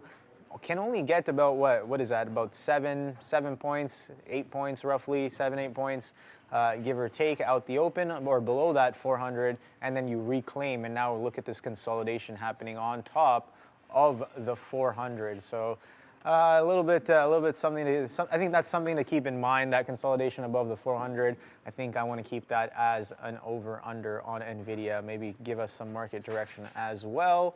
That 98 on AMD, oh boy, we still can't get past this price. Over and over again, we keep knocking on the door since we broke last, was this last week? Yeah, this was last week. Since we broke below that level last week, we've attempted once, twice, thrice as well, and now 4 times to try to push through that 98 level on AMD, and we cannot get through that level. So it seems like it's a multi-day consolidation underneath that 100 on AMD. That might be telling going forward in the year. And we are selling off, so it's a good thing I got out of that long, as we are looking a little bit weak. We dropped back down off that 14.4. I just noticed a strong wick on the 15-minute right there. How much time is left to print? We got about 2 minutes left to print this 2-minute, and we are accelerating to the downside, so that's really curious. I'm wondering if Amazon can break its low of day here. Google's still pushing towards new lows of day. Same with Softy. NVIDIA and Apple looking a little bit different, kind of consolidating above their day lows there. So yeah, let me know in the chat where you guys are trading. I only got some of these large caps on watch. I do have these earnings names that I mentioned before: Pinterest, Pfizer, Caterpillar, and BP on watch, but none of the prices that I would like are I've been involved with there. Ahmed talking about coin. Thank you for the super chat. Coin try and fail, should break 75 soon today. Okay, let's take a look at coin once again. Seems like our friend here is heavily invested in the coin trade today. He's asked about it a couple of times. So yeah, let's take a look at that 75. We talked about that 75 earlier, and it was holding kind of above VWAP, right? So we were holding above VWAP, and we finally pushed past that 75, consolidated 76, but we are coming back down. So I think the fact that VWAP has shown a little bit of strength in the morning, I think I can be potentially looking for that strength to show up again. This time it would be confluenced with that 75, as well as that as this consolidation highs from the morning session on top of that 75. So yeah, a good look on that coin trade in and around that 75 mark. What do you got going on? I am just getting the rest of my NVIDIA set up. So basically what I did here is, like I said, I was noticing consistent strength around that 401 range area. We're still seeing it. I got in the first 2/3 of my shares around 402 we got in. Then I took another third of the shares, third of my total position around that 401.50. We're still holding pretty strong here. Unless we break decidedly below 401, I'm going to stay and let this one shake out, because we're seeing lots of strength beyond this range. We're having a really hard time breaking this 401 bottom. I like it.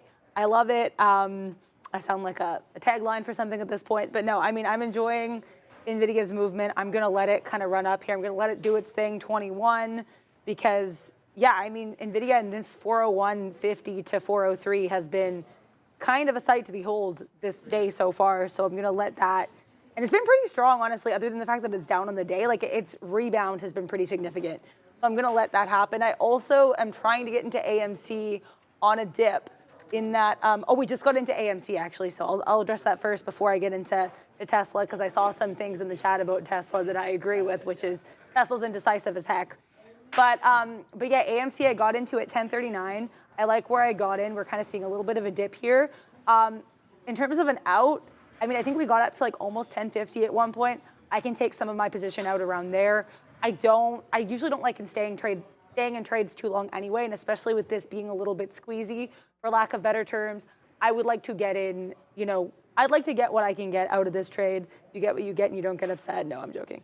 But no, I like AMC. I like it at this point. Shout out to people in the chat mentioning, I think it was 420 Bud Monster, mentioning these AMC levels, so I'm happy I was able to get in here. I'm going to let this kind of ride out for a little bit because I think this name could end up shaking out okay here. Let's see what else is going on in the chat. Anything else? Oh, yeah, so I was going to mention Tesla. That's the one I was going to mention because I saw that in the chat, and I was like, I was going to talk about this. Tesla around 197 is fascinating because for a while, it seemed like we made kind of a pop around 196. We got to 197 or 198, and then we got a little bit indecisive. It's been kind of dancing around that 197 for a good while now, so I'm not really sure what decision it is choosing to make here. We're like flipping and flopping all around this 197 area. Now it looks like we might dip below. We also took a decisive dip below that 401 area in NVIDIA, so I might have to revisit my position there briefly. But yeah, I mean, AMC looking pretty strong. Confident with that. I just might need to revise a little bit of this NVIDIA position, as Tesla actually still holds up around 197. How's Amazon going? It's fine. That 132 holding as of right now, but the market looks quite heavy to the downside. So, yeah. Yeah, as I say that, kind of some selling coming in. I still want to kind of interact with this 132. So let's see how far it'll get. I do have my stop in.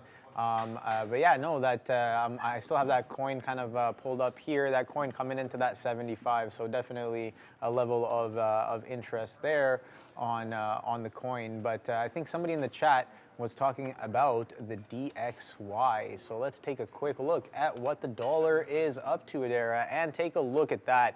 Straight screaming to the upside is the DXY today.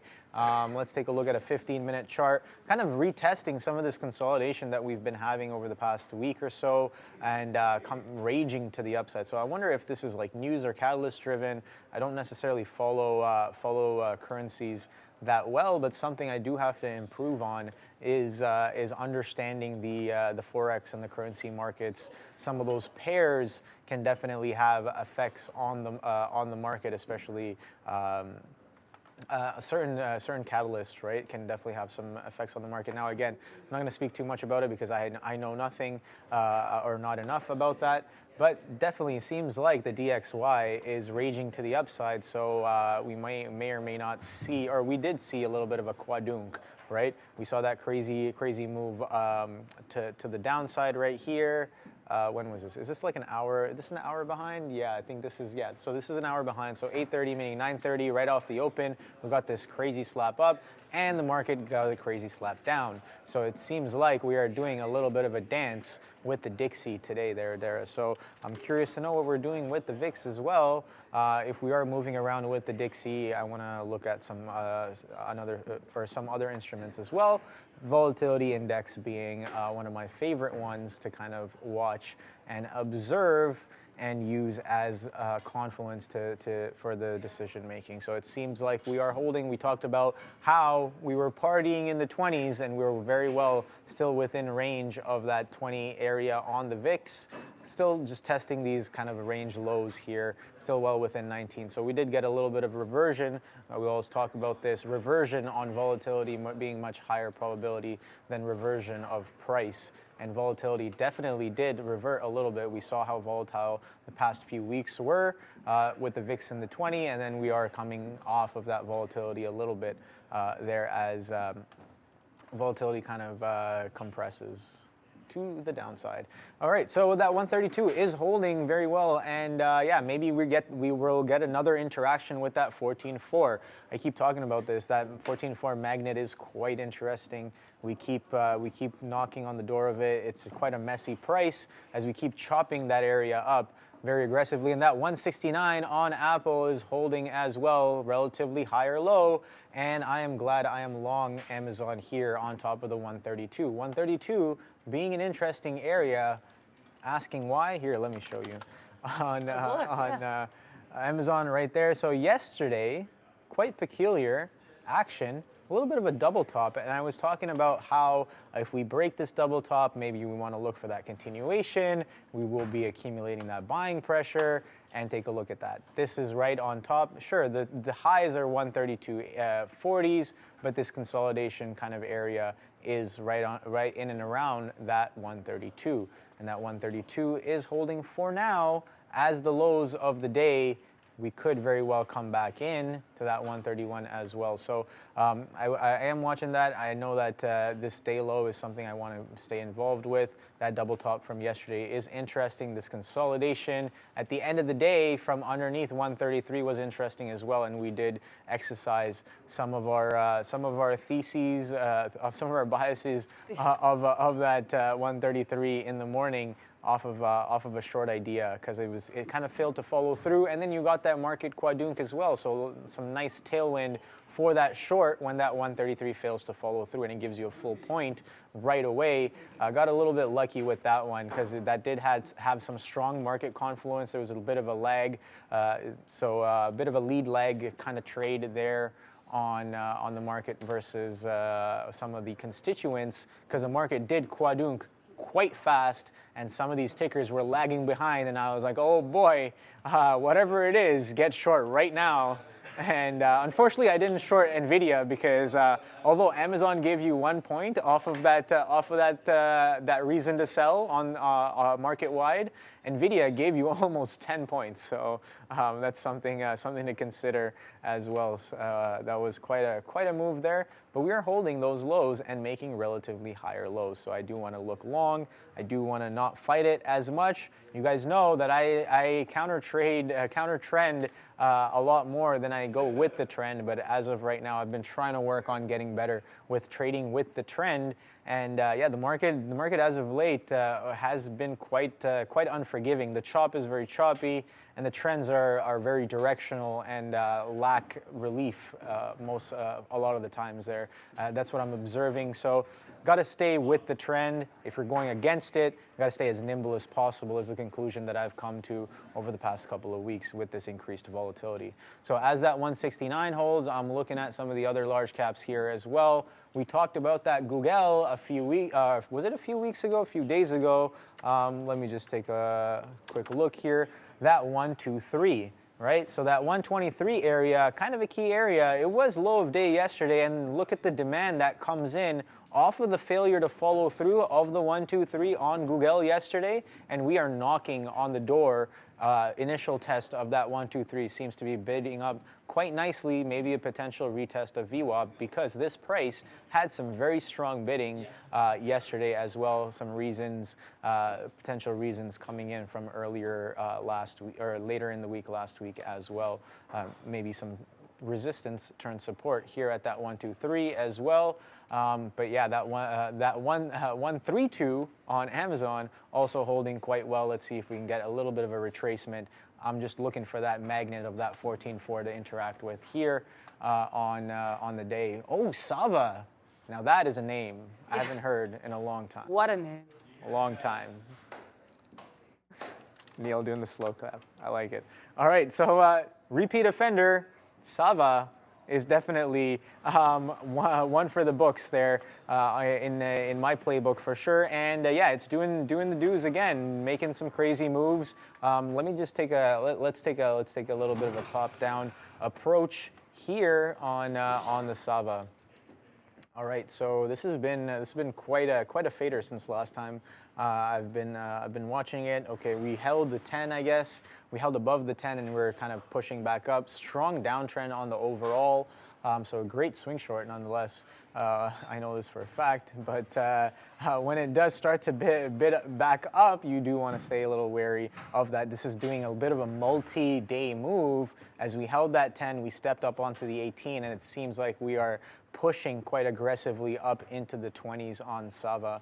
But yeah, no, I think this is a decent name to trade when the trade does come in. And I think for me, I like to trade, I guess, more of the backside on this name, because when the backside does come in, the failure of certain key levels that we made on the front side comes in pretty cleanly on the backside of Cassava Biosciences. So this one, again, like I said, repeat offender. Sure, you can go for the long. These consolidation breaks are great, and they continue to work until they don't. So yeah, Sava, definitely a great trader. I really like that name for the day trade and even the swing trade as well when it comes to the short side on Sava.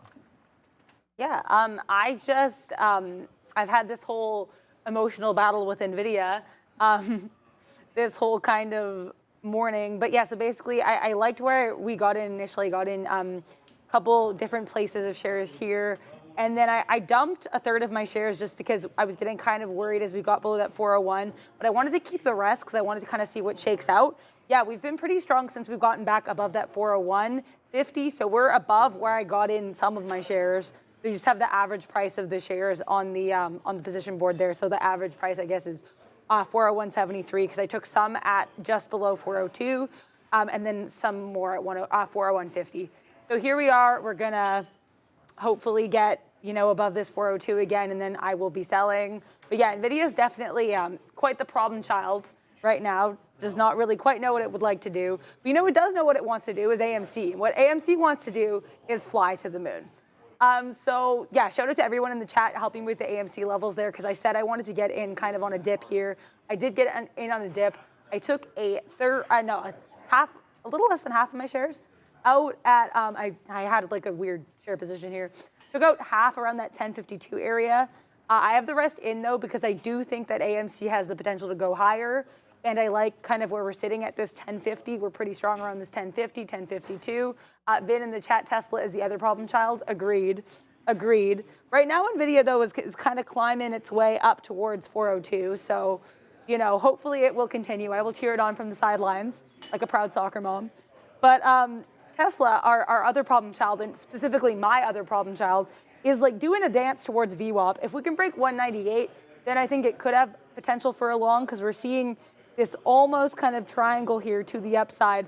But Tesla does not really love patterns sometimes, and Tesla also, again, problem child, likes being a little bit difficult. So yeah, we'll see what it does. I'm very curious about it around this 198 area, because we've been decently strong in the range between 197 and 198. And as I say that, we're hopefully kind of rushing to the upside here. So it looks like a lot of these mega cap names kind of doing a bit of a dance to the upside here. NVIDIA above 402. So happy I kept in, the lion's share of my position here. I like what this guy's doing. Hopefully it continues to run, to frolic, to run free here. Meta also took just a jump above 301 here. Also of note, and AMC, someone was saying AMC accelerating towards the upside. Yes, it is. Yeah, it's been quite the up and down market. How's the Amazon long? Very, very strong action coming in here. What did I say? I talked about that 14.4 interaction, and that is definitely coming into play there. That 14.4, very, very messy, but I like that messiness, because if that messiness can give me a lineup for a potential trade on a consolidation hold, I will take that. And it seems like that 132 was a great place to buy. We kind of talked out the reasoning why, and we are getting a little bit of a retracement here through that level. So you know what? I like these 132 halves, so I will just piece off right here if it'll give it to me right there. Wow, as I say that, a little bit of selling kind of coming in. I should just punch and not really post these prices. But that crazy rebid was quite nice. We're getting that retest of this consolidation high on Apple as well. You know what? I just want to get out of the way. I'll hold on to this a little bit longer there. I do like the way Apple is building up into these highs, and wow, take a look at that. The NQ is teleporting to the upside right there. A bit of a quick pop craziness into the 14,420, kind of like this consolidation high area here, but it seems like Amazon is rebidding back down. So maybe we are making a little bit of a dip to continue back to the upside. That 170 potentially coming in. Take a look at this consolidation range that lasted for almost about 30, 40 minutes right here on Apple, and that crazy strength that we just had is knocking on the door of this level right here, just underneath that 170, 169.80s I have here on Apple. So let's see if this rebid can take us back up to the upside as this tape speed is increasing. The aggressiveness is increasing as well. So I want to know whether this is just a muted move or this is some real buying that's going to take us through that upside. But that 14.4 interaction, oh boy, is it the gift that keeps on giving? Yes, sirree, it definitely is. Are you guys ready for us up there? Okay, so yeah, not quite yet. So we'll watch this consolidation a little bit longer. I was a little antsy right there. I did post kind of just underneath that 132.40s, but if we're gonna hold like this and kind of teeter near the edges, I'll hold on a little bit here. Maybe we get that consolidation. I still want to believe in that 132 idea and maybe a retracement back into VWAP. I'm looking at VWAP up here on Amazon is at 132.60, so we're not too far away, about 20 pennies away from that, and we are quadrunking back down to the downside. So big sad, didn't necessarily get those fills in the 30s, but if this kind of comes right back in to that 132, I will be gonzos, but I'm looking for that consolidation hold on top of that 132, but we shall see how that comes into fruition. But for now, it is time for lunch money, so we're going to pass it off to Frozone at the big desk.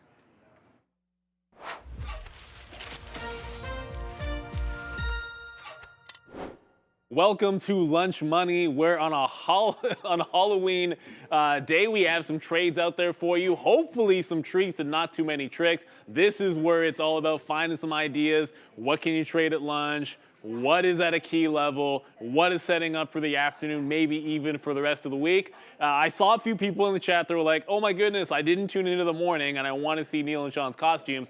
So that's the only reason I'm wearing these. I said in the morning show, I cannot see anything out of these. It's ridiculous. I have to look down that far, like ridiculously far, just to see my own keyboard. So got to get those out of the way so we can get down to some business. But the commitment level is, I'm wearing this piece of nonsense all day long because that's how I roll, and we're going to have some fun with it. Let's try to have some fun in crypto land. And if you're watching the morning show, you know what Sean's costume was. Bitcoin.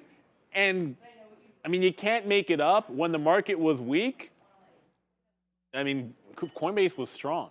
And this is why I want to start with Coinbase. Coinbase was very, very strong all morning. As a matter of fact, I don't think I did. I know I gave up the long too early. No questions about it. When the market looked like it was going to roll and it continued to roll lower, I covered profits on it. Look, Bitcoin holding the 200 period on the daily, holding the $70 level, and now bouncing. We did think he had a chance to retest the 50 period at 77, right? So that bounce, at least get to 77.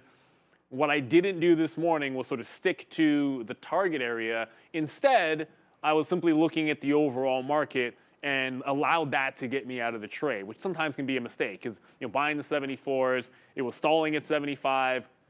It eventually does press and reject eventually that 50 period on the daily. So 77, I think that's the line. If it breaks the high day again, I'd be looking for some shorts up at that 50 period moving average. Until then, just look at what the previous high was. It's that 75 level, a couple of wicks above and then fail, 1 wick below on the downside here, and then it got up to 76. I think as long as it holds 75, it's a long, but remember, when in doubt, zoom out. I got away from that plan and got out of the short too early, but if this is breaking those highs, the first thing that stands out is that 50 period on the daily, right around 77. So if this breaks out the high at 76.30, at that point, I'm looking for a shorting opportunity going into 77 even with coin. Keep an eye on Bitcoin. That actually did pull back a little bit. Probably why you're getting a little bit of move to the downside. You never want to sit on the bid here.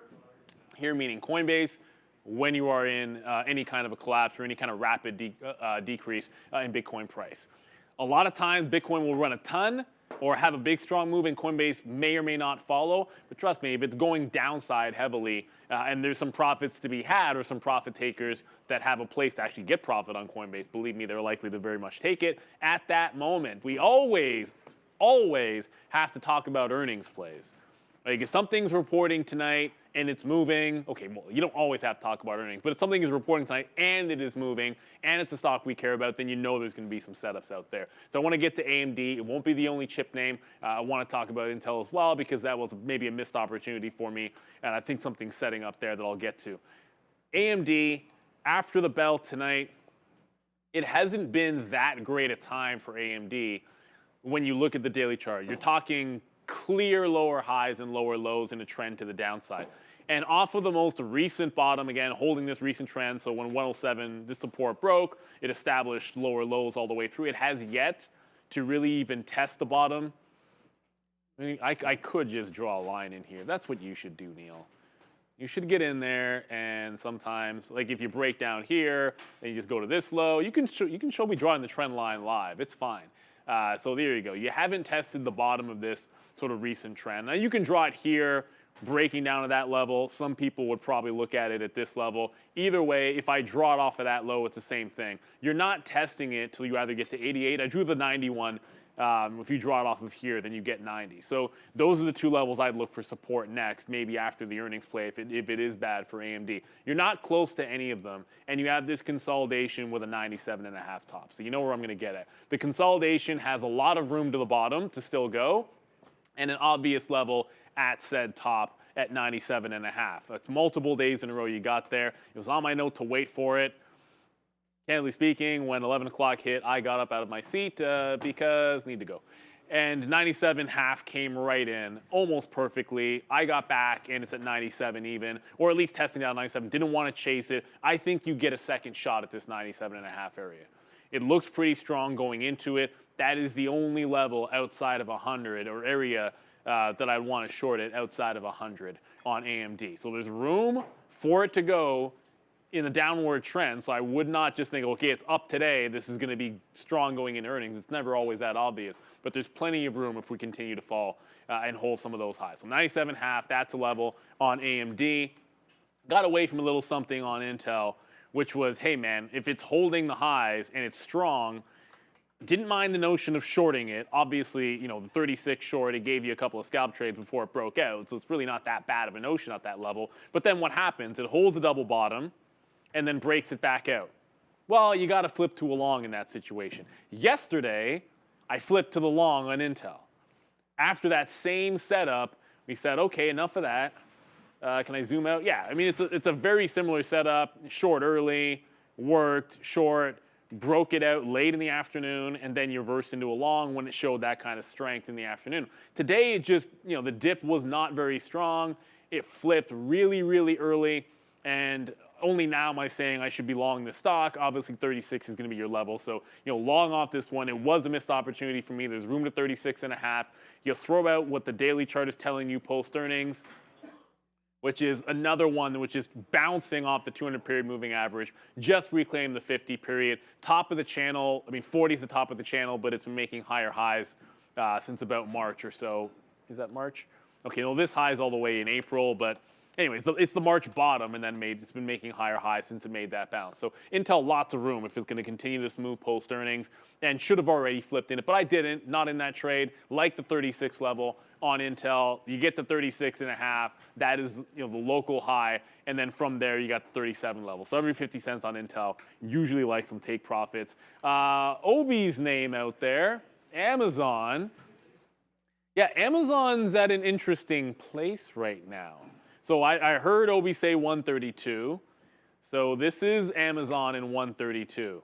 This is a pretty obvious resistance level, the general area. You also have the 50-period sitting at 132. So you're at an inflection point, no questions about it, on Amazon. For a minute, okay, not for a minute, you know what I mean. For the morning, it was strong off of this level. Like double bottom off 132 into 133.5. There was a point at which it looked like it was higher low, retest the high, higher low. Could have been set up. That's not what happened. Put in a lower high for a bit of a head and shoulders, and then broke down into 132. Now, you saw the daily chart. It's bounced into this level on the 50 period in the daily. A rejection of 132 and a fresh low here, like 131.80, I think is the low of the day. If it breaks that and we see any sell volume underneath, you don't fight the long, I don't think. That's that major moving average on the daily. So there's still a level to be had, but this went from relatively strong to relatively weak very quickly, and you've got to be able to make that adjustment. We saw that happen yesterday with Meta, right? Where Meta at the open was one of the strongest tech names out there, and then by about 10:30, you're like, oh, this isn't very strong at all. It's got 305 resistance, and it can't seem to get back above. Suddenly, Meta's a short off of 305. So you have to be able to flip the script, note what the market is telling you. Amazon started out relatively strong, but now not so much as the market continues to test higher. Every time it tests higher, you're still making lower highs on Amazon into that 132, which is the big level. Speaking of big levels, SoFi 760. If you remember yesterday, I know, well, most people probably do. Let me just go. I'll go to like a 15-minute, so it's a little bit easier to see this. So yesterday, SoFi broke 760. It completely failed that breakout. Like, look at the wick and then look at the rejection. It's all red until it gets to the pre-market bottom underneath $7. So a clear rejection of the 760 level. That's what you look for today. If you were long off $7, congratulations to you. Wish I could tell you I was looking for the long down. There wasn't, but 760, you get to that price. Until it shows me strength above there, I think I want to fade that level. You could have already taken this in the low 50s, good R&R there. If you get like 51, 52s, that's not a bad risk to reward. But if it gets back up there, I think you want it a little bit. I mean, it's a strong name today, so I think you want it tighter to the entry level, give it a few extra pennies. Don't just assume the same level is going to hold before it exactly at the same spot. But 760 is the big one. SoFi, it was sell the news on the earnings. They were up double digits before giving it all back and then some. That is one heck of a trap of liquidity underneath that previous low that got put in there. So do not underestimate that there might be some people trapped underneath $7. Maybe some of them have gotten out. Frankly, a lot of traders that are short-term have probably covered any shorts they put on, not liking that price action. But 760 is the other key level. If it gets to 75, 80s, I think you don't want to be fighting that name at that particular point. A lot of shorts going to need to cover if this were to get anywhere near to $8 after what we saw yesterday's trade in SoFi. An apple a day, well, they say keeps the doctor away, but I tend to find like an apple a day, at least looking at it, then keeps the losses away. Because Apple is the kind of stock, it's a good bellwether for what the market is doing. I find you can lack continuation in market moves or have continuation in market moves based on what Apple is going to do. So with that note, we're going to have some trouble with tops if 170 doesn't go on Apple. If 170 goes on Apple, then do not ignore 171. Okay, 171 has been the short zone for Apple, at least recently. That's a trade that I wait out for. And in my morning note, I had 168 written down. I didn't take it. This is a case of once the open's set up, sometimes you're looking at names that give you the trades that you want, and then you get into the ones that you like, and then something falls to the wayside. In this particular case, it was Apple 168. But that was Friday's close price, yesterday's bottom, and today's low. So 3 days in a row of significance at 168. I think that is your Alamo. Well, I mean, it's not really the Alamo. I think that's your support level for Apple today. But it's much, much closer to testing 171. I don't love a breakout of this high on Apple because it's going into some pretty strong resistance from yesterday. And then you throw up the daily chart, which I usually start with the daily, kind of ending with it here, which is weird. You throw up the daily chart. This is a rejection of the 200 period on the daily, like right at 171. That's why we like the 171. You're consolidating underneath it. Until that is reclaimed, I'm bearish on Apple into that resistance. And then every time you get up there, I'm looking for the sell, at least to retest some of these lows. So there's always a chance. I mean, they report on Thursday. So anything can happen at that point. But until we get there, respect the levels. And on Apple, that's telling me that 71 level is going to be in play. I saw in the chat before I came on, at least one person, if not a couple, asking about Boeing. So you guys know how I feel about Boeing. The daily chart speaks for itself. This one is frozen in the mud, as they say. Cannot seem to catch much of a bid or go up for more than like a week or so before it just gets hammered back to the downside. The daily chart's about as ugly as it gets. However, it got right back into this 2022 consolidation area, which the last time it was very strong was, breaking 140, the consolidation off 175 into 170, and then another big breakout. So that's the last time it was super strong. And you just bounced off that 175, which was this previous breakout zone. So it's at a pretty decent price where there was some strength before that you're making this bounce. Can it get through 185 today is pretty much the only question that matters. If you're watching yesterday's show, then you probably know what I'm thinking here. 183 for the dip buy. This is still a 15-minute. Let me go back to the 3-minute chart here. So 183 has been a good dip buy zone. It was a breakout price yesterday. I don't know if you get all the way down to 183, but if you stair step it up, I look at every even dollar till 185 breaks for Boeing, just like yesterday's trade, simply joining it until, like right at the end of the day, it did make a big pullback, but it was pretty steady churn to the upside. And this has been dip and rip a couple of days in a row now. And if it follows that same pattern, I'm not sure it's giving it up until either the market really does or until it shows you that it has no juice past that 85 level. So next available dip looks like it'll be into 84. As a matter of fact, it's already now bounced like 30 cents. So I was going to say 84, but it's already starting to bounce in there. I still like it. Every even dollar, look for that stair step up on Boeing. And one last one. I can't believe the Chinese EV names are, it's ugly. So if you think about what was bouncing today, I feel as if like Fisker, which was one of the worst EV stocks yesterday, down 10%, that's slightly up, or was slightly up last I looked at it. Lucid kind of caught a bit of a bid. Tesla has been weak, but not nearly as bad as yesterday. Like the Chinese EV names have managed to somehow just be like even worse than you could imagine. And NIO is within spitting distance of a 52-week low, which is at exactly $7. So $7 even on NIO. There are some levels that you're just going to take a shot if it gets there. It's at 722 right now.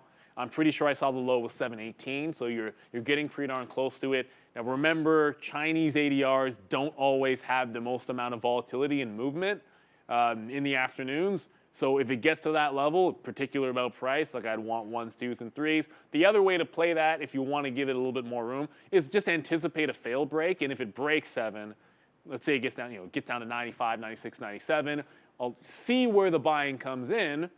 And then you're able to judge risk to reward by reclaim a 7 even, punch in, give it to that local bottom. That gives you more flexibility to play whatever range of volatility it shows you. I like the notion of if there's a million shares on the bid, just take the 01s, and if you lose 2 cents, you can make 2 trades off of it. But if you're only looking for 1 trade, oftentimes allowing it to break that level and shake out can be the better entry. It just means you miss it if it bounces clean off 7. I like to do both instead of hoping that one is going to work. But $7 comes in there, and I think NIO's got to be a trade. Just going to point this out because it's worth noting, but the next time, and shout out to Sharif. I know he's not feeling well. He's not going to want to say, look out for shorts on NIO, or not NIO, Li Auto. But if Li Auto gets to $36, this is the daily chart. This is the Huadong breakdown at 38. So it was a flat bottom break at 38. And since then, it's got a clear resistance level at 36. Li gets to 36, it's a short. Give it 50 cents, and every single time it's gotten there, like the next day, it's $2 lower. And then a couple of days after that, it's actually down like $3, generally speaking. So next time I see that level, you got to put the trade on to be able to see it. It's been 3 times already. Sometimes you don't always like a level the more times it gets there, but eventually, if it does break, you have to be willing to accept. If you're trading off a key price level, at some point, the last trade is going to be a losing trade, because you're using it as resistance or support. So if it breaks, you got to be willing to get out, but that doesn't mean you don't take it when it's there. That is your Halloween episode of Lunch Money. Let's get back to the desk with Obi-Wan Kenobi and ADR.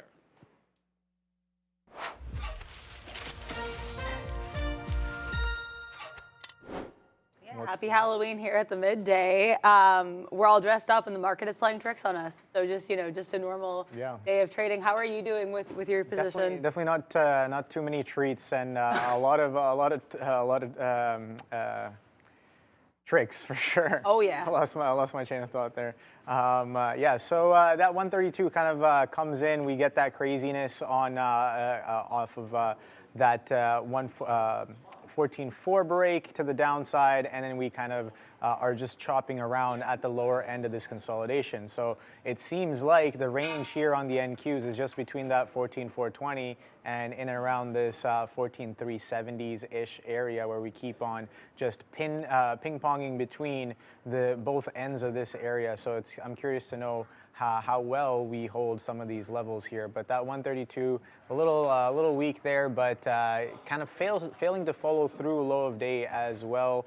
I am fighting the long a little bit here, looking for a potential retest of some of these areas from before. Apple is still holding quite well onto its gains, kind of the bid up that it's had off this low of day here, 169, not really quadunking as heavy as some of these other names here. That 170 is really building up, so we're building up into that 170 area, and on Apple, so we might potentially do another test of this range high. We talked about kind of this peculiar flat range at this 169.80s-ish. Yeah, we keep on knocking on the door of that, kind of not really breaking down as well. So I'm looking for that reclaim of 132 on Amazon as well, kind of that 132 Neil talked about, how key of an area it is. And yeah, so that 132, we're just knocking on the door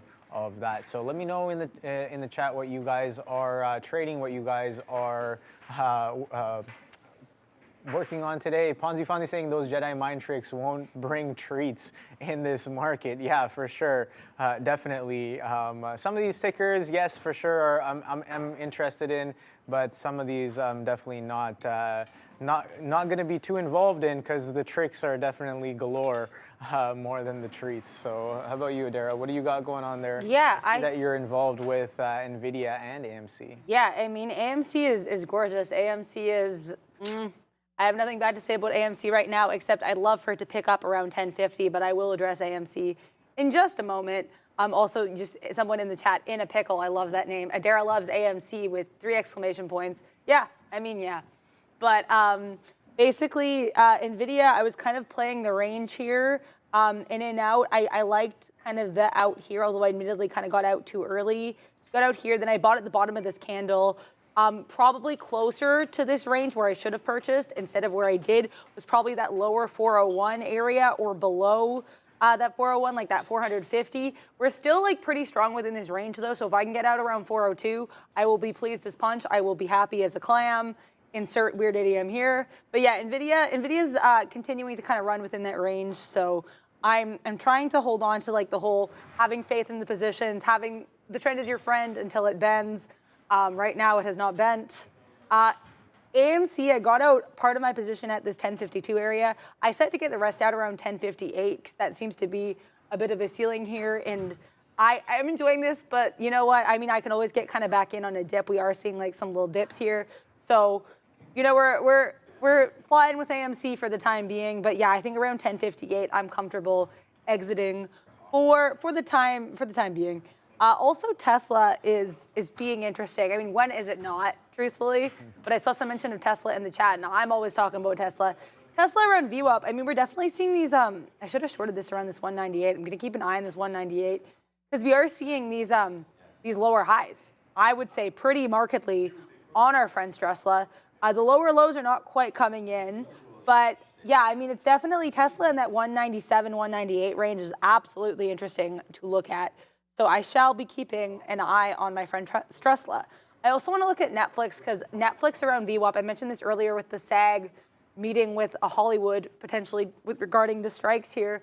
But this 405, 406, 57 area has been a pretty clear range. I'd like to see what we do above VWAP, though, because it seems like this just below 407 is a bit of a ceiling, a little bit, or not, you know, like a local high, for lack of a better term. So yeah, we'll see what happens here with Netflix. But I mean, I've been trying to keep an eye on the range here. I just find it kind of keeps passing me by. Shout out to Farside from like 1993 or something. But this entrance keeps passing me by. What else is? Google. I know someone I saw in the chat. Google being weak. Google is weak, very much so. So yeah, I mean Google. Yikes. That's all I have to say. Yikes. We have these, these lower highs, these lower lows. Yeah, I mean, I would even look at it as a short, except I don't even really know where one would enter.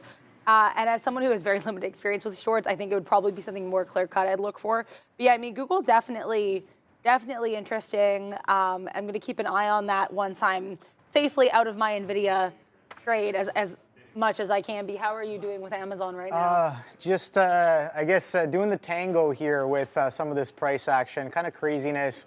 Again, another kind of trade full of degeneracy here.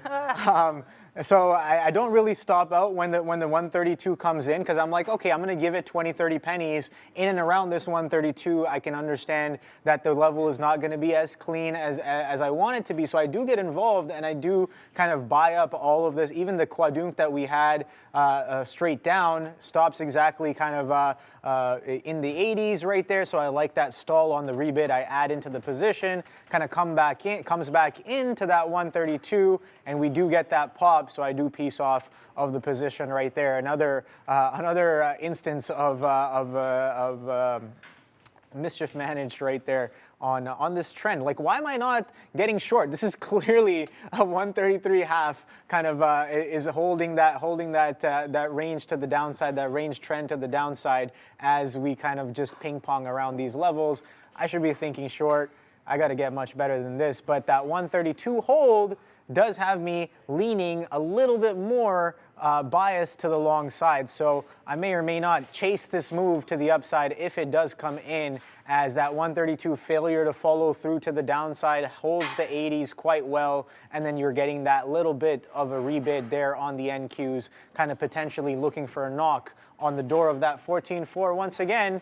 Now, I don't want to catch myself doing the same thing again. I was buying the greens over here. I don't want to be chasing it that hard. I'm going to be looking for a little bit of red, a little bit of a pullback to get involved on top of the 132. If I do strongly believe in the 132 hold, I think that consolidations are to be expected, and there it is right there. We are knocking on the door of that 14.4 once again. So a little bit antsy there on taking it out. Again, I understand why I was antsy on these exits. My initial entries were not the best. I did not have the right kind of patience.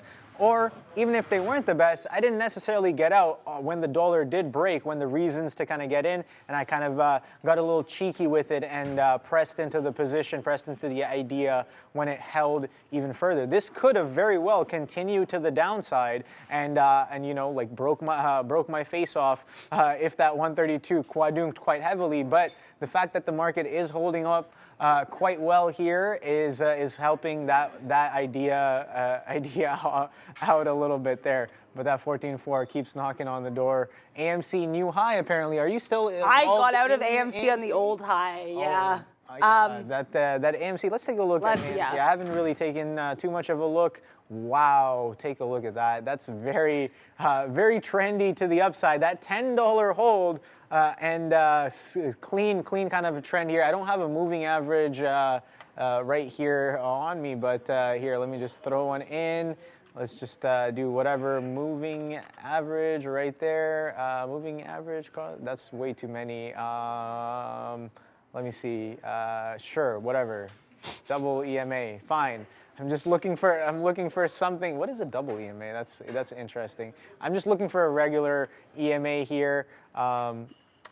Let me see what this will bring us. Okay, so this is not really giving us what I'm looking for. This is not really an MA. I don't know what a double EMA is, but definitely it is holding quite well in a strong trend to the upside here on AMC off of this consolidation that we've had above $10. So you have about a 10, 25, 30 penny consolidation. Actually, you know what? That's a 20 penny consolidation because you're actually consolidating at 10.10, not $10. So 10.10 to 10.30 consolidation, and then that consolidation breaks and you get a level-to-level kind of a trending day happening off of a morning consolidation break on AMC. I think that's a good look right there. Kind of a continuation off of this consolidation that we've had a step lower on top of the $9 level right here. Quite a solid consolidation, might I add. Let's see how long this consolidation was. I want to see it on the 15-minute. Oh wow, take a look at that, Adira. Since that drop off, we consolidated on top of this 9 for the good earlier part of this month. Again, today being the 31st, the last day of the month, we started consolidating at this price here. What is this? Friday the 13th, spooky, and all the way October 23rd. So almost 10 days, 10 days of market time. We consolidated on top of this $9 level, and now intraday we finally break out of this consolidation, breaking out of that 10, and then mini consolidation on top intraday, giving us that strong trending day. Looking left, this is the price that I like right here, 1080s. 1090, it seems like sellers got quite aggressive, so pushing back up into those places. 1090s on AMC, maybe the place where we can look for some interaction and some sellers to potentially step back in. It seems like this 132 is still consolidating right above. The price is still consolidating above this 132 here on Amazon. So I do want to stay a little wary. This is kind of the trend that I am watching. Just roughly, I'm just going to throw. And again, it doesn't have to be perfect, right? It's just a line on a chart. Doesn't mean anything too much more than just direction of like, okay, this is a potential trend. We're looking to potentially break this trend now and go sideways on top of the 132. So maybe that confluence with that 132 trend break plus a multi-time frame level plus a low of day failure to follow through as well. Little bit of stacking confluence. I like that. Stacking confluence, quote of the day. Yeah, I'll get into my trades in a minute because I just have 2 that I'm pretty happy with. One of them is AMC, but for now I just had Meta on my side chart and it's doing things I'd like to address because I'm interested in this. I wish I'd gotten in along VWAP. We were seeing consistent support and then slightly higher lows here, right? Seeing slightly higher highs. Now if we break above this 3015, then I think I will get really interested. But yeah, we're definitely like kind of, we're doing something with Meta. We're making some kind of headway. But for now, we'll talk about that AMC trade and my NVIDIA trade because I am pleased as punch about both of them. AMC, I could have stayed in longer, but honestly, I was just happy. I decided to get it around the high of day because I figured if we even have like a wick above that, then I can kind of get in, which is what happened there. Took out part of my profit here, took out the rest here. Again, shout out to everyone in the trade talking to me about levels. I appreciate that. Or sorry, in the chat. But I'm really happy with this AMC trade. I might get back in if there's kind of a dip opportunity a little bit lower around here. Also NVIDIA, and it looks like I got out of NVIDIA a little bit earlier, but honestly the goal here was, or early, but the goal was to kind of scalp. So that is kind of what we were doing here. Basically, I should have gotten in lower, and if I play this range again, I'm going to get in lower. Someone was asking me what I see in NVIDIA, and what I see in NVIDIA is a pretty consistent range from about the 450 area, 400.50 to be clear, and that 402.50, 403 almost kind of range, which is what I've been playing within. Although my issue is I probably got in a bit too early around this 401.75. If I were to play this range again, and I can't say I would because I think the range seems to be getting a little bit smaller here, like we're seeing these slightly lower highs, I would probably get in around that 400.50, and then ride it to 402, because that seems to be where we're seeing more consistency here. So to answer the question, that is what I'm seeing in NVIDIA. I don't know how much longer it'll last, but for as long as it's lasting, I have been intrigued. Also, Netflix rallying, and I'm going to take a look at the spread here, the tape, and see if I can put my foot in the door here, because, I mean, this has been a gorgeous ride to the upside. We do have that SAG meeting with the Hollywood production studios, or the studios, I guess, Catalyst, which is also potentially moving AMC. That could be of note here. I mean, Netflix definitely broke above that area, 407, where I mentioned it was kind of stuck earlier. We're above that. This could be a long, and I'm kind of going to look for a place to slide my foot into the door here. And then Tesla's still chopping around from 197 to 198. Honestly, if we get to 198 and we hold like 198 without going higher, I'd consider shorting because I have all my stop keys set up now. Nice. So that could be, right? I mean, we gotta take life where we can get it there. Yeah. I mean, I'm interested, so So do you lean more towards the long side or the short side? I lean way more towards the long. I'm very long biased, and I think that's because when I was first learning about shorting, because when I first got here, I was doing some courses online, and I read a lot of articles. I took a lot of notes. I'm the type of person where when I learn, I like to kind of learn everything I can about a subject, and so everything I read about shorts was they're super risky, all in red, bold, underlined. Do not they're, you know what I mean? So I think I put this thing in my head, especially because I am a bit more risk averse, that shorts make me scared. That being said, I had a successful Tesla short last week. So I mean, I have shorted, but they make me a skosh nervous, I'm gonna be honest. I'm trying to get out of that though, which is why I'm looking for potential Tesla shorts, because that 198 breakdown has been fairly consistent, so it could be something of note for me. And as I say that, we're kind of curling away from 198.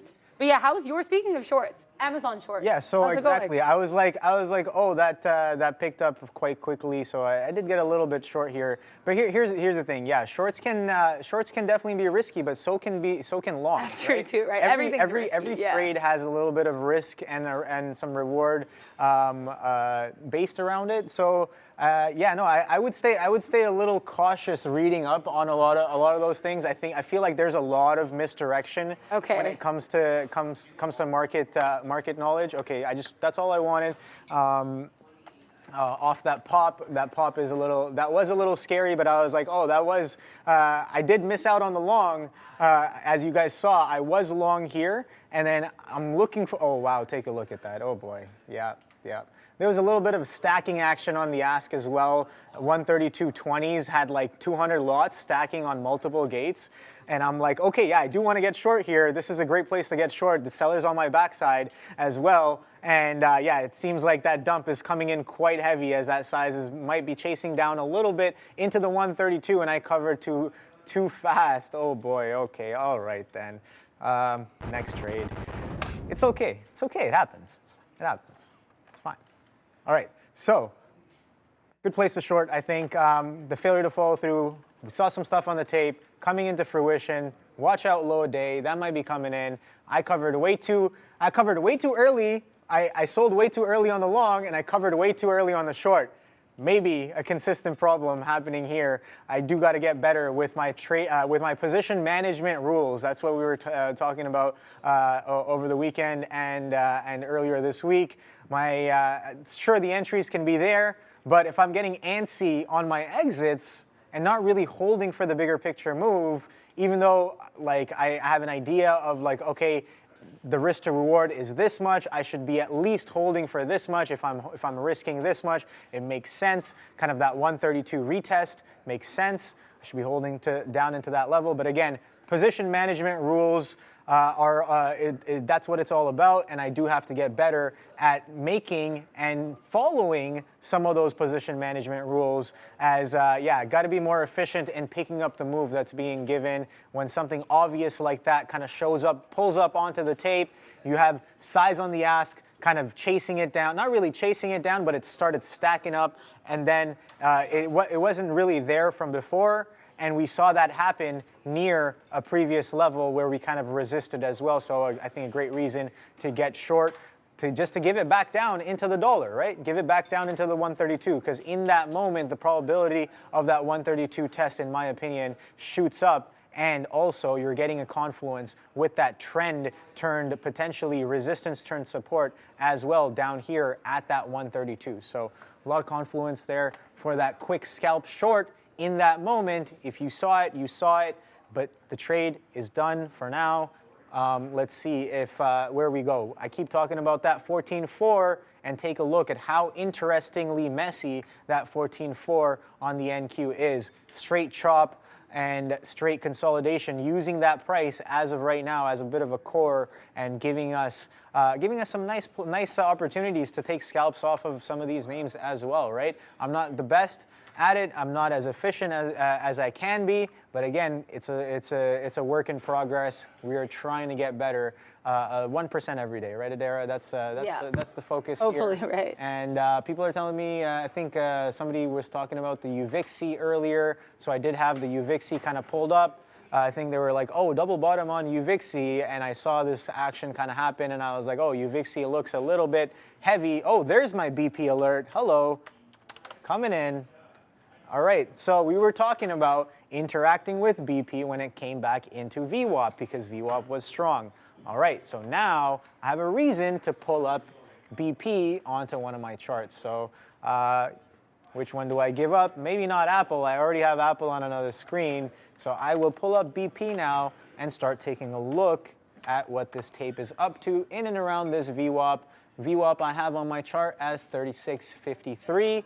And if this can just pull up on the chart real quick, 53. All right, so here, I can pull it up on here as well so you guys can see the tape, BP.NY. All right. So cool, let me just do that. Okay, 53s is VWAP, so I'm gonna keep it on watch here. Don't necessarily want to get involved right away because the price is testing. It seems like Amazon is bidding back up off of that 132. This is a good consolidation, I like that. It seems like this consolidation over here on the NQ is testing its highs as well, but I want to leave this alone as of right now. That was just purely a trade off of tape. We saw some size there, we got against it, and it gave you a quick, I guess I didn't take the 40 pennies that it gave you, but it gave you a quick 40, 50 pennies as soon as that tape read kind of came in. BP is still holding on to that 50, so yeah, I want to give it some room. Let's see, here's the thing though. The price is compressing, right? You have the opening kind of dip happens into that 36, you pop into the 37, and your core consolidation area is in and around this 36.5.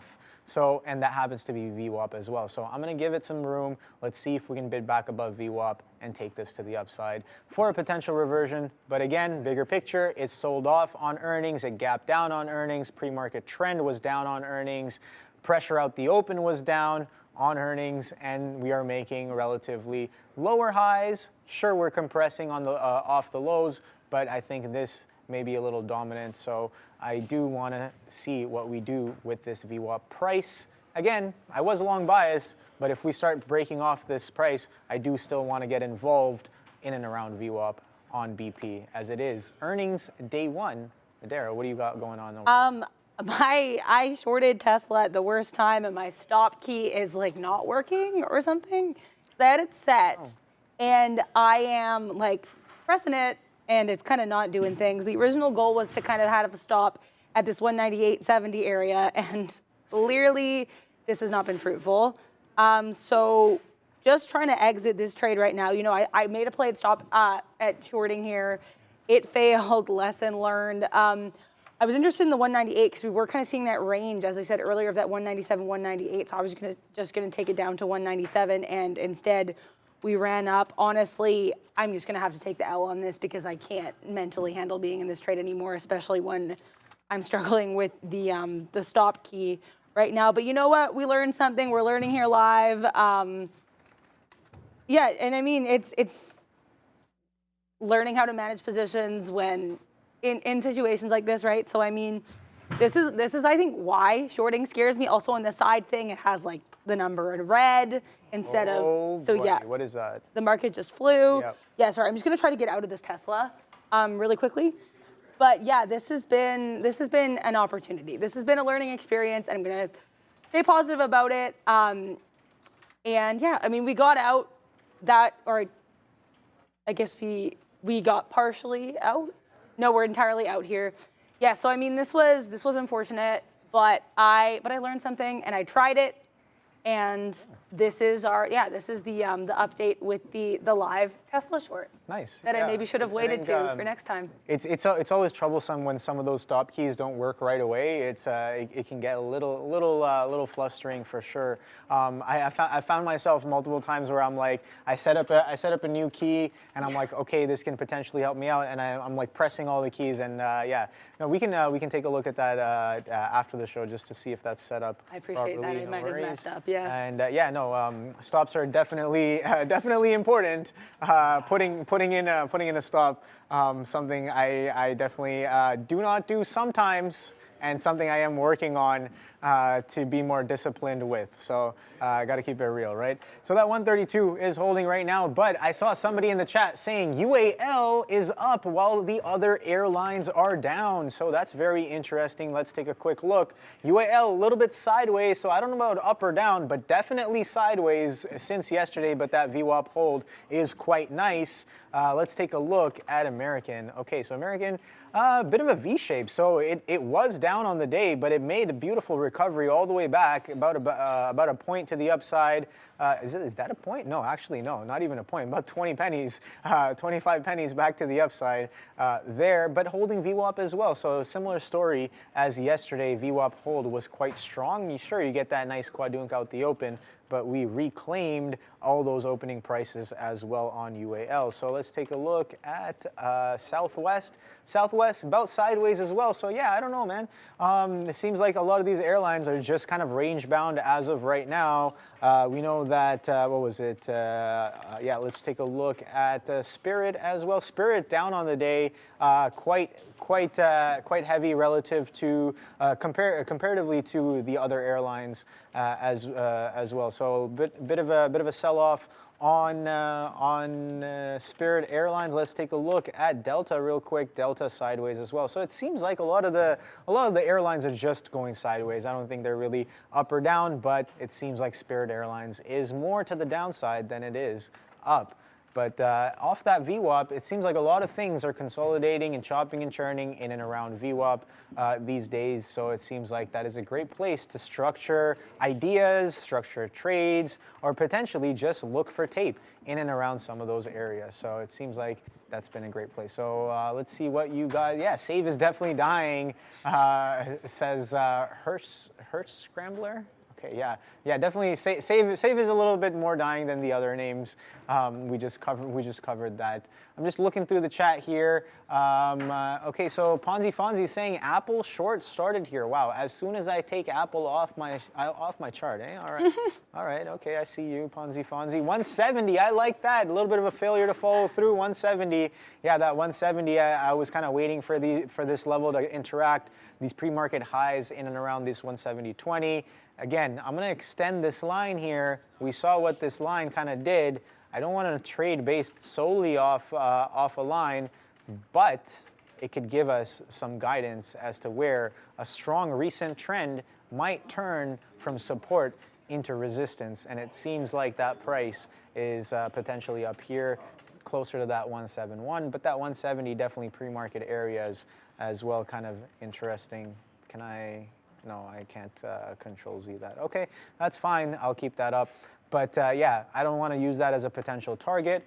But I think the idea for the 170 short is not too bad. Potential retest of VWAP. You can see how strong VWAP has been once Apple reclaimed on top of VWAP at around 1030. I'm curious to know what some of these other names are doing with VWAP. Microsoft heavy, so a little opposite on Microsoft relative to VWAP. Oh boy, take a look at Amazon to the upside. Why did I not hold that long? All right, so that's fine. We got that retracement. I was like, oh, this could potentially come into 133. Sure, we take a cheeky short along the way, but the short has nothing to do with the 132 hold. The short was a pure tape read off of what we saw in that specific moment in time on Amazon. But it seems like we are continuing that hold, and failure to follow through of that 132 is coming into fruition, and that market is also raging to the upside. We did a chop of that 14.4, and now we talked about that 14.420 as the top of that range, and now we're holding, teetering on top of that as well. Very, very messy chop today indeed. Got to keep a sane mind, but Amazon, this is VWAP right here, 132.50s. So Ponzi Fonzie says he likes the short on the Apple. I also like that level, that 170 potential as well. I want to see if we can get short here on the VWAP test on Amazon, as it has been a little bit heavy underneath VWAP right here. Take a look. We did a bit of a chop, and as of right now, we're staying a little heavy. So let's see if that comes into fruition. I will also be watching Apple and Google. Google kind of, we talked about that 1, 2, 3. That 1, 2, 3 is definitely holding as of right now, that 123 is definitely a little bit of an over-under for me. And Google can't really get past that 123 too far. It goes about, what, 30 pennies, goes down to the 68s, reclaims the dollar level, and now holding, maybe potentially poised for a retest of VWAP going into the later end of the day. It is only 12:49 right now, so the lunch hour is still, we're still within the lunch hour right now, so still kind of I'm expecting a little bit of a sideways chop, a little bit of a slowdown before that momentum does come back in, if it is going to, right? So if it's going to, maybe it comes in the later half of the day. We've consolidated quite nicely. We've broken trend here on Amazon. BP is holding. It held and reclaimed VWAP. I like that. I like what I'm seeing there. Didn't really get involved. Again, it's only 10 pennies away from where I did want to get involved. I'm going to give this some more time. The prices were good in the morning if you interacted with some of those VWAP bounces on BP, but right now, as it is getting closer to the end of the day, I'm going to give it some more time and use that level going into the later session, the closing session of the day. So as Amazon kind of teeters around VWAP, it seems that Apple is still knocking on that door of the 170. Something I am not looking at, unfortunately, right now is the SPY. So let me take a quick look at the SPY before we make any sort of decisions. So the S&P 500, okay, right there. So kind of teetering. Oh, beautiful. I like that right there. Yesterday's high is 416.66-ish, specifically 416.68. Pre-market high, 417. How far do we get in the opening session? Sure, we are holding VWAP like a champ, but these highs are holding below this pre-market high, and we're holding kind of against yesterday's high as well at that same level, that 416.60s-ish. Let's call it 417 because prices have tested that level in the pre-market. So going forward, potential retest of VWAP, likely. It's been magneting into VWAP on this churny, choppy trend to the upside, slowly kind of holding that 415. We saw how strong it was yesterday, and kind of coming off of these crazy lows, 410 kind of comes right in, and then we hold above those levels and start to bid up. So let's see where that comes in. I like this Amazon, what it's doing right here. I don't want to get too aggressive on this right here, but I do want to get involved. So what's going on with you, Dara? Yeah, I was just, shout out to Y Brothers United. I was just going to type this out, but I'll just say it to everybody here too, who was asking me about a 169 hold on Amazon, or Apple, sorry, and what do I kind of think? I think I'd like to see it decisively break above this 169.80, 170 range. We're getting a little bit higher. And then I think at that point, for me personally, if I see it decisively break 170, because it looks like we're having a bit of a plateau here, right? Then I would be like, I think it's definitively, or more definitively, to the upside. Because we are seeing these slightly higher lows, just slightly, definitely some play off of VWAP. Here's definitely a higher low. So I think as long as we break 170, which we're kind of flirting with that 170 area right now, then I think that would be of note for me, at least, for like definitive movement to the upside. I'm also, for myself, I'm still looking at NVIDIA, because NVIDIA is still doing that range thing where it'll get up to a certain point and then churn to the downside and then go up higher. Because honestly, like I was looking to short. I really did want to short Tesla. And then unfortunately, just because I kind of need to figure out the situation with my stop keys, I don't really want to short until I have that figured out. As much as I am intrigued by the opportunity of kind of shorting NVIDIA within its range, I can just as easily or not just as easily, sorry, but I could also kind of, play the long within that range should the range continue. But yeah, I mean, I think this is the chart that I've probably paid the most attention to, that I feel the most comfortable with the movement of, because we have seen pretty consistently just below 401 to just around 402, 403, up and down here. Oh, I'm seeing another flow. Shout out to another flow with the $2 super chat.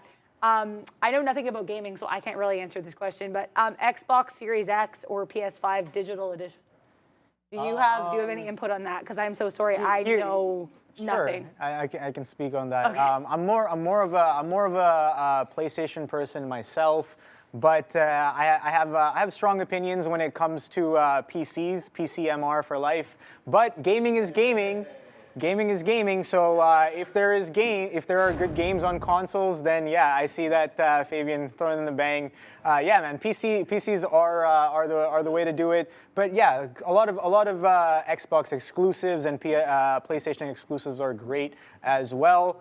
But that's what these emulators are for, aren't they? But let's not talk about that too much. But no, PC. I like PC gaming the most. But if I were to choose one, I might go with the PlayStation. But I also understand that Xbox has a great set of exclusives as well. Gaming is gaming, and if you are a gamer, you are a gamer. Gaming on the phone, I don't consider gamers. So that's spicy. A little spicy, yes, for sure. Nice. But yeah, no, thank you for answering that super chat. Hope I answered your question well. You know. Yeah, just because I was like, I saw that and I was like, hopefully OB can answer this because I could not even attempt.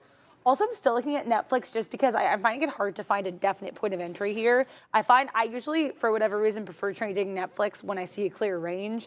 In this case, we're just kind of continuing to swoop up here. But honestly, the amount of green candles to the upside is I don't think anything to laugh at or anything to scoff at or what have you.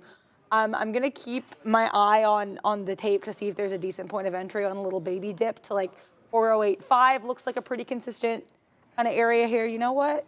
I'm actually just going to put in for like 408.4 and see what happens. Did you just enter a position? No, I got out. So, oh, okay. Yeah, I was short that Amazon real quick, and I was like, it came right back in, gave me about 15, 20 pennies. That's all I was looking for. I understand I'm going a little bit counter trend. I'm feeling out a little bit of the pressure as we are pretty close to that. We're only about a half point away from that 132. So if this consolidation is real, I do want to feel a little bit of the pressure. But what happened was when I covered, it flipped long because I covered a little bit more than I had short. So I was like, I don't mind the cover. This is a good, I don't mind that. It's a good place to buy as well. That was the reason I used to get out of the short, and I don't mind going long as well. And we take about, I think it was about 5 pennies, but it's giving us about 10 pennies right now on that switch up. And it seems like this area is definitely consolidating as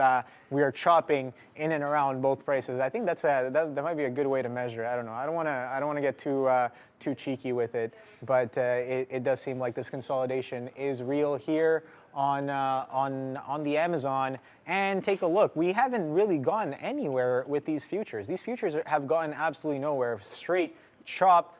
On both sides, really kind of getting not too far.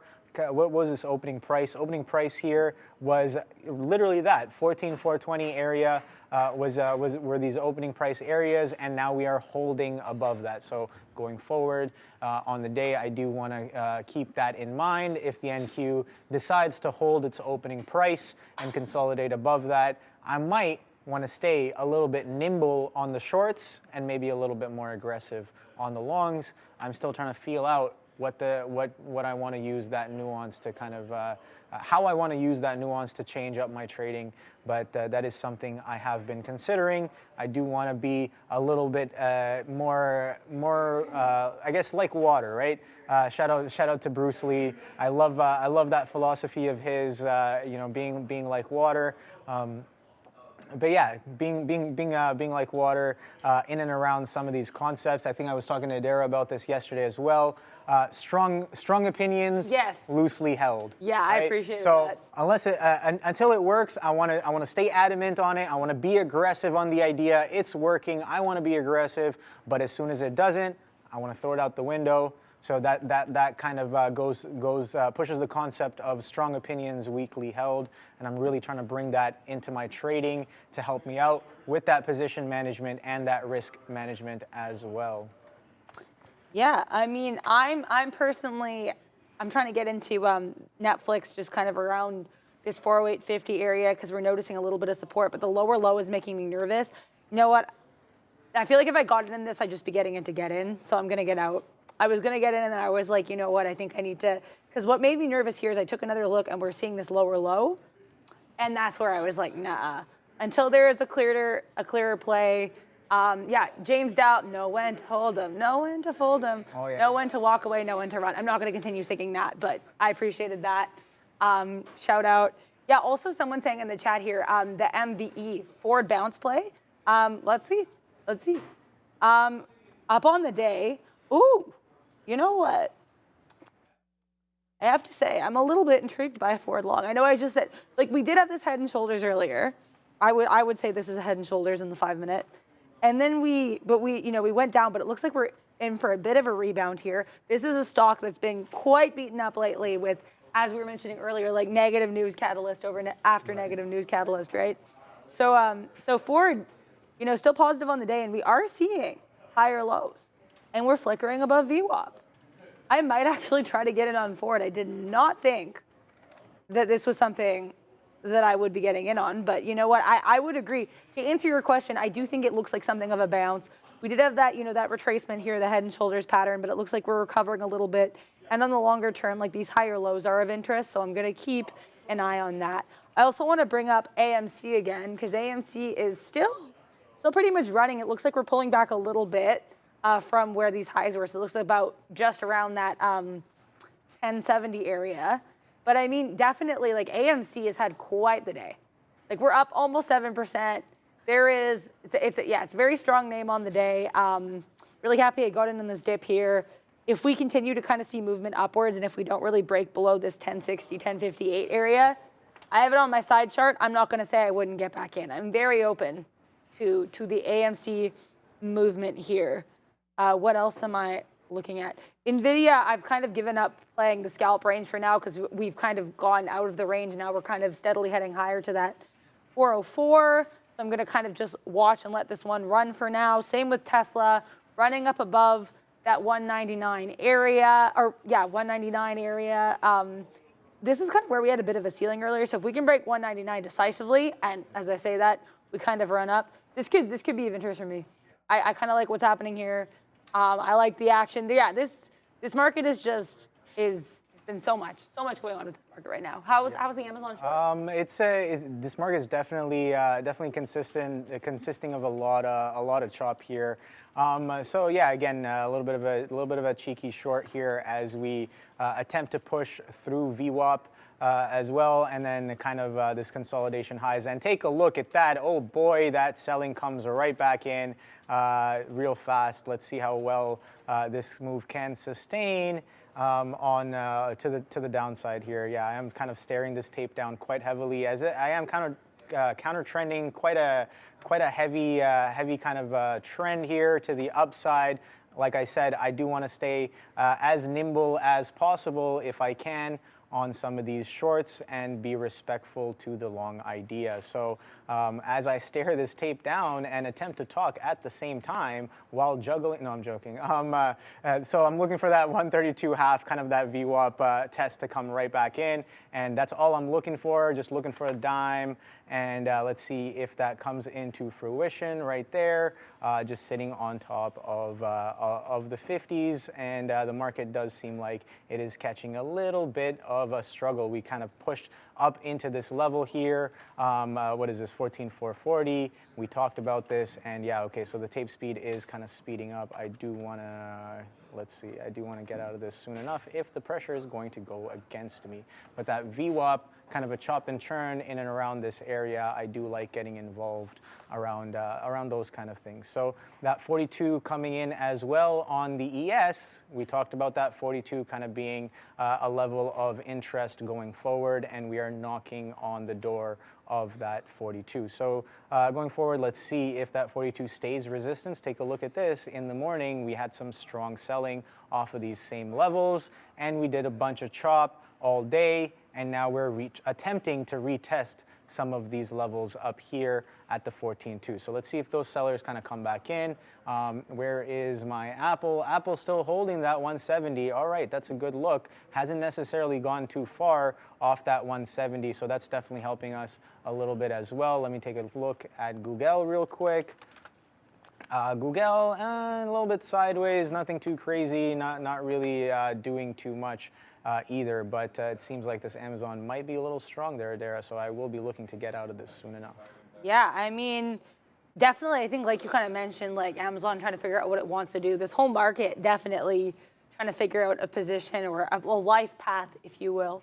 I'm trying to get in on. What am I saying? I'm trying. I did get in on Tesla. I'm trying to, you know, figure out my life on Tesla. I got in right around that 199 because we've kind of seen a bit of a range here. It looks like we might be pulling back from that. Might have to reassess for now.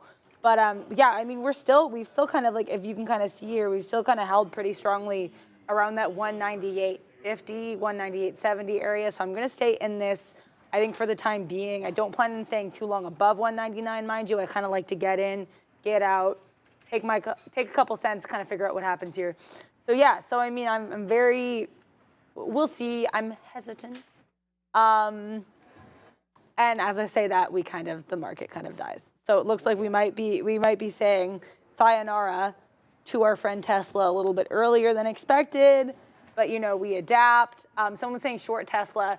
I wish I would be interested in shorting Tesla had I had my keys together. I'm gonna have to figure out what happened with that because it was legitimately stressful to try to press the stop key and then it just did not stop. Yeah. But yeah, so in all honesty, yeah, that's the deal with that. Tesla right now still kind of hanging around this 198.50. If it breaks 198, I am absolutely out.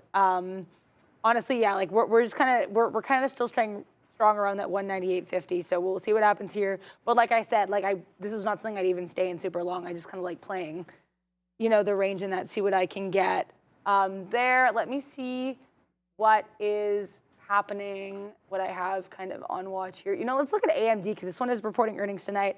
I saw some mentions of this in the chat earlier with earnings. Ooh, AMD's nice. We saw a little bit of a, like to see what it does at this 197.3 area if we're kind of able to break above this. We've been stuck here for a little bit. We kind of got to almost 198 and then pulled back a little bit. But yeah, I mean, this 97, sorry, not 97.3, what am I saying? Sorry, 97.5-ish. So this is interesting. I am intrigued. And I also want to look, I was looking at some of these other chip names earlier, so I'm going to look at ARM as well again, because ARM had some nice upward trend earlier, still does. ARM, actually, like AMD, we're kind of seeing, you know, a bit of a floor at a certain point, right? Or a ceiling, I guess. Seeing a bit of a ceiling here for AMD at this, or ARM, sorry, at this 49.50 area. So yeah, definitely an interesting one. For sure, and also Tesla picking up again kind of around my point of entry, around this 198. So, you know, we might see what happens here. I'm definitely curious. I think I'm going to start kind of planning my out here as we get above this 199. How goes the Amazon short? Still teetering in and around that same level here. So I'm just patiently waiting. I know I'm fighting it a little bit here, but like I said, it's a tough read. I don't really, a lot of it is like noise, so I'm looking for anything distinct to kind of come in. But yeah, we are kind of knocking on the door for a lot of resistances here. That 170 on Apple as well, kind of pushing in towards those pre-market highs, 170.20s as well. So I like this kind of this attempt at that 132.80. We kind of we can't really get through right away, but it can still go through, right? I have no idea yet. The pressure is kind of a little choppy on both sides, but I do like these prices are not bad in my opinion for a potential short. I could very well be wrong, and if we slap to the upside, then I will respectfully peace out of this position right now. But I do like what I'm seeing on some of these other names there. Alphabet kind of staying heavy, Nvidia a little bit. It's attempting to push highs, but again, a little bit of a struggle there as well. And then Softy, yeah, we are pushing highs, but it's technically, as of right now, it's relatively lower highs and kind of a bit of a resistance level from yesterday as well. We can talk about it right here on Microsoft. So let's take a quick look right here.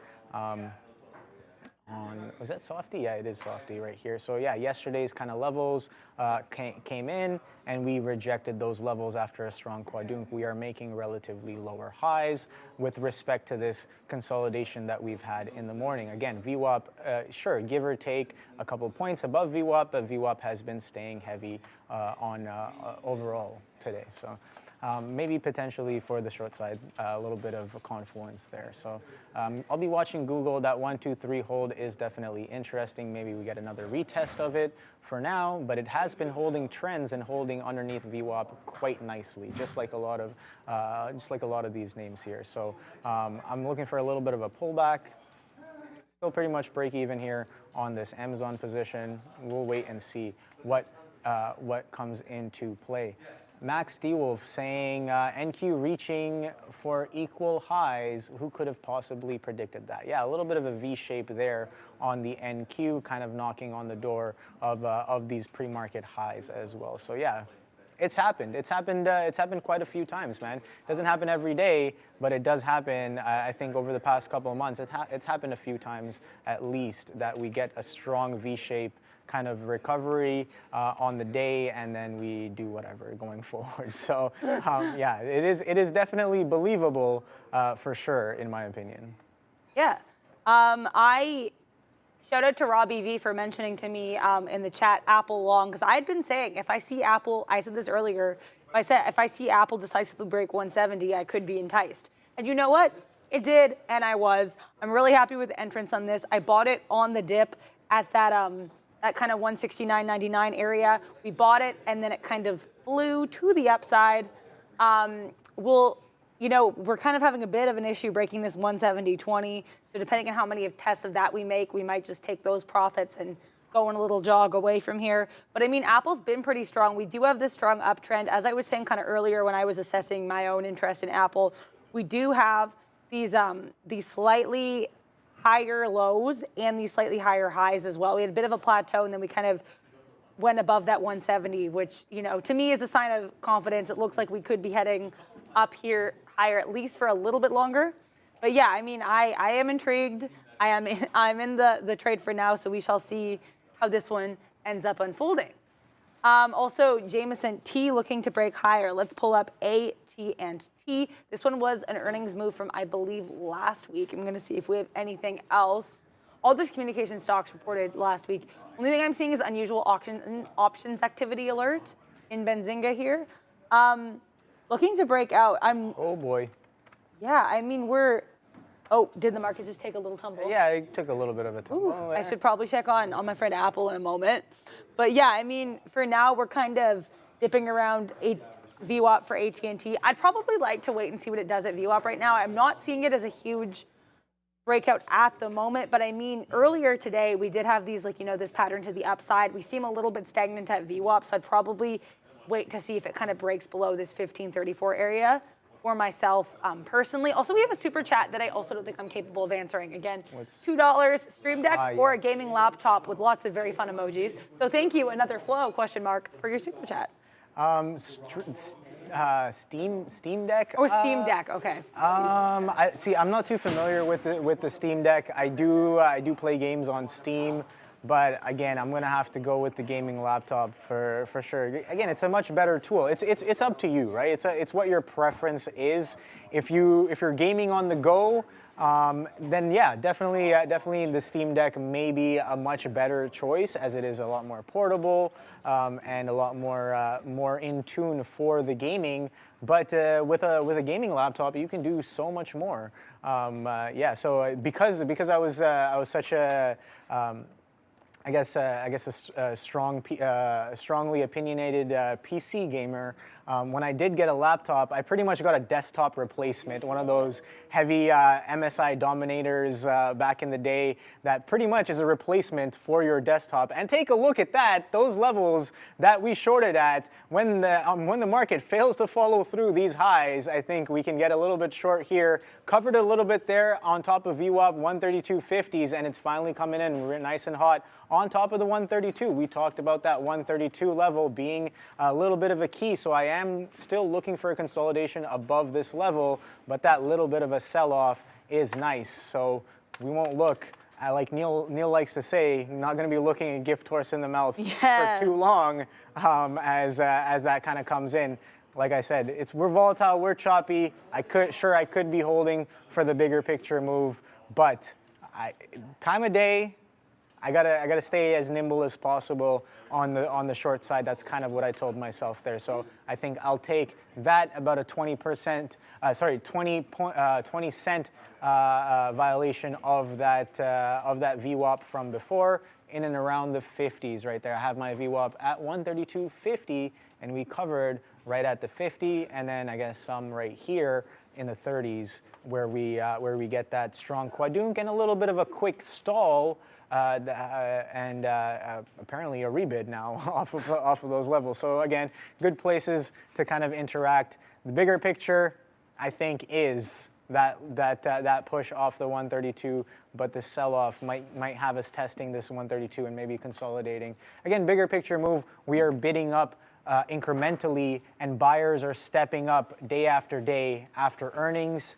That's what I'm noticing here on Amazon. Not as powerful as a day 2, but definitely giving us opportunities, day 3 earnings on Amazon.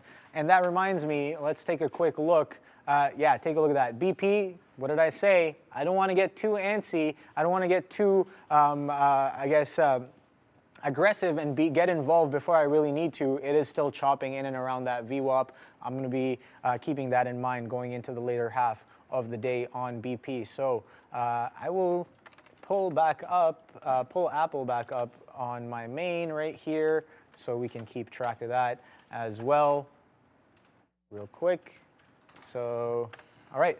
So, and then once I have that done, we can take a look at some of these earnings names we were looking at before. So Pinterest, again, I know is on everybody's radar today because they had some crazy earnings, was sitting back here after hours kind of watching this Pinterest move, and we saw what it did with that 28 price as well. And yeah, I was talking to Yanni in the back about this 28 hold on Pinterest. Did I take it? Absolutely not. But a beautiful failure to follow through below 28 on that move, and the reclaim of VWAP and a consolidation above opening reaction highs is very interesting and potentially setting up for a continuation move. So going forward, I am very interested in what Pinterest will do with this $30 level. It seems like Amazon's bidding right back up, so that's perfectly fine. Pfizer has not done anything. I think I have a couple levels marked on Pfizer as well. Let me see if those even clocked. Yeah, none of them clocked on Pfizer. So I guess the short off of this pre-market trend was not too bad, as we kind of failed to follow through on these pops out the open. So these same prices, this pre-market low consolidation. If you want to call this pre-market low, that's cool as well. But this earlier session of the pre-market low consolidation was rejected not once, twice, but definitely 3 times, and we're coming up for a 4th test of those same prices here right now on Pfizer. So maybe this is a good price to get involved with as the VWAP and these prices keep on, again, very similar story to the futures ping pong kind of action there on Pfizer. Caterpillar, very, very muted, kind of getting pushed to the downside, catching no real relief here to the on these sells. Straight chop around or underneath this 230 mark. Again, I did get a couple alerts on this one, but didn't really get involved as some of the spread was a little spooky there on Caterpillar. So very apt. Yeah. Thank you. So that 26 failure to follow through and hold. So a bit of a range I'm seeing on a lot of these earning names. Similar story to what we've been seeing over the past couple of days. Sure, not for the whole day, but there have been significant times during the day where we kind of chop and churn and use VWAP as a core, as a support, as a resistance, and do that for like 2 or 3 hours. And I'm seeing that kind of theme happen more and more over the past couple of weeks. I think that VWAP may become an even stronger place to interact with. Did not mean to do that in the coming days. But again, things in the market are cyclical, and yeah, so it works until it doesn't. And while it is still working, I do want to be able to juice it as much as possible, and that VWAP interaction seems like a good place to look at there. Absolutely, yeah. I just want to shout out, we had one more super chat, $5 super chat from another flow. So thank you again. Just the PS5 graphic system architecture is similar to NVIDIA, RTX 2060, blah, coffee cup. Yeah, I mean, I wouldn't know, but yeah, that's cool. I'm learning new things about gaming and trading. That's why I'm saying PC, man. Like if the graphics card is outdated, which you wait like 6 months, it's going to be outdated. But yeah, I think they have the 4000 series now on NVIDIA. The 4090s, I think, is their highest card. I have a 3060 Ti myself, so yeah, definitely the NVIDIA cards are my liking when it comes to those. But yeah, the PlayStation is not as graphically, I guess, strong as some of the Xboxes. But how many of those games are actually fully utilizing that graphics card to its full potential? The 2060 I can understand. That thing's probably being pushed around. But anything higher, as of right now, with the graphics setup that the consoles have, I highly doubt any of them are really pushing the graphics card that they have internally to the limit. So that's why I like, again, going back to PCs, you can really push. And a lot of the games on PC are optimized for that graphics kind of for pushing the graphics as well, right? Yeah. I think I don't know what the best graphics game right now is, but back in the day we would always be like, can it run Crysis, right? As long as it can run Crysis, it's good.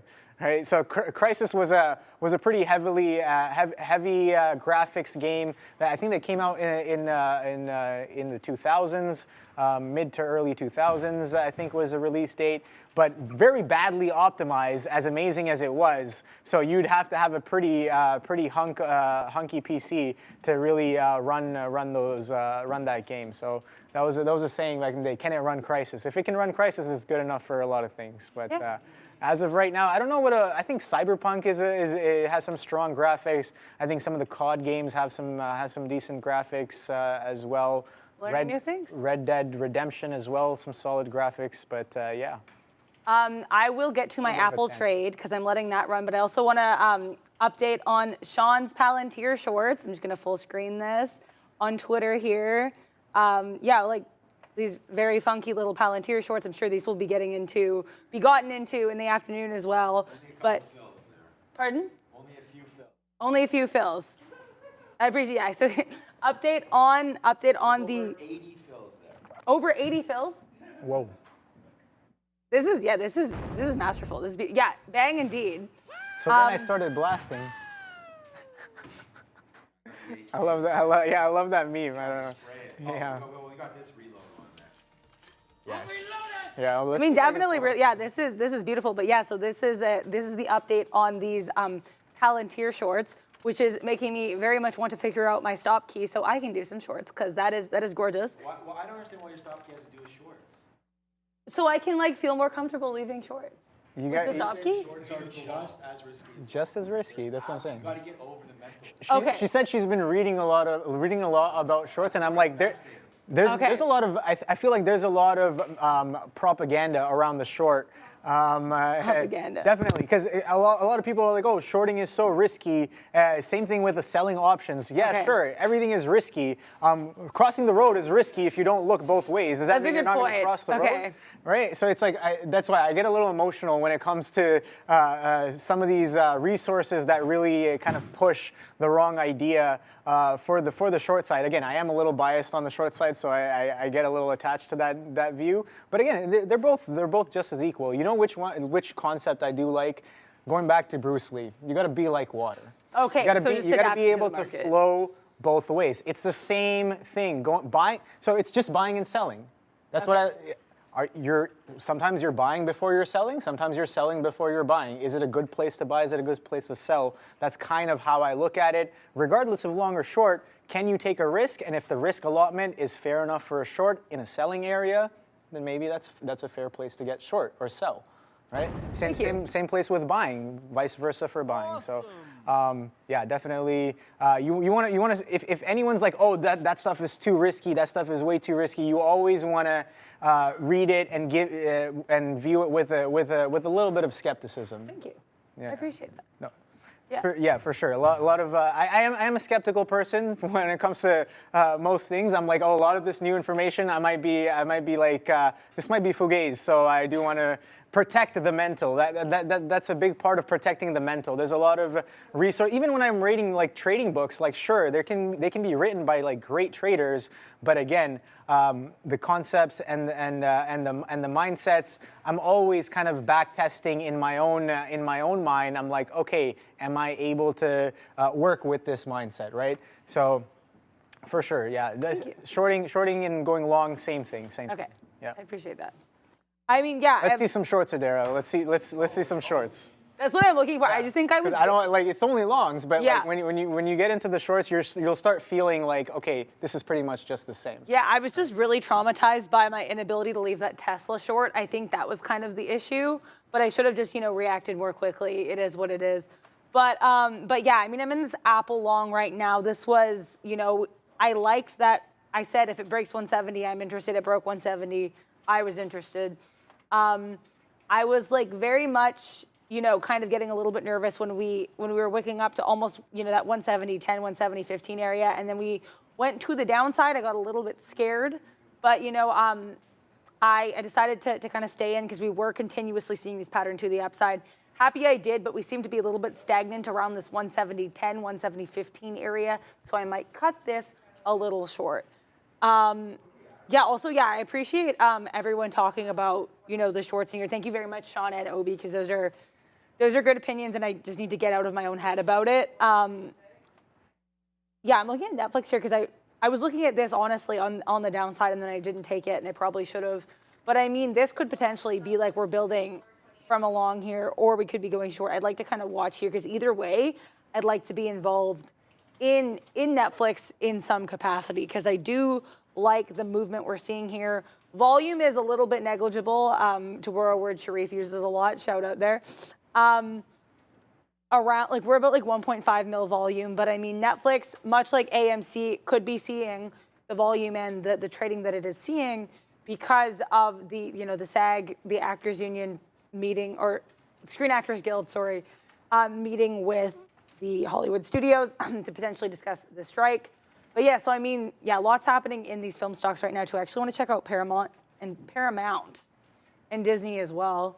On that note, yeah, Paramount's a little dicey, but better volume than Netflix.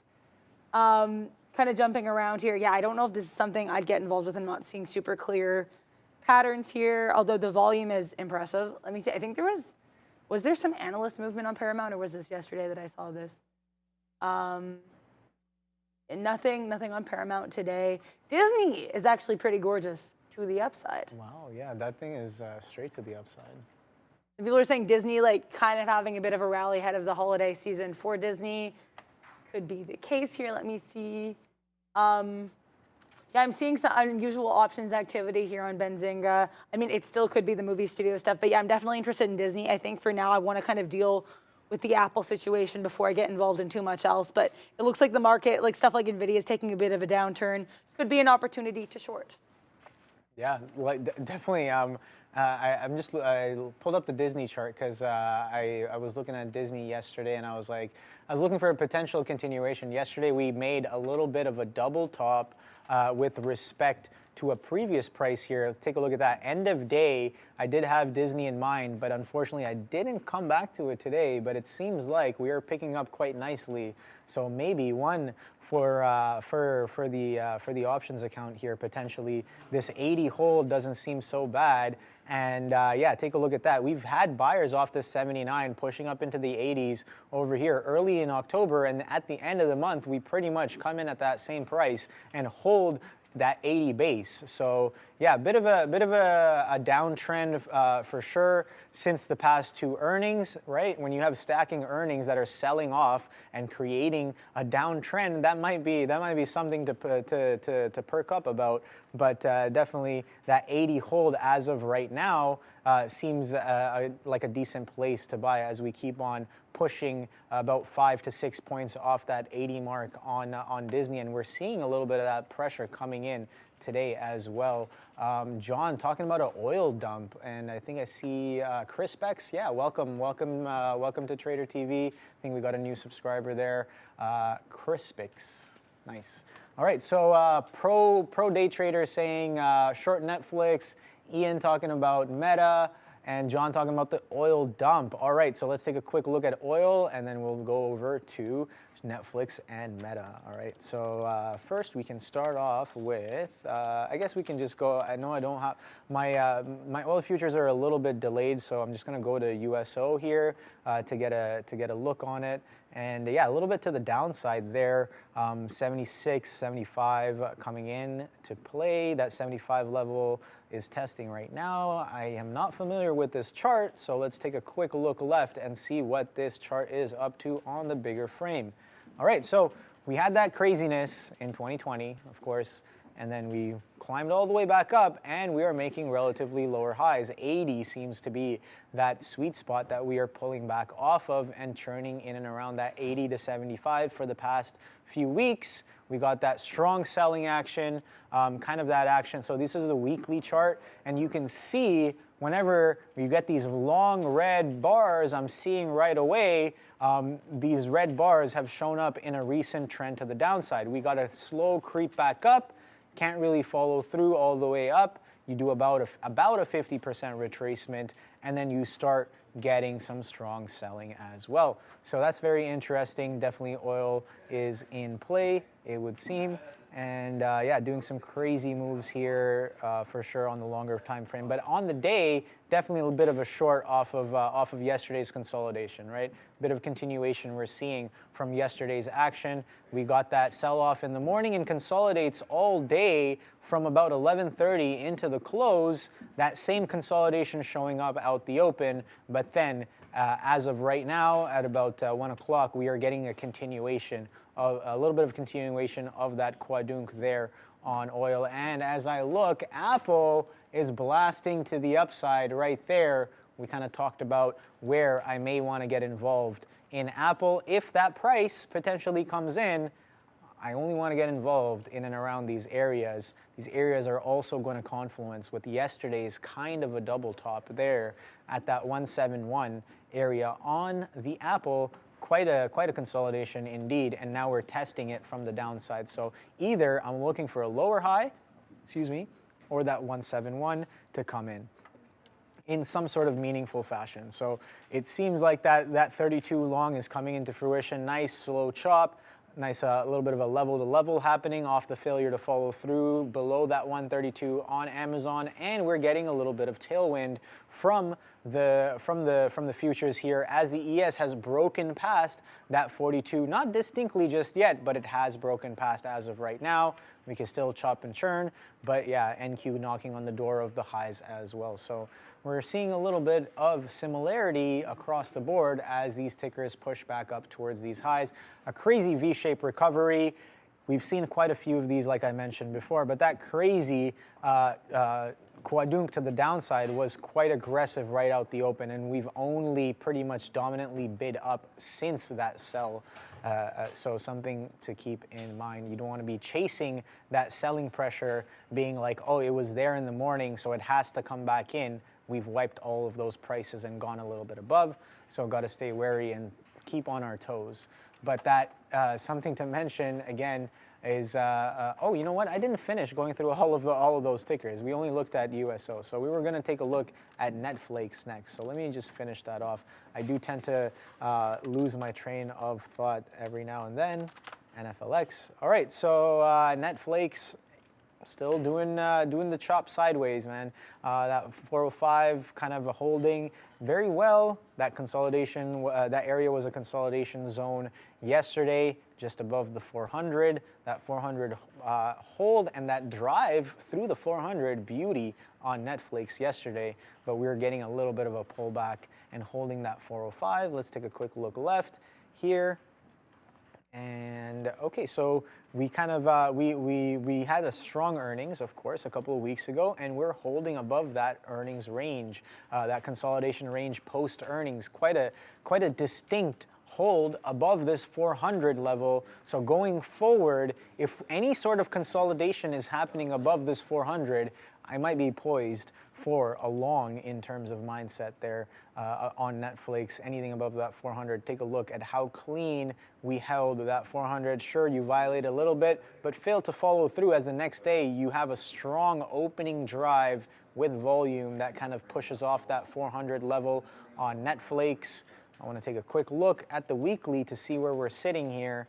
Yeah, so a little bit of an uptrend on the larger picture since that 2022 drop on Netflix. So bit of a trend continuation potential off that 400 hold on Netflix. And Apple seems to be continuing to the upside. So is Amazon. And Google is not doing too much here. So Google was the one I was going to take a look at. And yeah, nice quadrunk off that earnings last week. Let me look at the 15-minute, but take a look at this. That 1, 2, 3 still holding quite well as we are chopping in a very tight range here. What is this range? Distinct tops here at that 1, 2, 3, 33, and then some lows that are building into this flat top here at that 132.33. So that might be an interesting look on the tape.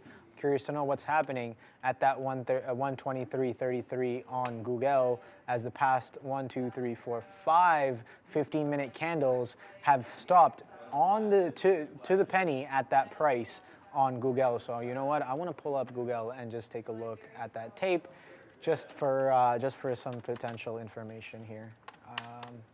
But yeah, what are you up to, Adara? I'm dying in an NVIDIA short. No, I'm slightly joking. Yeah, I was kind of, because I was noticing we were having this range earlier. I probably shouldn't have gotten in where I did, though. I got in kind of around that 402.45 area. Now we're almost $1 above where I got in. We were holding really nicely in that range before, which is why I didn't get out any earlier. But I think I'm at a point where I just have to kind of cut the cord for my sanity. And then as I say that, we're going down. But, you know, position management, learning things. I wanted to take the short, so I'm taking the shorts. I just think I need to be, you know, maybe a bit more tactical about taking them. I think the bigger thing is cutting them off when they start to go a little in a dicey direction.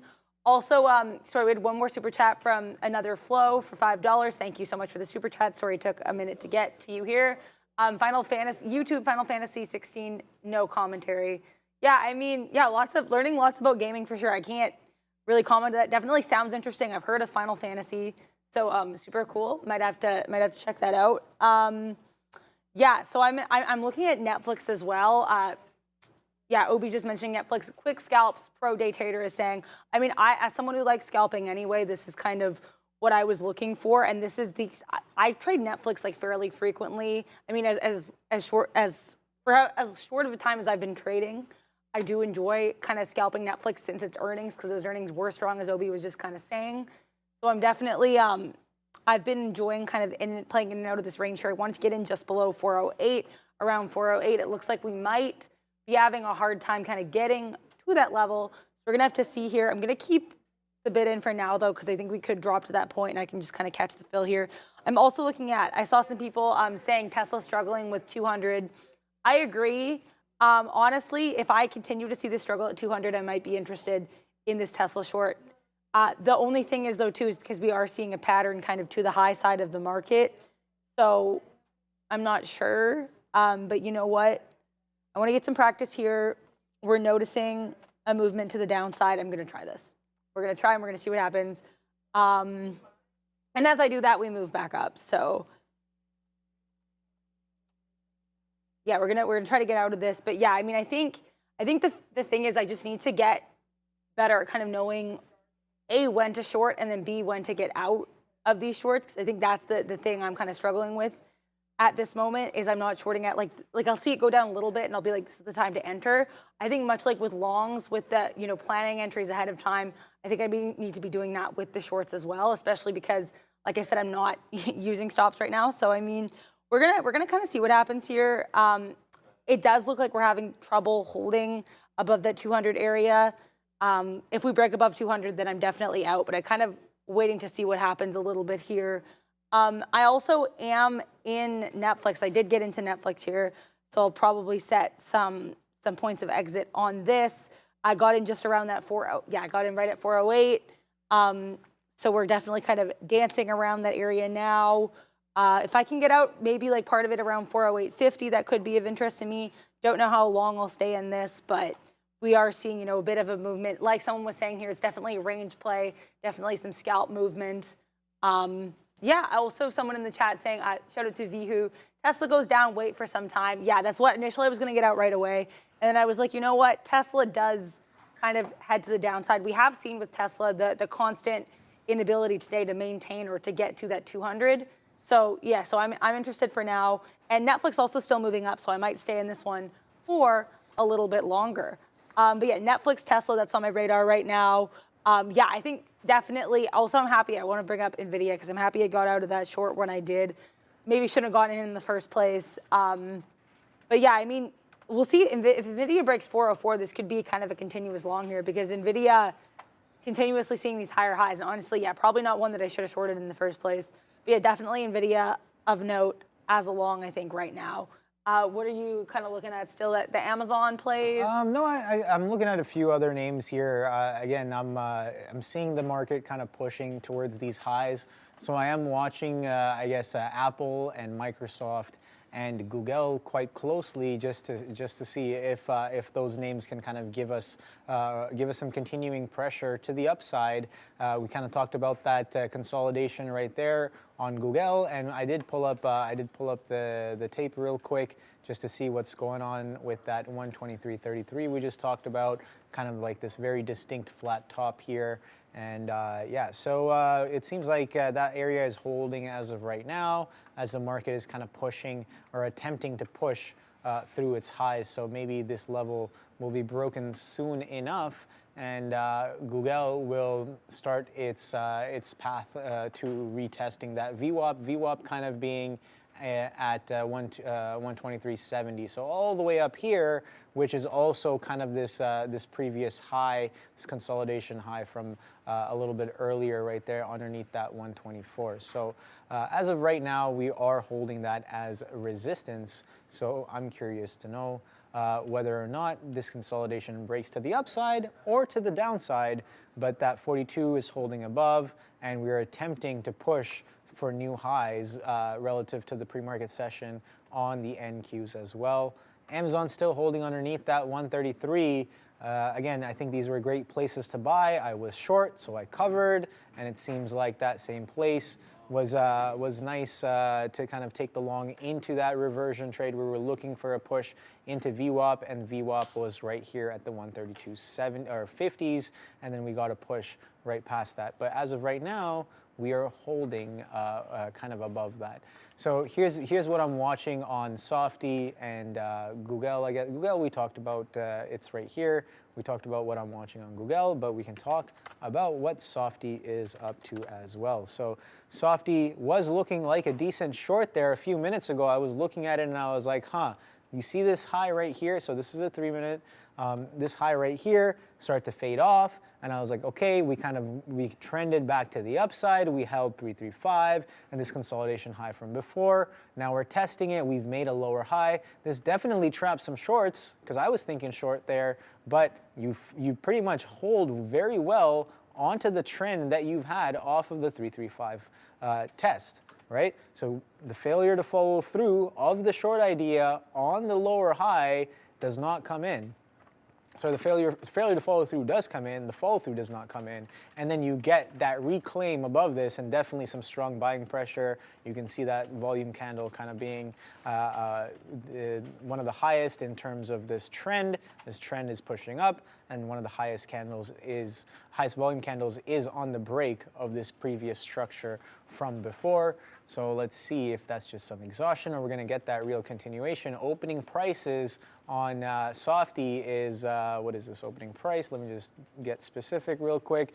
338.85. So 338.85, about 85 pennies. And as I say that, we are blasting to the upside. So you know what? As we're blasting to the upside, I'm going to pull up Apple, because Apple, we talked about that 171.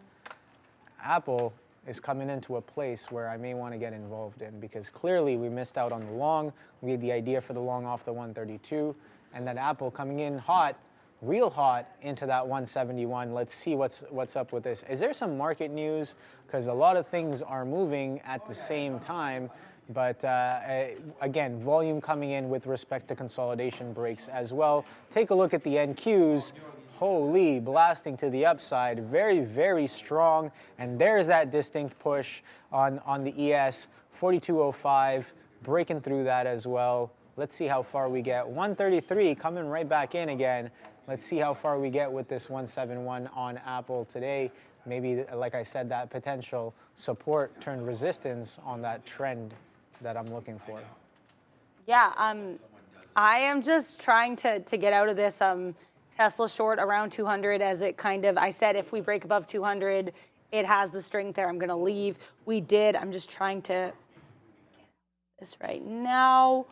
But yeah, no, at least like this one, I think definitely compared to that disastrous kind of NVIDIA short, this one I did have in my mind. You know, we were seeing some failure of 200. I got in just below 200. So that, you know, that was of note to me. We do have a successful trade on right now, though. And that is my friend Netflix, who is $1 in the money. So I, you know, very happy with Netflix. This one, I bought in the dip here. It paid off. I got out half my shares here. I still have the other half in. So if I can make a little bit of profit off of the rest of that position, I'll be very happy indeed here. I kind of like what we're doing here. Kind of try to get it, the rest of it just a little bit above where we are right now. So just above that 409. If I can get around like 409.20, 409.25, I am interested. So, oh yeah, Boeing. A lot of people mentioning Boeing in the chat. It's an earnings play from last week, so I want to bring this one back up as well. This one's really interesting, but I feel like what I'm noticing here is it looks like we're struggling a little bit to break above this 186.6 here.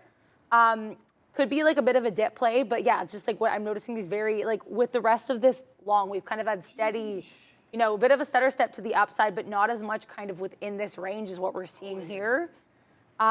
This range, this 186.2 to 186.6 range is definitely of interesting.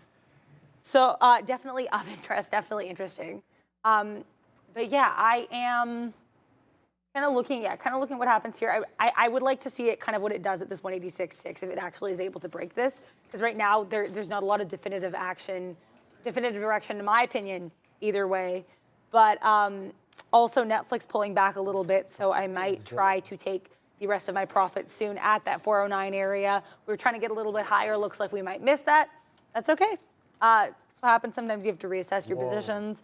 So yeah, Tesla I got out. Now it's kind of getting back in below that 200 range, but it does look like it's generally trending to the upside. So that one was a little bit unfortunate. What else do we have going on? NVIDIA still really strong actually as well here, heading towards that 405 area. Like that we took it. I'm really happy I got out of that short when I did, although I probably should have gotten it long when I got into the short.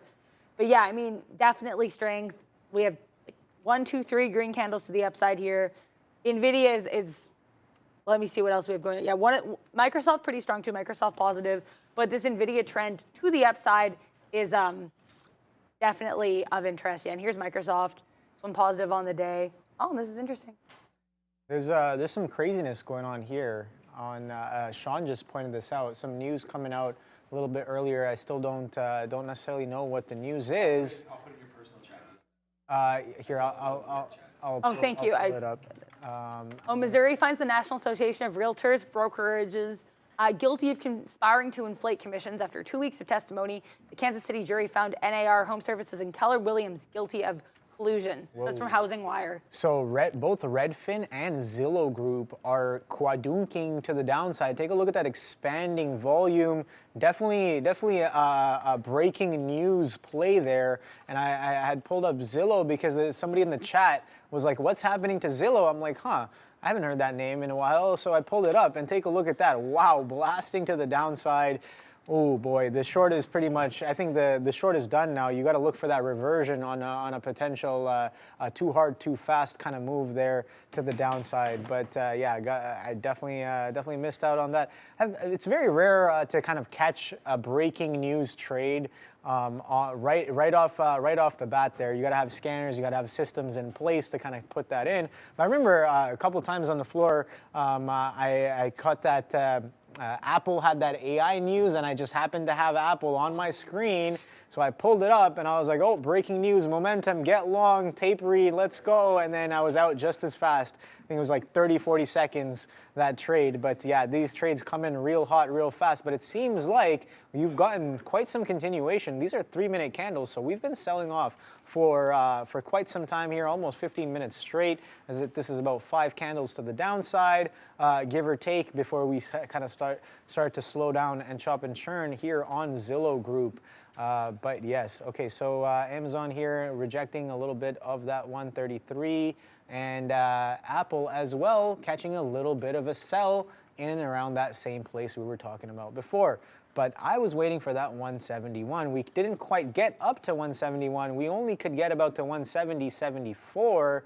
Is that the high? 75 is the high on the day today, but still relatively lower than yesterday's highs. Yesterday's highs were right there in the 80s. 82 is this end of day consolidation high, and the morning day high is right at 170, 117. So I think I was looking for that 171 to come in, but that selling kind of, it seems like we paused right in the 70s, just a quarter away from the dollar on Apple on that move. So let's see if the sell really comes in. You kind of have that confluence with that 133 as well, with that 171 level on Apple. So potentially we are stacking up some resistances here. Let's see if that comes into fruition. I do want to get involved on the Apple short. It's about 30 pennies away from where I did want to get involved, or I guess 40 pennies away from where I did want to get involved, but that's fine. We can still get in on the consolidation. The trend is definitely strong to the upside. This may or may not be done as of right now, but out the corner of my eye, I am seeing a Google holding much better. Wow, this Zillow Group, this news is continuing. Wow, continuing to the downside. Holy, I should probably be watching this tape. And if I'm saying that, I am going to be pulling it up right now for you guys to see on Zillow Group right here. So let's take a quick look. All right, so this is going quite wild to the downside. 35 coming in, yeah, so I'm gonna continue watching this before I can, or I'll try to get a handle on it on the tape read before I execute any sort of position on this, but it does seem like this is very catalyst driven and the selling is coming in real hot off of that news. What was that news again? You had it up. Yeah, right? I had it up. It was yeah. Thank you to Sean for sending this one in the chat here. But yeah, so Missouri jury finds the National Association of Realtors Brokerages English guilty of conspiring to inflate commissions. After 2 weeks of testimony, the Kansas City jury, found they're inflating commissions. Yeah, that was the long and short of it. So a little bit of fudging of the books, and yeah, definitely the Missouri jury has found them guilty of doing such things, and yeah, so that is I'm pretty sure. Don't want to guess too much, but I think that may or may not be a crime. Yeah. Yeah, we're getting some strong reaction off of that sell-off off of that news. But like I said, you got to stay wary for a potential bounce because the move has gone about 5 points. Zillow, I highly doubt has an ATR anywhere above or anywhere close to 5. You know what? I'll actually pull it up and check right now what the ATR on Zillow is. All right, so let me just check Zillow. And Zillow's ATR, like I said, 143 is the ATR. So off of that news, off of that ridiculous volume, we have done almost three times the ATR there, as we've quite doomed about 5 points to the downside on Zillow. So are we going to get a little bit of a rebid? Potentially. I think a little bit of relief is warranted when a move comes in real fast like that. And again, we could continue to sell off. The sentiment is negative. A lot of key levels may be breaking. The ticker just did almost 4x ATR off of that move just now. So maybe some bidding, but that was a quite crazy of a move here. So I'll stay watching this going into the end of the day. Definitely in play, maybe some continuation. Again, news is freshly out. What is this? I guess the news kind of comes in right here, right underneath that 39. So I guess that's the news pivot or the news price right there at that 39. And we're quadunking right down into 35, rebid into 36 for now. So keeping that in mind, let it consolidate, let it do its thing. Market is still strong to the upside, and I'm sure Apple is getting nice and close to that 171 level. I want to stay as patient as possible there, Adara. Yeah, I'm just looking at Tesla, because we had this swoop to the upside here from 200. And honestly, you know what, like reflecting on this, I think I can learn from my shorting mistake. Because, you know, we're here to learn, right? Or at least I am here to learn. And I mean, I really, instead of looking at, oh, we're struggling to see break that 200, what I should have seen was we are in a pattern to the upside.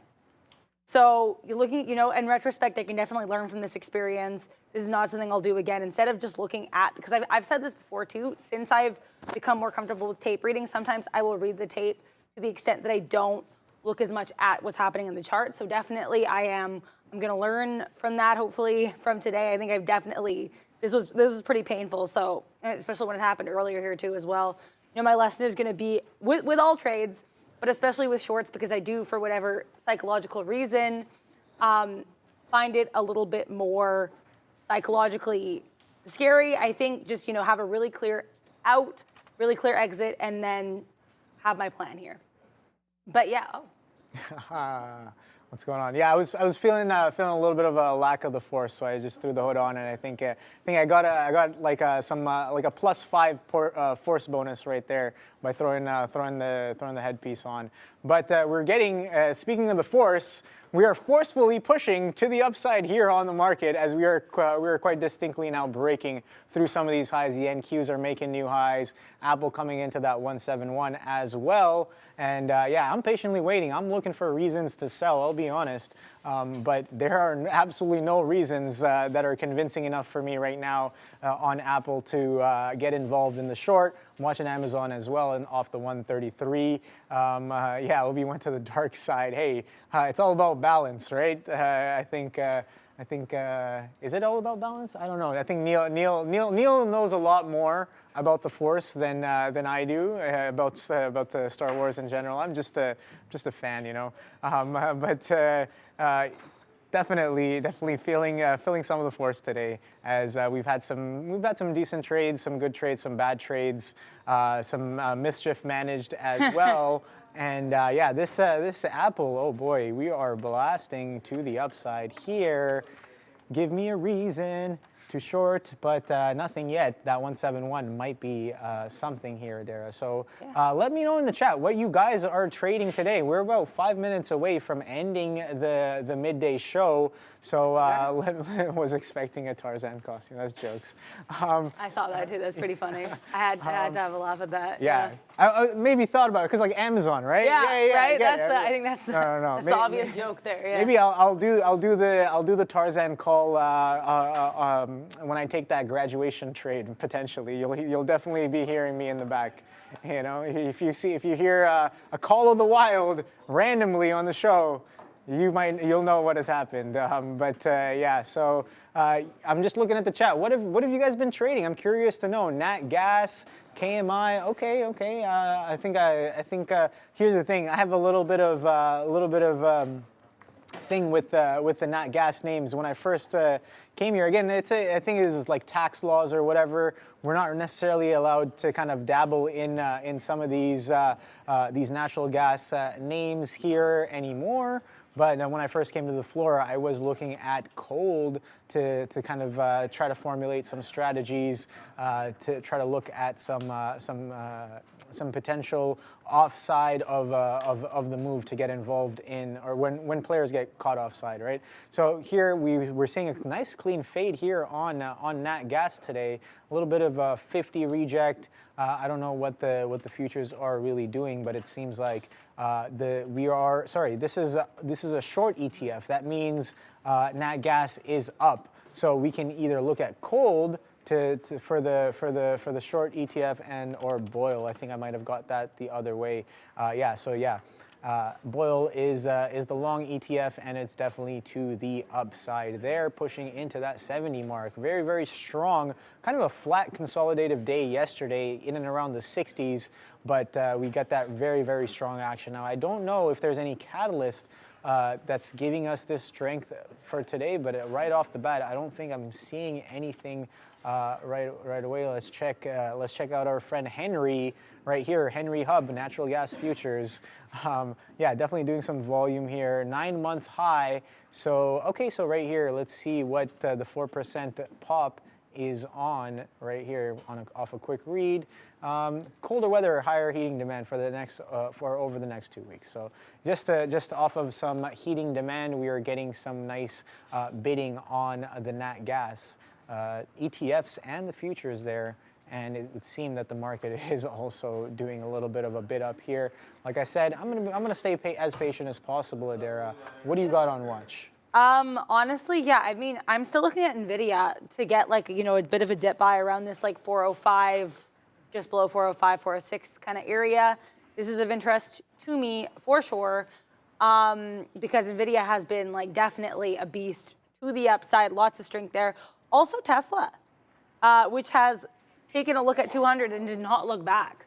So this, either of these could be a potential dip buy for me. Also, my Netflix trade, which I got out of, this could be another situation where I just keep buying the dips here. I like where I got this first half out, and then I got out the second half. I got a little bit freaked out, took it out too early. I mean, right now, I would have been like $1.50 in the money. So patience is a virtue.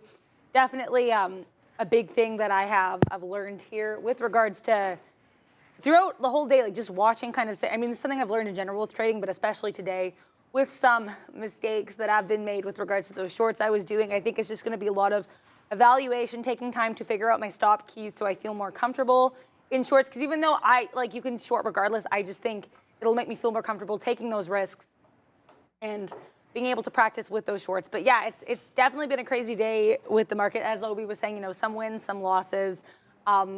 Very excited to kind of see how the rest of the day unfolds. And with that, it looks like we are done for the day. So we're going to send it back to the big desk, but it was Happy Halloween from the Midday, and we will see you all tomorrow. Take care. May the force be with you. 2 o'clock. Welcome back in as we get going into the final couple hours here on, we're holding to some key levels. However, there's a couple of question marks still yet to be answered.